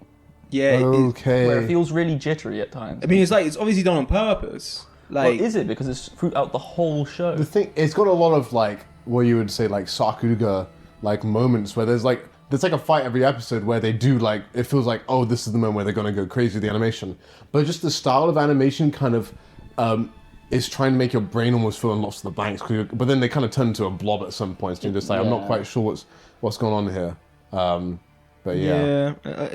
I don't know. It's a weird one. I mean, I honestly I can't really find many positives, if any, that I actually did enjoy from it. Like they were just. Did you not like Richter's power up scene? Oh my god! Well, I think that I was going to go on to that. That is probably one of the worst scenes in the show somehow. I mean, it has like the song, the theme tune to accompany it, right? But it just comes out of fucking nowhere. Like, when have we been, or maybe I'm wrong, and I was not watching it with as much focus as I should have been. So he had magic at the start, right? And he loses it. Yeah. But then all of a sudden he goes to level fucking 99. Yeah. And just whips some bullshit out the bag and swings it around, flailing diarrhea on my face. And I'm just entirely unimpressed by the whole matter of affairs, though. But did you like his cool catchphrase, though? What was that? Was that? It was like, I can't. Fucking bastard. No, it was like, I can't think of a cool thing to say right now. But fuck it. Yeah. Something like that. I feel like that was sort of where they went with all the dialogue. Yeah. Yeah. I mean, okay, so perhaps one of the better scenes, perhaps, would have been maybe. I think the scene maybe where they're like. The opera singer is like singing the song, and there's like an action scene going on. That was perhaps one of the slightly more engaging ones. But other than that, yeah, it was total trash. I think at the end of it, I can't even remember if it wraps it up. Oh yeah, out of nowhere, Alucard just jumps out and fucking kills like that woman who was not even the ultra antagonist. Yeah. She's just. It kind of felt like this should be the mid-season point. This was like the low. We've just gone to the low point of the movie, like of the second act, and where's the third act? I don't know. I will say, okay, something I did like the Isaac reference to the Bible when the priest was killing his daughter. I thought that's what you like. I like that. I was hey, they got me on that one. Fair enough. Well done. It was a two throughout the entire show, and then you were like, "Hey, Isaac's reference." Yeah, bomb that bad word. So I do think, in fairness, religion is like it is something more intertwined with Castlevania as a series. Mind you, I think religious iconography is typically used to destroy the monsters in like Castlevania, and is perhaps shown in a more positive light. Yeah. Than it ends up being in the show. In this one, it's just like, oh no, the church is in bed with the monsters. Also, did you ever get the fucking impression you were in France? Like, I thought it was more like, okay, everyone's speaking in a Cockney fucking English accent. We're in London or something like that. Yeah, that's true. I mean, I'm trying to think, what about the first series? I think it's just like, yeah, let's do British voice actors, because then Americans will think it's European and old. Oh, come on, I say, even you, who generally is very lenient on voice acting, you must have... I thought Victor's voice acting was like kind of mumbling, like yeah, and then also the mother's voice acting I did not enjoy. Yeah, she was meant to be Russian, right? Yeah, she was Mother Russia. I just didn't get her emotion at all. And so she had a primary antagonist who was the primary antagonist was the primary antagonist. Pink-haired woman. No, that wasn't hers. Was it not? No. Didn't she come and raid her thing? No, her primary antagonist was the main evil one. Oh, okay. Because she was the one who like almost killed her when she was younger. It's alright. You guys probably didn't watch it, so no. I feel like I thought it was the pink-haired lady that got it, but yeah. No, I'm pretty sure her evil one was. It was kind of wild. It's like, oh, here's all your new friends, and okay, let's just go raid a place, and with all the vampires in at the start, it's like, and then it's done, and then it goes to like a long backstory of the main West Indies girls from like the Caribbean or whatever. Which I didn't actually mind that much. I didn't mind. It just went super fast, super slow. Like it just kind of jumps you back and forth, and then they go and try. Like I feel like it just didn't ever kind of like get your grounding of the situation. Like almost like they didn't have enough time to say the whole story they wanted to, or I don't know. Like. Yeah, it didn't feel like the plot didn't feel very well planned. No, I mean, I also felt like the world was quite empty. Like one thing I'll give credit to Vinland Saga in the non-Vinland Saga segment was that it felt like there was always like lots of people around. While it feels lived in, right? Yeah. While like you do the Castlevania one and you're like watching it, and these people mass. Yeah, they would go into a raid and there was like 0 people. No, okay, actually, no. The worst part of the voice acting it actually did trigger me multiple times is when they are giving a speech. And they don't change any of the voice. But see, she was the Messiah the whole time. So you have a wide shot, and the lady sounds exactly the same. They have not added any reverb, any echo, and I'm just like, this does not sound that you're using your normal voice. You're not proclaiming. You're not like. Does she even know she's talking to a big group of people? Oh, like, this is This is like the line goddess. I mean, actually, I thought the whole Egyptian lore thing, it was kind of out of Wales, but I thought it looked cool at least, you know. So, but it was the game, right? She has the ability to control animals. Or... No. Well, I don't know about the Egyptian stuff. Oh, the Egyptian. Of course, that's with Ra and stuff like that. Because she is. Yeah, she does. She's Skepmet or some shit. Oh, actually, one character I did like the gay Kukulkan vampire. Zelkov. He is one of the better characters. He was cool. Zelkov. He was cool. But one thing that really presses my grapes is that scene where he's like having a sexual relation with the guy. No dongers, sure. Does Harvey know about you and his little bunny? Where are they? Where are they? No dongers, Sharon. Yeah, absolutely zero dongers. If you're an adult animation, you got to show the pee-pee. Exactly. Blue-Eyed Samurai is something you had recently made a YouTube video. That's the goat. Windmilling around. Yeah. Are there any cheeky nips on display throughout Castlevania? I can't remember. No. I'm pretty. There's heavy sexualization of the characters, like the pink-haired lady. Like goes into her ultra form, which means especially wears like fishnet stockings. Perhaps that's something that I was looking at later on that evening at 3 a.m. But I mean, it's heavily sexualized, but it doesn't go that far. I don't know. So I think it fits into that category where I said in my Blue Eye Samurai video, which was I said Blue Eye Samurai almost teeters on that edgy hedonism that ironically makes the show feel less mature, which I think Castlevania heavily indulges in. That kind of vibe of like, this isn't like, we are what 16-year-olds think is mature, not what adults think is mature. And I'm not even saying I'm that mature of an adult. I'm, probably looking at me right now and just, I look like I'm about to go to school in my little jumper, my little, my school uniform on right now, but don't sell yourself short. You just come from beating off men. Yeah, no, this is what we do after rugby. We had a Christmas jumper thing going on, and I think I managed to get away with it. This is not super Christmassy. I would say it definitely has a Christmassy feel. Well, I think it's actually Native American patterns, so you feel free let's to carry on to talk about this rather than not. Well, I think that speaks. We'll get more positivity out of this. Yeah. Okay. A nice 12-minute fun segment. I mean, that was just shit on the show. I didn't even think you came up with any positivity yourself. No, you did. Yeah, you did. I came with the Isaac reference. And that was about it. Was he called Kukulkan? He was called Zelkov. I literally said it 3 times. And neither of you listened to me. So he was the antagonist of the Russian lady. No, he was the antagonist of Richter. Yeah. The antagonist of the Russian lady was Skepmet, the priestess, the messiah, the super evil one. No, we didn't even touch on her. She was really boring. No, we did. Oh dear lord! It's as if you weren't even listening in that conversation. No. I know we talked about her. Yeah, Jack was like, she looked cool. Oh really? Yeah, she was the Egyptian god. She became the Egyptian goddess, lion god of war. She became Skepmet. Cool. Yeah, Skepmet. Fucking scat. She's a scat man. I'm a skip, mate. But anyway, the rest of it will probably be pretty positive, so...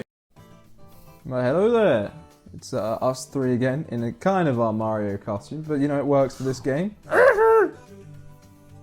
Oh no! Yahoo! YahooMail.com. Oh no.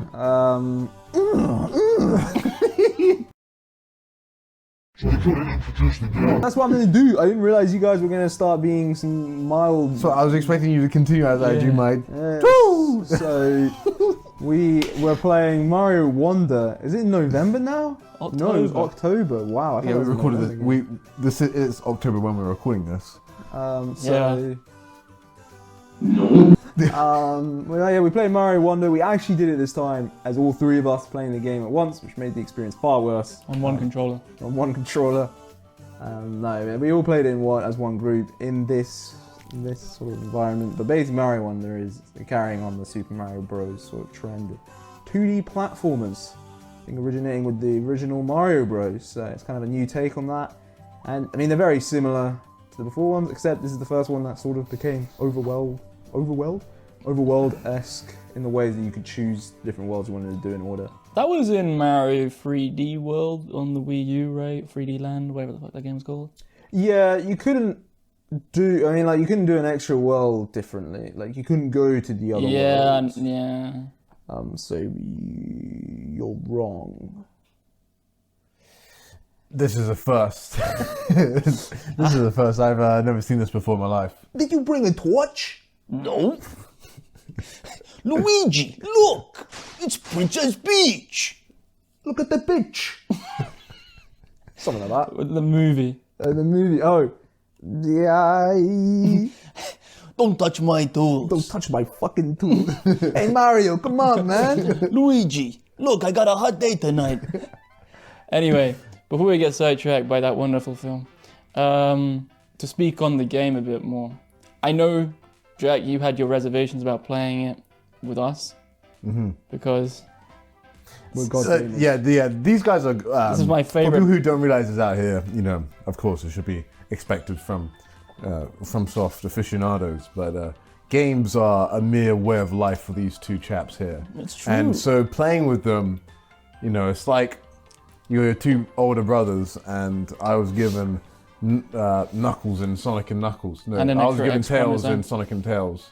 And I was just not able to... Basically, yeah, I mean, the game itself, I thought, for a Mario game, I mean, it was nice to see like a genuine step forward in how they've approached the series, you know.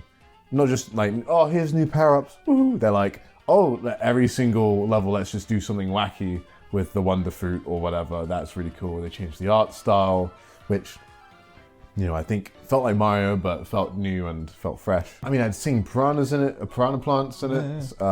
There's some, yeah, that was cool stuff. My issue was whenever it got to the really tough stuff, these guys wouldn't find it as tough as I did, so I would be often in a bubble floating behind you. That's not really a fault of the game itself. This is kind of how we experienced it. That's not because we're playing with you guys, you know, playing with you guys doesn't make my life miserable at all. It makes it actually really fun. But it's not the game contributing to the fun. It's like you guys being fun and wacky. Yeah. And doing your Mario and Luigi impressions from the Super Mario Brothers movies from 1989. Sometime around, before 9/11 anyway. Buzz! We missed the truck! We're not aiming for the truck! Oh, she made lots of spaghetti! Look, Luigi, look! My question is, Carson, why do you always play Daisy, man? I like Daisy.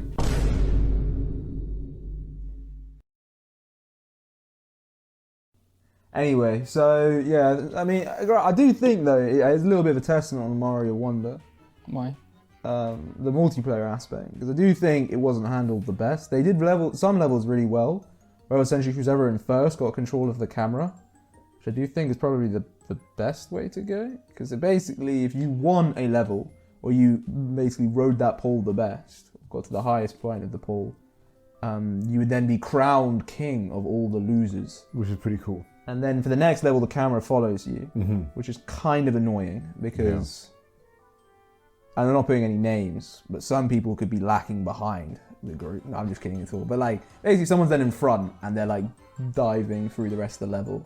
Then the camera focuses on them. And if someone is like messed up a little bit and they fall down and the camera's focusing on them, it just takes everything a little bit longer.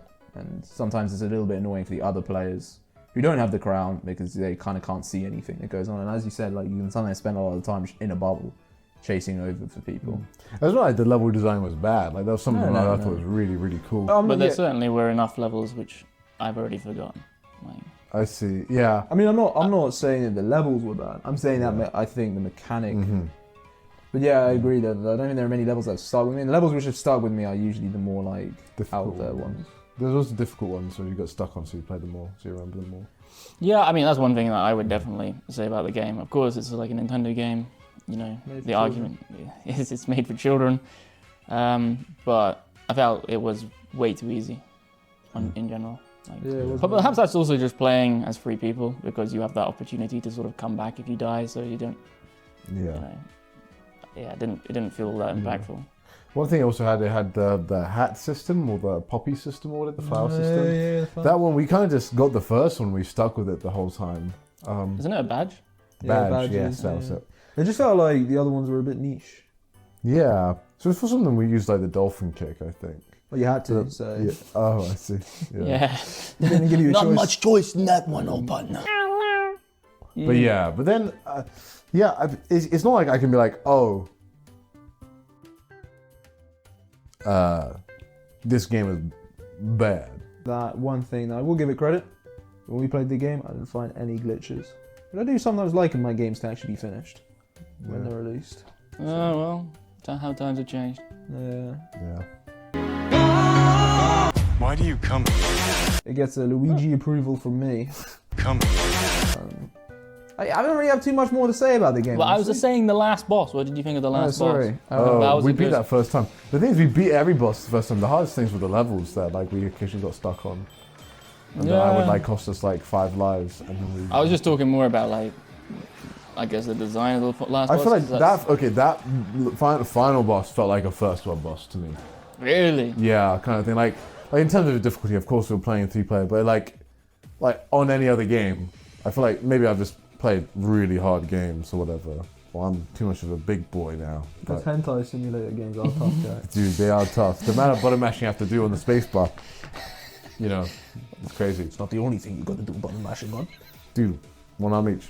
But like, yeah, I agree. It's not hard. But I mean, I don't think I've ever really played a 2D Mario game and be like. I feel like the old Mario games had challenge. You know, I felt like they could be pretty tough. The newer ones, sure. The newer ones, they are pretty easy. I mean, I didn't mind him. I didn't mind it. I thought it was like, yeah. I guess it's kind of just like the whole wonder like side of it is like it's fun.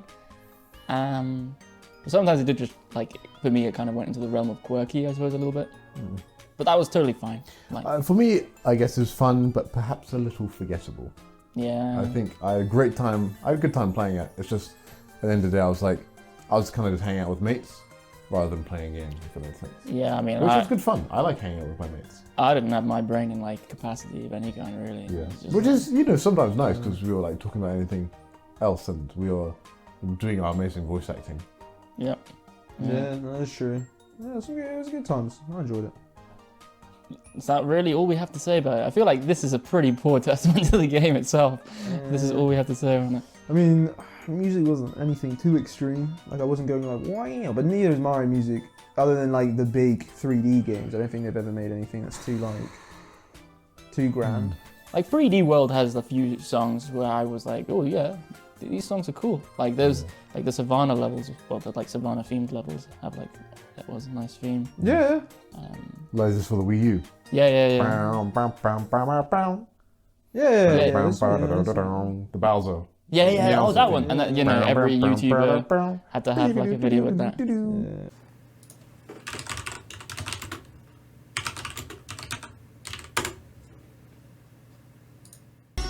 What? Oh.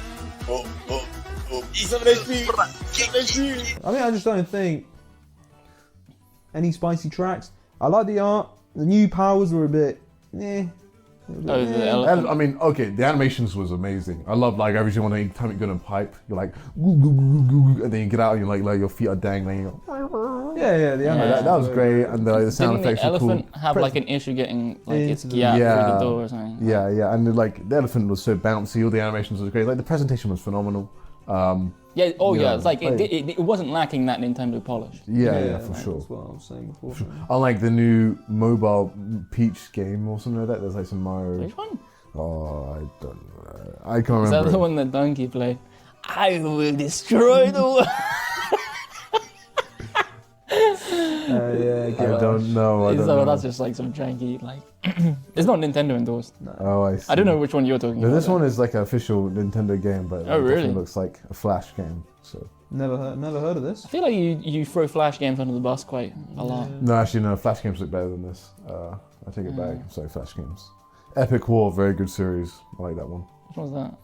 Well, yeah, Epic War 2, Epic War 3, Epic War 4, and Epic War 5. I can't even remember these. I don't remember these. It was basically you know War, Age of Wars, Age of Wars, where you just it's like a 2D plane and just. Oh, like Rome Total War. No. It like goes towards each other. This is Flash games. So it's not that. God, I can't I remember don't these. know this at all. Yeah, I used to play browser games all the time. Oh yeah, like we did it as well. Like Thing Arena. Thing Arena was one of them. There's It was the like block. Madness Combat. Madness Combat. Although that wasn't really a game though. It was like, but they were like those flash animations. Yeah. Classic. Killer Gangster Bean. Okay, then I don't. Gangster Bean? Gangster You telling me I've not played Gangster Bean? Oh shit! It's Gangster Bean. You telling me you haven't played Gangster Bean? There was Epic Fantasy RPG. Oh, yeah? Or whatever that one was. I actually, that's on Steam. You can buy it now. Really? Boobies. Yeah, I do distinctly remember they put a lot of effort into the jiggle physics. I need to take this hat off. Dude, my neck is actually getting a bit sore. I don't know how I did this before. What, is it heavy? I don't know. Maybe it's thing- like rugby made me weak from yesterday. Breaking my skull. Anyway, I'm gonna sign off with a typical Luigi. Oh no. Right. Alright, that brings us on to November, which was Anatomy of a Fall, film directed by Justine Trier, which actually won the Palme d'Or at the Cannes Film Festival back in May 2023. And it was kind of on my radar for a long time. Unfortunately, it didn't feature at the BFI Festival, or the London Film Festival. So I didn't get to watch it then. I actually watched it in November with you, Carson, for the first time. And then we sort of fed it back to Jack that, hey, it might be a good idea to watch it. And we all, I think, enjoyed it. I want to make it very clear to anybody who has not heard of this film. I would highly, highly, highly recommend, because we are going to talk about spoilers for everything, as we said before, but definitely give this film a shout. Yeah, it's sort of left on a note at the end as to sort of hint that she was innocent. I haven't met anyone who has laid out a strong enough or convincing opinion or convincing argument, that she was guilty, in fact, of killing him. I mean, I think we'd spoken about it before, and we were all kind of on the same page that it's kind of. I felt it was quite clear that she was innocent, but it's up. It could potentially be up for interpretation. Yeah, I'd say there was no clear answer, but the court ruled it in innocence, so... Yeah. I mean, it felt like she was innocent. It didn't feel like there was too much going on there that made her guilty, that's for certain. But, no, I really enjoyed the film. I thought it was great. I was thoroughly entertained throughout. Thought the acting was really good. Oh, yeah. I mean... Really, really good. Unfortunately, I don't know the actors' names off the top of my head. I thought the son was very good. He's not even blind. No, yeah, I remember you telling me about that, like in the following week from when we had watched the film, and I was like, wow, yeah, that is quite surprising, because he played it in such a way that it felt very respectful of someone who probably would be blind, and I appreciated his performance a lot. Some fantastic dog acting, really good dog acting. I don't know how they did the whole the dog being sick, other than hopefully not actually getting the dog sick. But anyway, Sandra Hüller is fantastic as always. I mean, she's really made like a splash in the past year with her role in The Anatomy of the Fall, and then also Zone of Interest. She was fantastic in as well. So I'm sure we'll be seeing much more. That's of her. interesting. That film hasn't come out yet. It was at the London Film Festival. So anyway, but I think as far as the film goes and like the director Justine Trier, I haven't actually seen any of her other films, but I had watched a short clip of her sort of speaking about the films that she likes, and she's obviously a director who's very passionate about relationships, and this is what Anatomy of a Fall focuses on very much at the forefront. It's sort of this relationship between the husband and the wife and the son, and sort of how each of those come under the scope under the lens of this court, because it's effectively the whole thing's a court drama. There's also the lawyer. Yeah. There's a lot of relationship. Okay, I totally get that, but I feel at least the court and sort of the Anatomy of the Fall is like the fall isn't just speaking, I feel, about the husband who descends to his death, but also the relationship which is on a decline. So I feel like that relationship is really what's getting, and it goes pretty far in the court, as far as the sort of like who's the person who's the prosecutor is like using snippets from the book that she had actually written to sort of as evidence almost to sort of make a case against Sandra Hüller's character, Yeah. which I thought was quite interesting. Yeah. But yeah, like as you said, there was this one moment for me, like, because they're having this big yelling match. That's when it's like they play the recording in court, and then So it good. goes to they show the scene. Yeah, I thought that was actually one of the best scenes for sure. Some really, really like just strong and convincing acting that really sold the moment.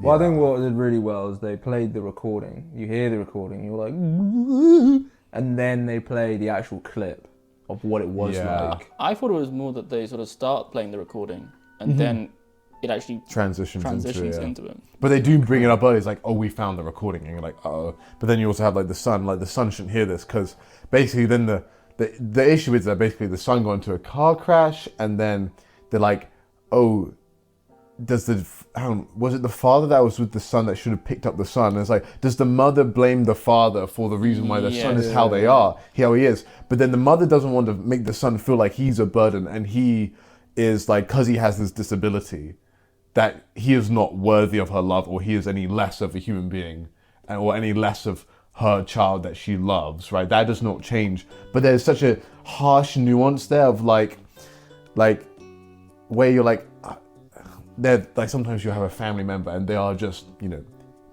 disabled in some regard, and you're just like, there's a delicate situation there where you are like, you know, it is a burden, but you know, your family, so it's a burden on money to take. But also let's not pretend like you getting this massive accident it's not your fault, but it's not a good thing, right? But we want to take that in our stride and keep on living. You know, anyway, it's just... Yeah, that was definitely one of the moments highlighted in the sort of the court. I think there were just loads of those little bits which did just land like really well. I thought there was one bit, there's another bit for me, which was like where Sandra Hüller's character is really struggling to speak French in the court. I really like that. Good. Yeah, and she just requests that, because it's also an extraordinarily like emotional burden to carry, because she's given no time to grieve. Yeah. And she immediately almost has to put herself in this defensive position and say quite deflammatory things about her dead husband. Yeah. But yeah, so to go back to that specific moment, it's kind of like, yeah, she pauses, and requests that she speak like in English, which I thought was just such a nice use of like language and to keep it immersive. And you know how like I feel like we're all pretty big fans of like when languages are respected or like when it's taken that extra mile, that extra step. Actually, I heard something somewhat recently that this is like the French court system acts quite a bit like this, which is quite a bit different to like say British court systems, where there is a bit more of this kind of like back and forth snarkiness. Like the prosecutor was a great antagonist, if you will, like because I found myself rooting for her because she was so well played that I was like, I think she's innocent. I really want to believe that she's innocent. You know, well, she's also like she's the main character of the film. Yes, of course, yes. But like it's sold to this way, like you don't want to believe that she's, at least I didn't want to believe. But then this prosecutor comes in, but he's like, oh, interestingly, you're a writer, and then he brings in her own writings as evidence against her, which is like, then everybody says, oh, that's a bit too far. But then it's like, you know, so it's just great drama, but that's not like, it feels so like kind of gut-wrenching in a way. And sort of to play into that mindset that, you know, she could be guilty, playing at the back of your head, is like, at the start of the film, you have that interview that she's trying to carry out, or like there's someone who's interviewing her, and she's obviously quite irritated by her husband playing this music really loudly throughout the house, and it's like on repeat. And even as a viewer, you're getting a bit irritated, so you can almost feel. It's a bit of a tune though. It's like some steel drums. Yeah. Like. Bam, bam, bam, bam, bam. Yeah, and no, I mean, I loved how like little bits of her dirty past came up as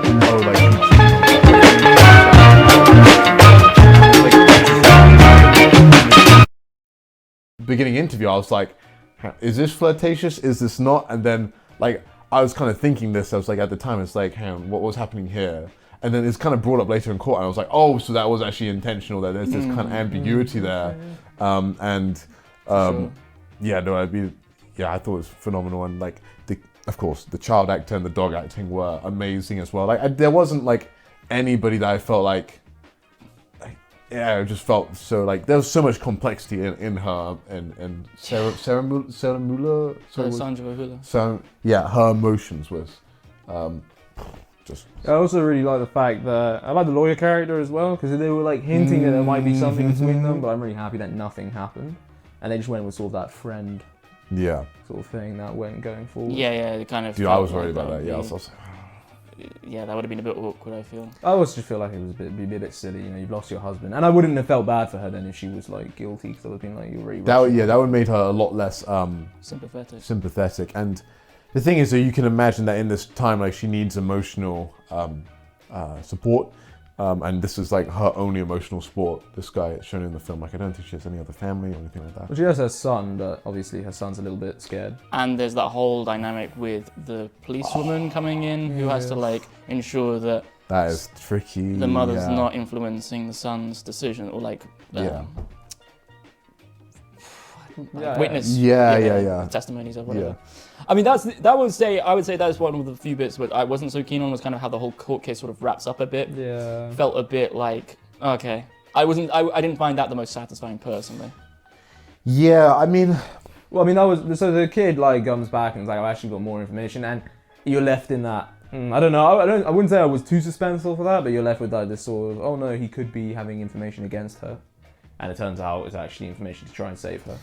Yeah. But I just felt like, well, they even say in the court, they go like, this isn't good enough evidence. Yeah. I think what I did like about it a little bit, like, is that the fact that like lots of court cases can be a little bit unsatisfactory in a way. It's like, and it's kind of like, almost like the question posed to the boy is question posed to us. And maybe I think that maybe got a bit dirty because it shows a flashback with him and the father. I wonder if they didn't have that flashback with him and the father at the end there, if it then leaves the audience with a more ambiguous ending of like, it's almost like, no, to the child in the movie, they're like, it's up to you to decide. You have to make a choice. Do you believe her or do you not? What do you think genuinely as a witness?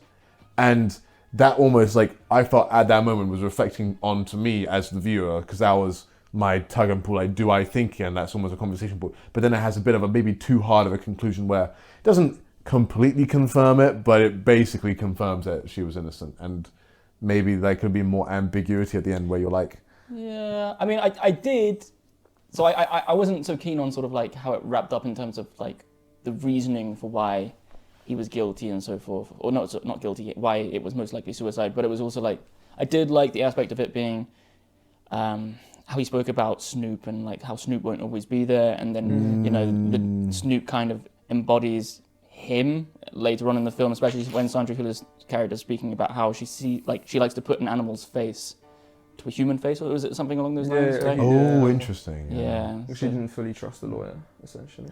Was that what it was about? Yeah. And then it's at the very end, there's obviously that scene where she's like in bed and she's finally able to be upset, and then Snoop comes in and lies with her. Dog, which is obviously supposed to be symbolic of top tier dog. Top tier dog. Oh, interesting. So it's symbolic of like her husband who is the dog, because he said he wouldn't be around anymore. Is that what you're saying? Yeah, well, I think it's just because it's like... That's interesting. I didn't think of that. Yeah, and I mean, to some extent, I think the father viewed himself a little bit like Snoop, right? Like, no one thanks Snoop for being this creature that like can carry these emotions. Well, he doesn't carry emotional burdens, but he makes people around them feel better. But it's not like Snoop is the GOAT. Snoop is the GOAT. He 100%. is. GA. I was very scared that he would die. Yeah. Fortunately, we avoided the dog death in this one. Yeah. No, dude, I actually was tearing up. I thought he died. I was genuinely crying in the theater. I was like, oh no, Snoop, don't do this. Really? Well, I was also like, I thought I was very sad. You little nugget. Yeah. Kid. Yeah, I mean, that was a bit dickish. That was a bit of an extreme experiment, but all the same, he did. Yeah. He's under immense emotional pressure. One thing I did like though was the time transition where he's like bad at the keys. Very and nice. then it was like, oh, that's all you needed to tell me. Like, I did like, yeah, that's cool. So no need for like 2 years later. And also like that. I mean, that song as well is just like this descent on the piano just works really well with it. Like, that is true. The whole fall. Very good. Yeah, film. true. Yeah. But yeah, I mean, so it's quite interesting because I think there's also a film from like the 50s called Anatomy of a Murder, which is quite interesting. And then this one's called Anatomy of a Fall. And they're similar. Well, it's a court case drama. I haven't actually seen it, but it's funny that they're both. There must have been some sort of like, Anatomy of a Fall, Anatomy of a Murder. Murder is like Anatomy of a Murder suggests that someone was in fact murdered. Here it's not like a fall. We don't know if someone was murdered. And I thought that was quite cute in hindsight. Yeah. It's also got a Criterion release already, or coming out in May. Anatomy of a Fall. So one thing I would also say, I think the poster is very cool. Yeah. Like it's like the white snow and it's just the father on the. So okay, I didn't see it beforehand, which I kind of liked because I had no clue. I had actually no clue what this was. Like I just saw the picture of the lawyer and the mother on a snowy Alps when I bought the tickets, and I was like, I have no clue what this is about, and it was a wild ride. Did you watch it at the Picture House? You must. I watched it at the Picture House. Yes. Very nice. And how did you feel the pacing went? There's a couple of moments when I thought to myself, "Ooh, the pacing. I feel it getting a bit slow or something like that." But that's like perfect pacing. I would say is when I never think to myself about the pacing, if that makes sense. But even though I thought about the pacing, it never bothered me. I also was like, this is actually really interesting. I don't mind. Keep going. Fair enough. I'm not entirely sure I would if I feel the same in that department. Like I think there've definitely been times where I've thought about the pacing, but I've been like, wow, this is such good pacing. This is just so compact. I'm getting like all the story, like plot points that I need. But yeah, no, I can see where you're coming from. And there were some points perhaps where it sort of not as much was going on. But then again, I think that's also unfair. Like my criteria, I guess, like for like, oh, this pacing is so good. Like that's if it's like say like an Oppenheimer. Like for me, Oppenheimer was paced very well, right? But that's almost like so thrilling that I wasn't thinking about anything else. But if it's like a slower, like The Wire or something like that, or like this, I may think about it because I have time to kind of stew on it a little bit for whatever and like take stuff in. While something like even like though actually I think for like Spider-Verse, I did actually think I was thinking about the pacing, like, wow, this is going really fast or whatever, or like the pacing of that. But I thought more about the pacing in Spider-Verse because I was like, when is this going to wrap up? Or like, how is it going to wrap up? Because I didn't know it was a two-parter. I see. For me, like, I distinctly felt like, oh, wow, yeah, this felt like, oh, I think I said this before. Maybe I said it in the actual thing, but I felt like it was like a TV show structure where I felt like there was maybe like there was 2 episodes, 2 movies in that one movie kind of thing where I felt like I had a 3-act structure and another 3-act structure. Like, anyway. Are we talking about Anatomy of a Fall here? No, we kind of jumped over. Talking about pacing now. Carson, what do you think? How do you know if a film has good pacing for you? If it's not called Mistake to New York, then it's usually got good pacing. I hate that film. No, I'm just kidding. Just randomly use this opportunity to voice my hatred. I like Philip Hoffman. No, I wouldn't say we had bad pacing. If I don't go to the toilet, that's usually my rating of great pacing. So Oppenheimer, I was a bit like, ooh, I need to go to the toilet. Yeah. Got to that bombing, and then I was like, I'm kind of done here. Yeah. I need the toilet. That was Poor Things must have been good then, because you. Well, that's because I got to see Emma Stone with her top off. Now everyone who hasn't been looking at the video will look back. But Jack hopefully putting a reference of that on the camera. Yes. No. I mean, I'm not saying that's obviously but usually, if I'm intrigued, then all of a sudden I look at my watch and I'm going, ooh, it's been like 2 hours. Then I'll be a bit like. I mean, it was a long film. It was like 2 hours. It was long. 2 hours 15 maybe. Like it was it's a decent film. Yeah, there's a couple of times when I was thinking, oh, when is this going to wrap up? But then like, anytime I thought that, like the next scene would justify. I was like. Don't worry, that was a good scene. That was well worth it. It was a bit when Science I hate it in my mind. Spider-Man across the Spider-Verse, like that for me, I was going like, what? Yeah. What? And then it got to the point where Miguel was like humping Miles Morales, and I was like on the rocket. It wasn't a rocket. It looked like a rocket, but it was like a train. And then I was a bit like, whoa, man, this is going on for way too long. Let this end soon. But this film, I was just sort of sitting there and going, oh, that's cool. I think the only part where I thought, was when the boy was like, let's bring it back. And I was like, got to drop the court bombshell. Court bombshell. Gotta have the bombshell. Always Sonny Ref. Other than that, I thought the pacing was great. I didn't have any issues. I sat through it. I would highly recommend. Yeah, I'll definitely recommend that as one of the best films I watched. Yeah, probably 2023. Probably my And- second or third favorite film from 2023. If Ari watched it, what do you think? What score out of 5 do you think he would give it, Lars? I wouldn't recommend it to him based on his previous ratings. Then again, he gave Yi Yi a 5, so Yi Yi is pretty slow. Dude, I reckon he gives it a 4 out of 5. Is that what you reckon? Yeah, I'm putting it out there. That's very easy. Chainsaw Man is very good. Yeah. That's Chainsaw Man is very that's good. my already bonus points right there. You got that already for Vinland Saga segment. I hope that recorded though.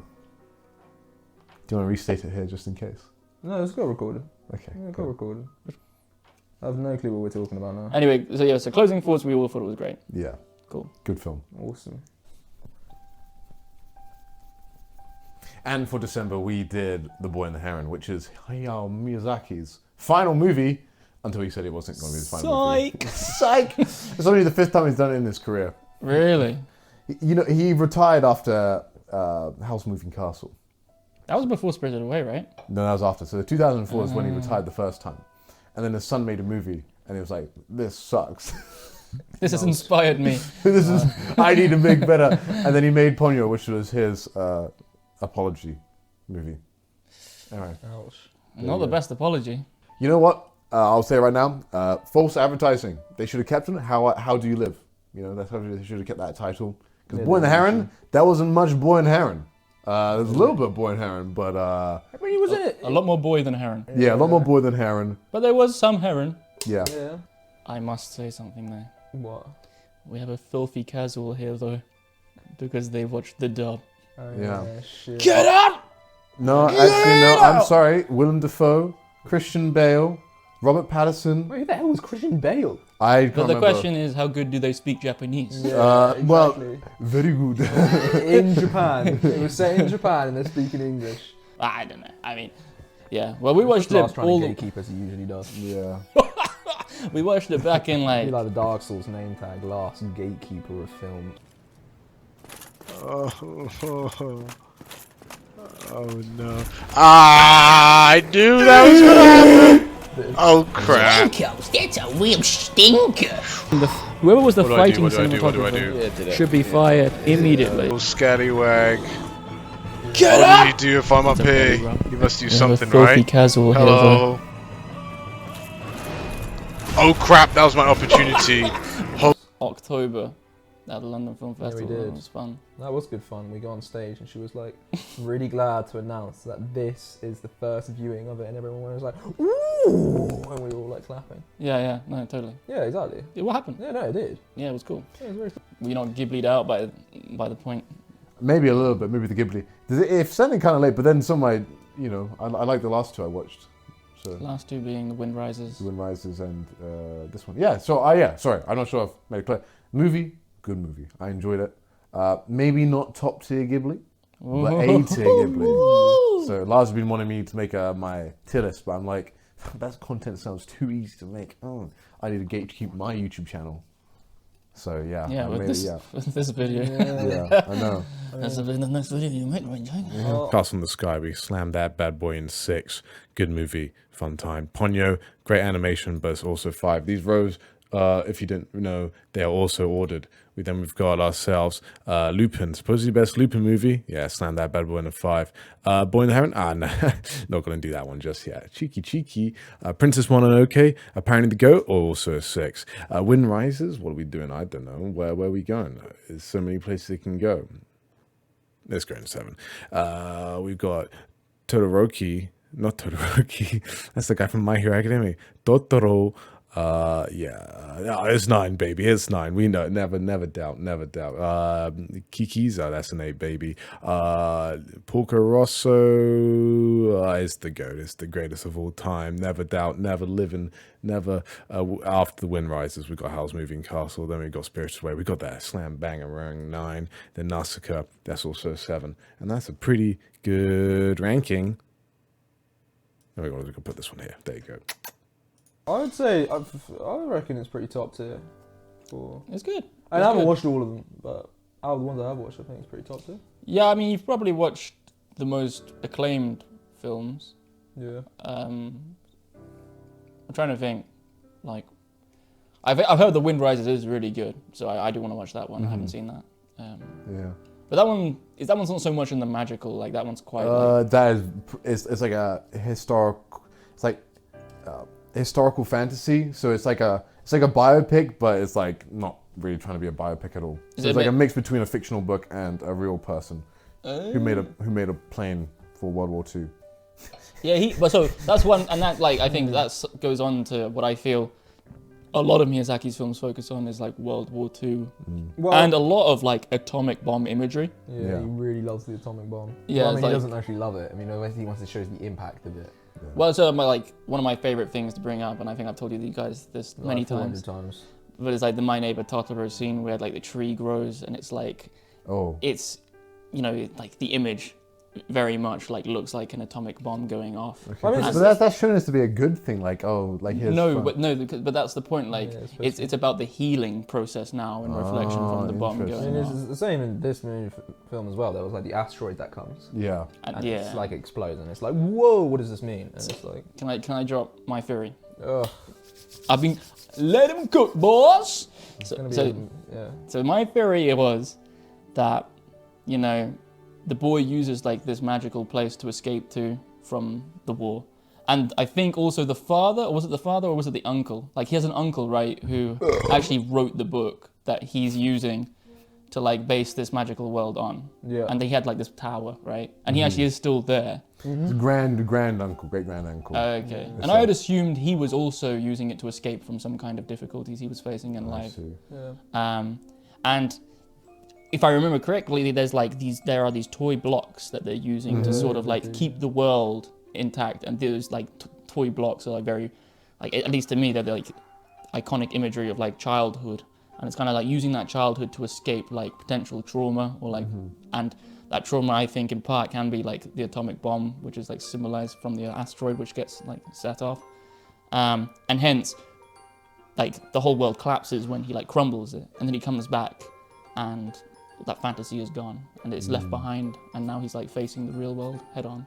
And that's, I feel, a lot of his films kind of are like that. Like if you think about Chihiro's journey and Spirited Away, it's kind of also like, okay, she goes on, she's a naive, like selfish child. And she doesn't want to move house, and then when she comes back, once she's ready to take on her new place of living. Yeah, a lot of Miyazaki's films also focus on adulthood.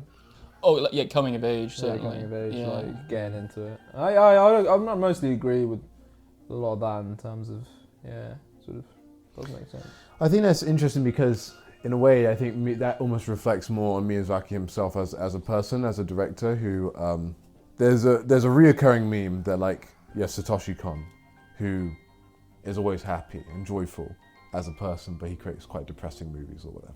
And then you've got Miyazaki, who is quite depressed, but makes some of the most beautiful, escapist, hard-hitting, like fantastical worlds. And I think that's an interesting idea because as Miyazaki himself is like, he, even in his older age, he still focuses mostly on younger, kids with this fantastical mind of beautiful.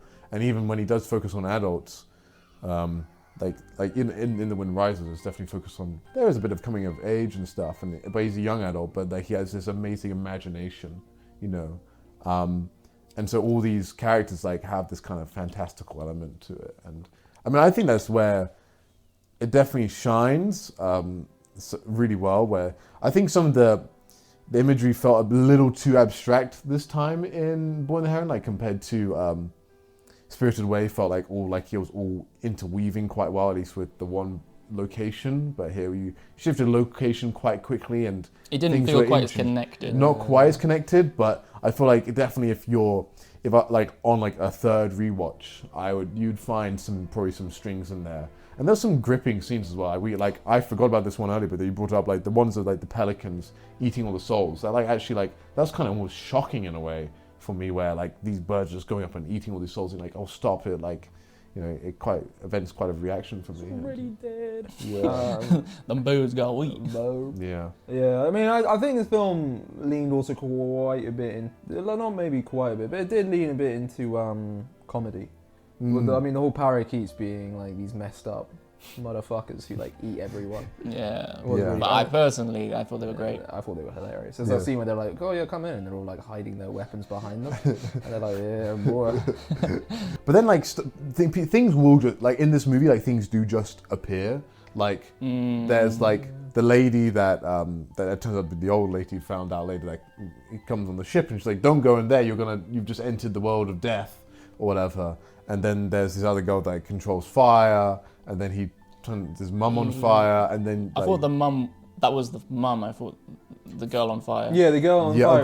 But then there's the sister, his aunt. I mean, because the mum's on fire because she died in a fire. Yeah. Right? Which actually, that scene's animation was insane. It was really like I was like, wow, because they usually play it pretty similar with their art style. Ponyo, I think, is very unique. Yeah, but a lot of the other ones, they're stunning, absolutely beautiful. I mean, some of the scenes are so jam-packed, like, and rich and colorful. Like, there's this one where it's like the camera's panning down the parakeets like settlement or society. And it's just like them, like some of them are drinking in like a little tavern section, and it's like animated, and there's like loads of them, and some of them are eating, and like others are just like. That's all I've got to love Studio Ghibli, and that's where I'm gonna just take my big parakeet doo-doo on Vinland Saga a little bit. It's Why Vinland Saga? Because it's the other anime we watched. I mean, I don't want to dunk on Castlevania because there's no need to dunk on it. It's done itself. But like, just Vinland Saga, and then obviously they're massively different teams, and you're working on a movie versus a series. But sometimes I am just like, it's unbelievable when you watch like Vinland Saga. There's a lot of animes that do it. There are tons of animes that do it. Yeah. And I say fair play to Chainsaw Man. Fair play to them. They had a little bit.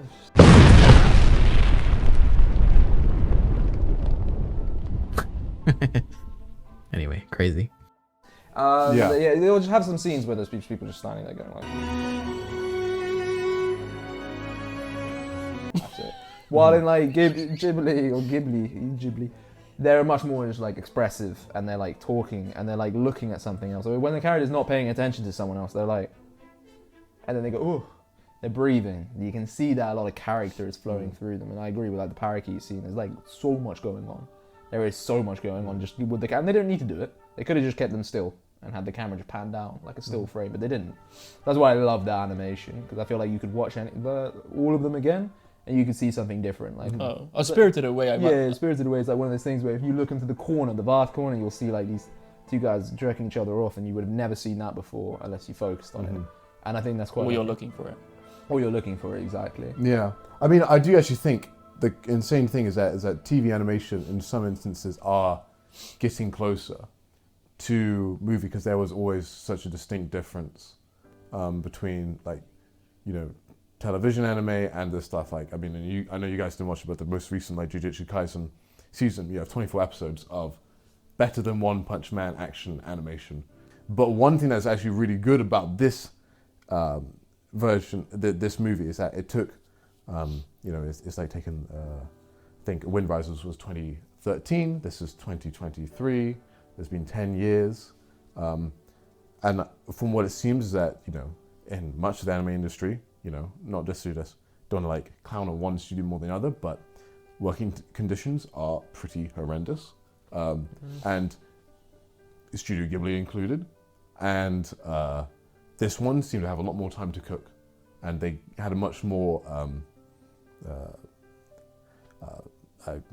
sustainable creation cycle, which is, I think, a really good thing and a good turn, that like things have gone a bit slower, because I think this was delayed a couple of times. And I think it is, yeah, it's something to, if you want big studios to try and lead the way and try and make a big industry-wide change if possible, because as an industry, basically, anime has found out, it's really popular now, it's really bigger than ever, but instead of, you know, concentrating on a same number of shows and like just giving more time and like putting more resources in individual shows, like, let's keep the same resources but just make more shows in general. So that's one thing I really like about this. You know, from what I've seen now, it's a bit speculative because you never quite know what's gone inside, but what's happening in the sausage factory. Yeah, but it seems like this one's a bit more sustainable for the workers, which is good, you know, for the animators, and because you want that Ghibli spark to stay alive, right? And it's interesting. I mean, I haven't seen the other Ghibli films, but there is definitely a sense of like, oh, Ghibli's past its peak, you know, and like when Miyazaki, like, I mean, because like if like after Miyazaki, you know, eventually actually retires or doesn't, like, when is his last movie? You know, you think, okay, well, who's gonna be making the big heavy hitters of Ghibli movies? You know. I mean, I don't actually follow it that closely. No, I mean, his son has actually made actually, you know. Okay, I made the joke earlier about he helped write. He was co-writer and maybe co-director on this as well. I'll have to double check. Goro Miyazaki, I think his name is Goro. But anyway, yeah. So there's a big, like, you know, there's a big thing about Miyazaki going on and says he's not ready yet, he's not mature, and as he takes his like cigarette and like as he walks out of the movie that his son made back in 2006, I think it was. But it's nice to see that, like, you know, they worked on this movie together and came out really good. Yeah, it did. Yeah, I really enjoyed the film. Yeah, no, I really enjoyed it too. I suppose I would be curious to know about like the voice acting performances when you had watched it. I always find it a little bit harder to sort of gauge Japanese ones. Although what I will say is like they definitely didn't feel as overperformed as a lot of anime that I watch. Unfortunately, I would use like Vinland Saga again as an example where I felt like the voice acting, you know, it's like a lot of the screaming and like really just I find like ear grating personally. It's just like if someone's arrogant or cocky, they'll be like really playing into being arrogant and cocky rather than just being like, I'm arrogant and cocky. But here I felt it was a bit like held back. I mean, okay, so the Parakeet King like definitely had like quite a, like you knew kind of what his voice was going to sound like in Japanese. But I would say that one was a little bit more difficult. But I'd imagine for the English speaking dub, it probably was really good. Like, was it such a great cast? Yeah, I mean, like, it's very easy to, like, there was none where I was, I mean, of course, I know, definitely compared to you, Lars, I'm way more forgiving or accepting, or I don't know what the word is, but I'm much more likely to enjoy voice acting. But I will say, like, you know, I should have really looked up who did what, because I don't know who did the Heron. I think it was Robert Pattinson. Yeah, I thought it was Robert Pattinson. You wouldn't be able to, I don't think I'm not that I've watched a ton of Robert Pattinson thing, but it felt very unique and very it didn't feel realistic, but it felt fitting. Nice. If that makes sense. Because it's not a realistic movie; it's a fantastical movie. I freaking love the Robert Pattinson arc. Like, he's like, you know, he was like in Harry Potter and like Twilight, and you were like, oh no, who is this kid? Yeah. But now he's like, he was in Good Time by the Safdie brothers, then fucking The Lighthouse by Robert Eggers. Batman, I thought he was actually really good. And it wasn't my cup of tea. Is that Batman? Is that Batman? Yeah. And next year he'll be in Mickey 17 by Bong Joon-ho. Yes. And isn't he? Yeah. No. Yeah, it's that one by Bong Joon-ho. Yeah. Yeah. So I mean, I love seeing actors like that who sort of like, who have had always like a bit of a sticky like. It's kind of like the Nicolas Cage with the Pig film sort of thing. Even though Nicolas Cage did have good films in the past, in my opinion, like Adaptation by Spike Jonze, but also like. Adam Sandler, who was also in the Safdie Brothers Uncut Gems film. Like, I love those kind of storylines. And we just watched one recently with Iron Claw and like Zac Efron. Yeah. But anyway, that's a bit of a tangent. But exactly. Yeah, like High School Musical. They get known for doing one thing, and then you're like, oh, actually, here they're doing a serious movie with a nuanced performance. Yeah, and do a good job. And what else about Boy in the Heron? I mean. I can't remember too much of the music, to be honest with you. Whereas it wasn't as hard hitting as like Spirited Away or Kiki's Delivery Service, or like Princess Mononoke, or like Howl's Moving Castle. I mean, Howl's Moving Castle arguably has like, I would say Spirited Away has my favorite soundtrack, but Howl's Moving Castle, I can't remember the name of the song, but it's like, you know, the song. There's My Neighbor Totoro as well that has a banger. Yeah, that's true. I would actually I find Ghibli music sounds quite similar. Well, that does make sense because it is made by Joe Hisaishi. Yeah, I think. But he did Valley of the Nausicaa, which sounds quite different in my opinion. I think he did Valley of the Nausicaa. Well, something like My Neighbor Totoro sounds very different. No, okay. Nausicaa was basically very distinct. I really liked that soundtrack because it was one of the more distinct ones. I mean, just because I would say though, it's like just because your composer does a type of music really well, that's absolutely fine. But I also really like it when.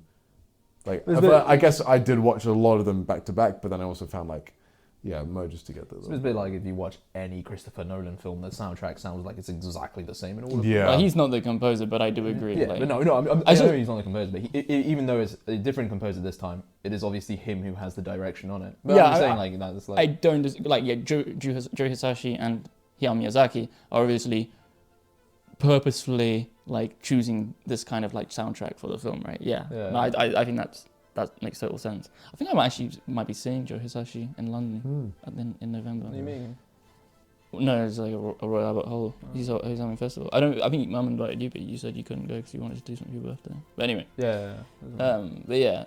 No, yeah, I probably would agree that the songs do sound similar, but I think if you listen to them enough, like, they are certainly... Of course. I mean, it's like me being like, oh, John Williams is cool. John Williams? Like, they all sound the same or whatever. Which I actually probably not really the case. But I like it when people get experimental with instruments or trying a different style. Oh, it's certainly not like very, experimental instruments. It's quite classical. Like... Yeah. So like for example, I give the example of Yutaka Yamada, who is the composer for Vinland Saga, but then he's also the composer for Great Pretender. 2 soundtracks that are worlds apart in style, composition, genre. And he's done other stuff which is also very different, which I think, like, as a composer, I find quite interesting, even though I may not like all like the anime he's a part of. Yeah, that's fair enough. Like that. And it's like, I also hope that, like, someone like, say, like Kevin Penkin as well, like, he's very well known. I would argue his music is pretty similar. Well, exactly. That's what I'm hoping, because he has a very unique sound, but I don't want him just to couch in that, oh, I'm hearing a Kevin Penkin. Like, I love it when I'm hearing something, I'm just like, dude, I didn't realize that was that guy. Or that, like, that style of composer, yeah. Which anyway, like, I know, because Kevin Penkin's watching this, Oh, yeah, totally. Yeah, I know, exactly. But yeah, no, like, I mean, there's a couple of soundtracks where, like, I know in, like, Rise of the Shield Hero, where it's like, it was okay soundtrack, and then there's one soundtrack where he whips out a saxophone, was like, oh, that's sick. But, like, but yeah, it's like, I wish he did more unique stuff. I just feel, at least with Studio Ghibli films, there's a lot of time for music to be put in. A lot of other anime can sometimes just be very loud because there's a lot of action going on. They don't always feel like they have a lot of those. Like, I mean, at least in the Shield Hero, I just felt like it was just constant action, non-stop. So the music kind of loses it for me. Yeah, and that's an interesting point, because like Princess Mononoke has a lot more action. I'd argue that film's soundtrack is more unique than the other ones. Yeah. Because that one's got a lot of like the big heavy drums. It's like the do do do do do do. It's a lot more like dramatic and like almost not screechy, but like Yeah, they're big. Yeah, I mean that's what I'm talking about. I just feel like Studio Ghibli gives it time to breathe, and then you hear the music a lot more because there's a lot more like quiet moments. I'm sure that in some anime there are loads of animes which are quiet. That just happens to be the ones I've watched aren't quiet at all. They're very like in your face, get action going. Vinland Saga's pretty quiet. Yeah, that was like. If anything, they probably roll on the music a bit too much. It's like. But the music's nice, but yeah, it just feels it's like very manipulative. The music there, it just feels like it's a sad scene. Thus, put sad music on top of sad scene. While it's like, I feel like at least personally with a bit of Miyazaki stuff, there's usually a story that goes on behind the music. So it usually starts off, for example, take Spirited Away. It's like what's most famous track. It's like beginning starts off maybe quite sad, to be like an intro to it being quite upsetting, but then gets uplifting towards the end. So it's like almost like you're on a story with the music, while as some other things, it sometimes feels just like sad music. I think in fairness, Vinland Saga, that's because Vinland Saga just uses every single tool in the anime toolbox to sort of apply like this is a sad scene, versus something like I don't think that's purely the music. I think, but it's like Spirited Away is like okay. You know, for instance, some of the scenes that I would say I most like resonate emotionally most with me, it would be like that scene where like Chihiro is like sitting there like eating the bun, and it's like nighttime, and she's like looking over like the vast ocean, and it's playing like that. I think it's like the do do do do do do do do, which is just like it's not. I mean, it's a melancholy piece of music, but it just like it's so like deep. I don't know. It's like it's rich. It connects with me at a level which is not like. I think also like. Lots of Ghibli movies, like particularly Spirited Away, they will use the same leitmotif a lot. Oh yeah. And they'll like because it is a movie, and so they have less time to do it. So they'll apply that same leitmotif in different situations and feelings and emotions of the music. So then you're able to build this subconscious, like when you're watching it, when you're not quite like, oh yeah, like it builds this connection over time. I mean, it also allows it to help that when that she finally realizes the guy's name. Unfortunately, I can't remember the dragon's name now. The guy who can turn into a dragon. Yeah. When they find it out, then the music comes back and it's a lot more like triumphant. Yeah, exactly. Like, woohoo! I think it's done the same a bit in The Boy and the Heron. It gets like quiet and like different times. But I mean, I'm not saying that at all. I'm just saying like I just tend to find that that's the case. The anime I've watched, and also some of the anime I've watched is just very like hip hop, so I don't always tend to vibe with it too much. E.g., like Chainsaw Man. Oh no. Sort of thing. One thing I will say, I'm very disappointed about Boy and the Heron, is that there's no big flying scene. Miyazaki loves himself a random flying scene of the main character flying. And I'm going in there, Boy and the Heron. The heron bloody flies. But we don't have a big flying scene.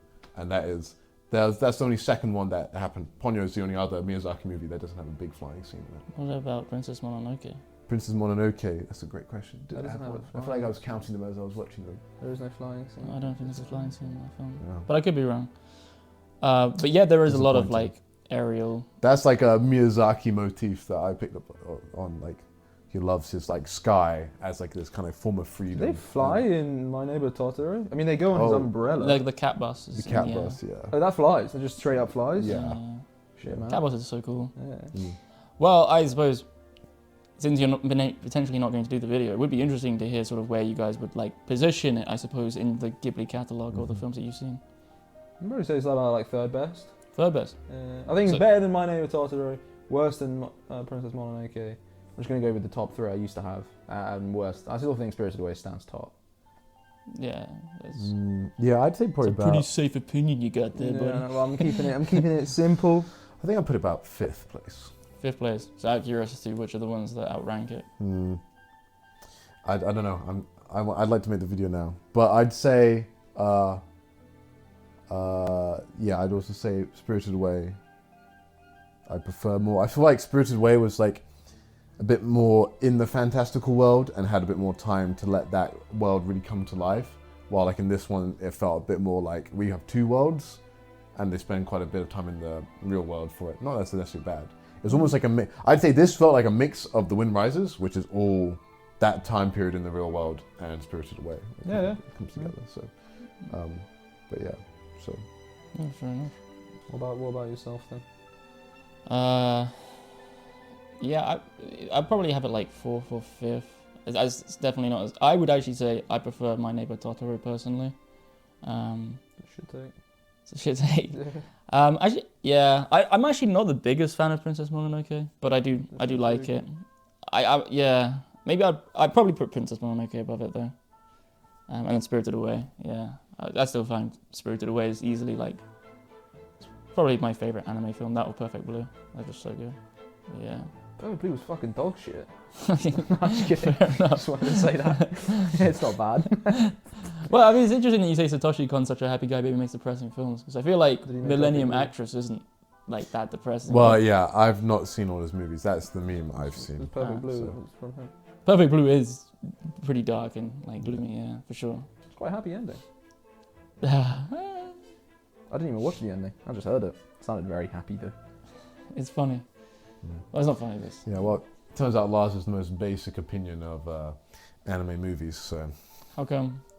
I mean, you said Spirited Away and Perfect Blue are your favourites. That's pretty.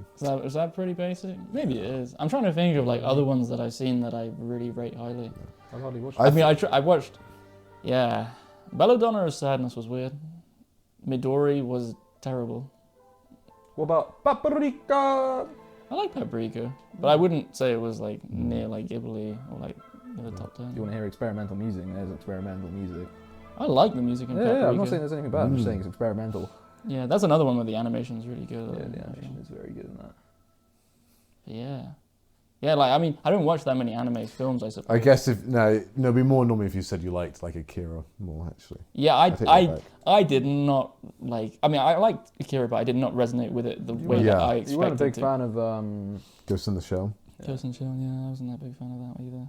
I love the vibes of Ghost in the Shell. Yeah. Similar to like Serial Experiments Lane. Yeah. I love those vibes. Just the story didn't do anything for me. Yeah, but then they do quote the Bible later on. And I was like, oh my god. What is it? It was one of Paul's letters. I think it was in 1 Corinthians. Oh, I can't remember. I'll put it up. But I noticed it. That film is short, actually. That film is... Dude, it feels like, it's immaculate vibes, but it feels like nothing happens. Yeah. They're kind of like, oh, here he goes. But yeah. Anyway. And so, with that, we like to wrap up 2023's, what do we call this? Media... Digest? Mashup? No, Wrap-up. Wrap-up? I thought it was Wrap-up. Wrap-up? Yeah. Anyway. We will hopefully... Sorry that it's taking such a long time. I have a feeling this will not get out until late March, early April. I don't know. We'll see how hard I grind on getting this edited.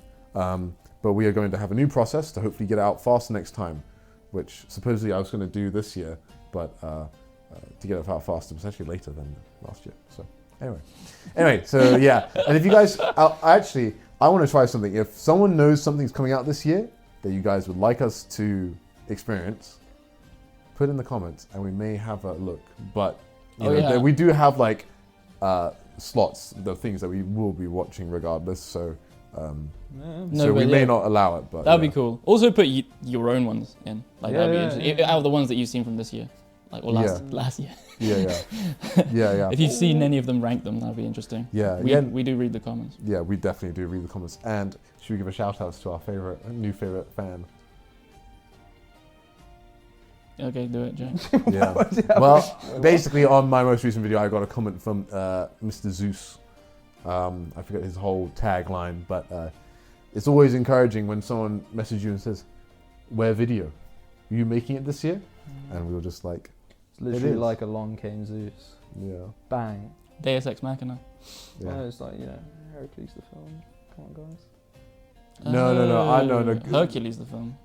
Sorry, I was enjoying the Deus Ex Machina because God came out of the machine, which was YouTube. Wait, the other one was... Yeah? I haven't watched Hercules. I'm sorry. Okay. I'm sorry. You've watched the Disney of Japan. Now you have to watch the Disney of America. Dude, okay, I rewatched Lion King recently, and I was like, "Oh, wait, really? When did you watch that?" It's like 6 months ago. I was like, it's all right. It's all right. Oh, geez. It's all right. What do you think of the music in that? It was good. I mean, it just felt like I remember watching as a kid. It was like massive. Oh, this is so big. And then I rewatched it. And I was like, man, this movie is so short. It is very short. That's not necessarily a bad thing. It just felt like, oh, this is way smaller than I thought it was, and it was good. But it wasn't like. Do you know who composed music? Hans Zimmer. Oh, you fucking asshole! Oh, I thought it was a general question. No, Sorry, I didn't realize it was a question for George. Because I was definitely going to get that right. Because I was going to see if he would know, because it's obviously not like Hans Zimmer music. Yeah, I think Hans Zimmer's pretty good at mixing it. Yeah. Speaking of Hans Zimmer, KFP 4. Oh, anyway, fuck it. We're getting sidetracked. Jack's already ended the video. Yeah, it's the end. No, I'm keeping this in. This is actually bonus content for our Patreon, which we're announcing. I'm taking my mic off. All right. Let's do merch. Merch. Like, I don't know. Carson, say something. Cockstrap.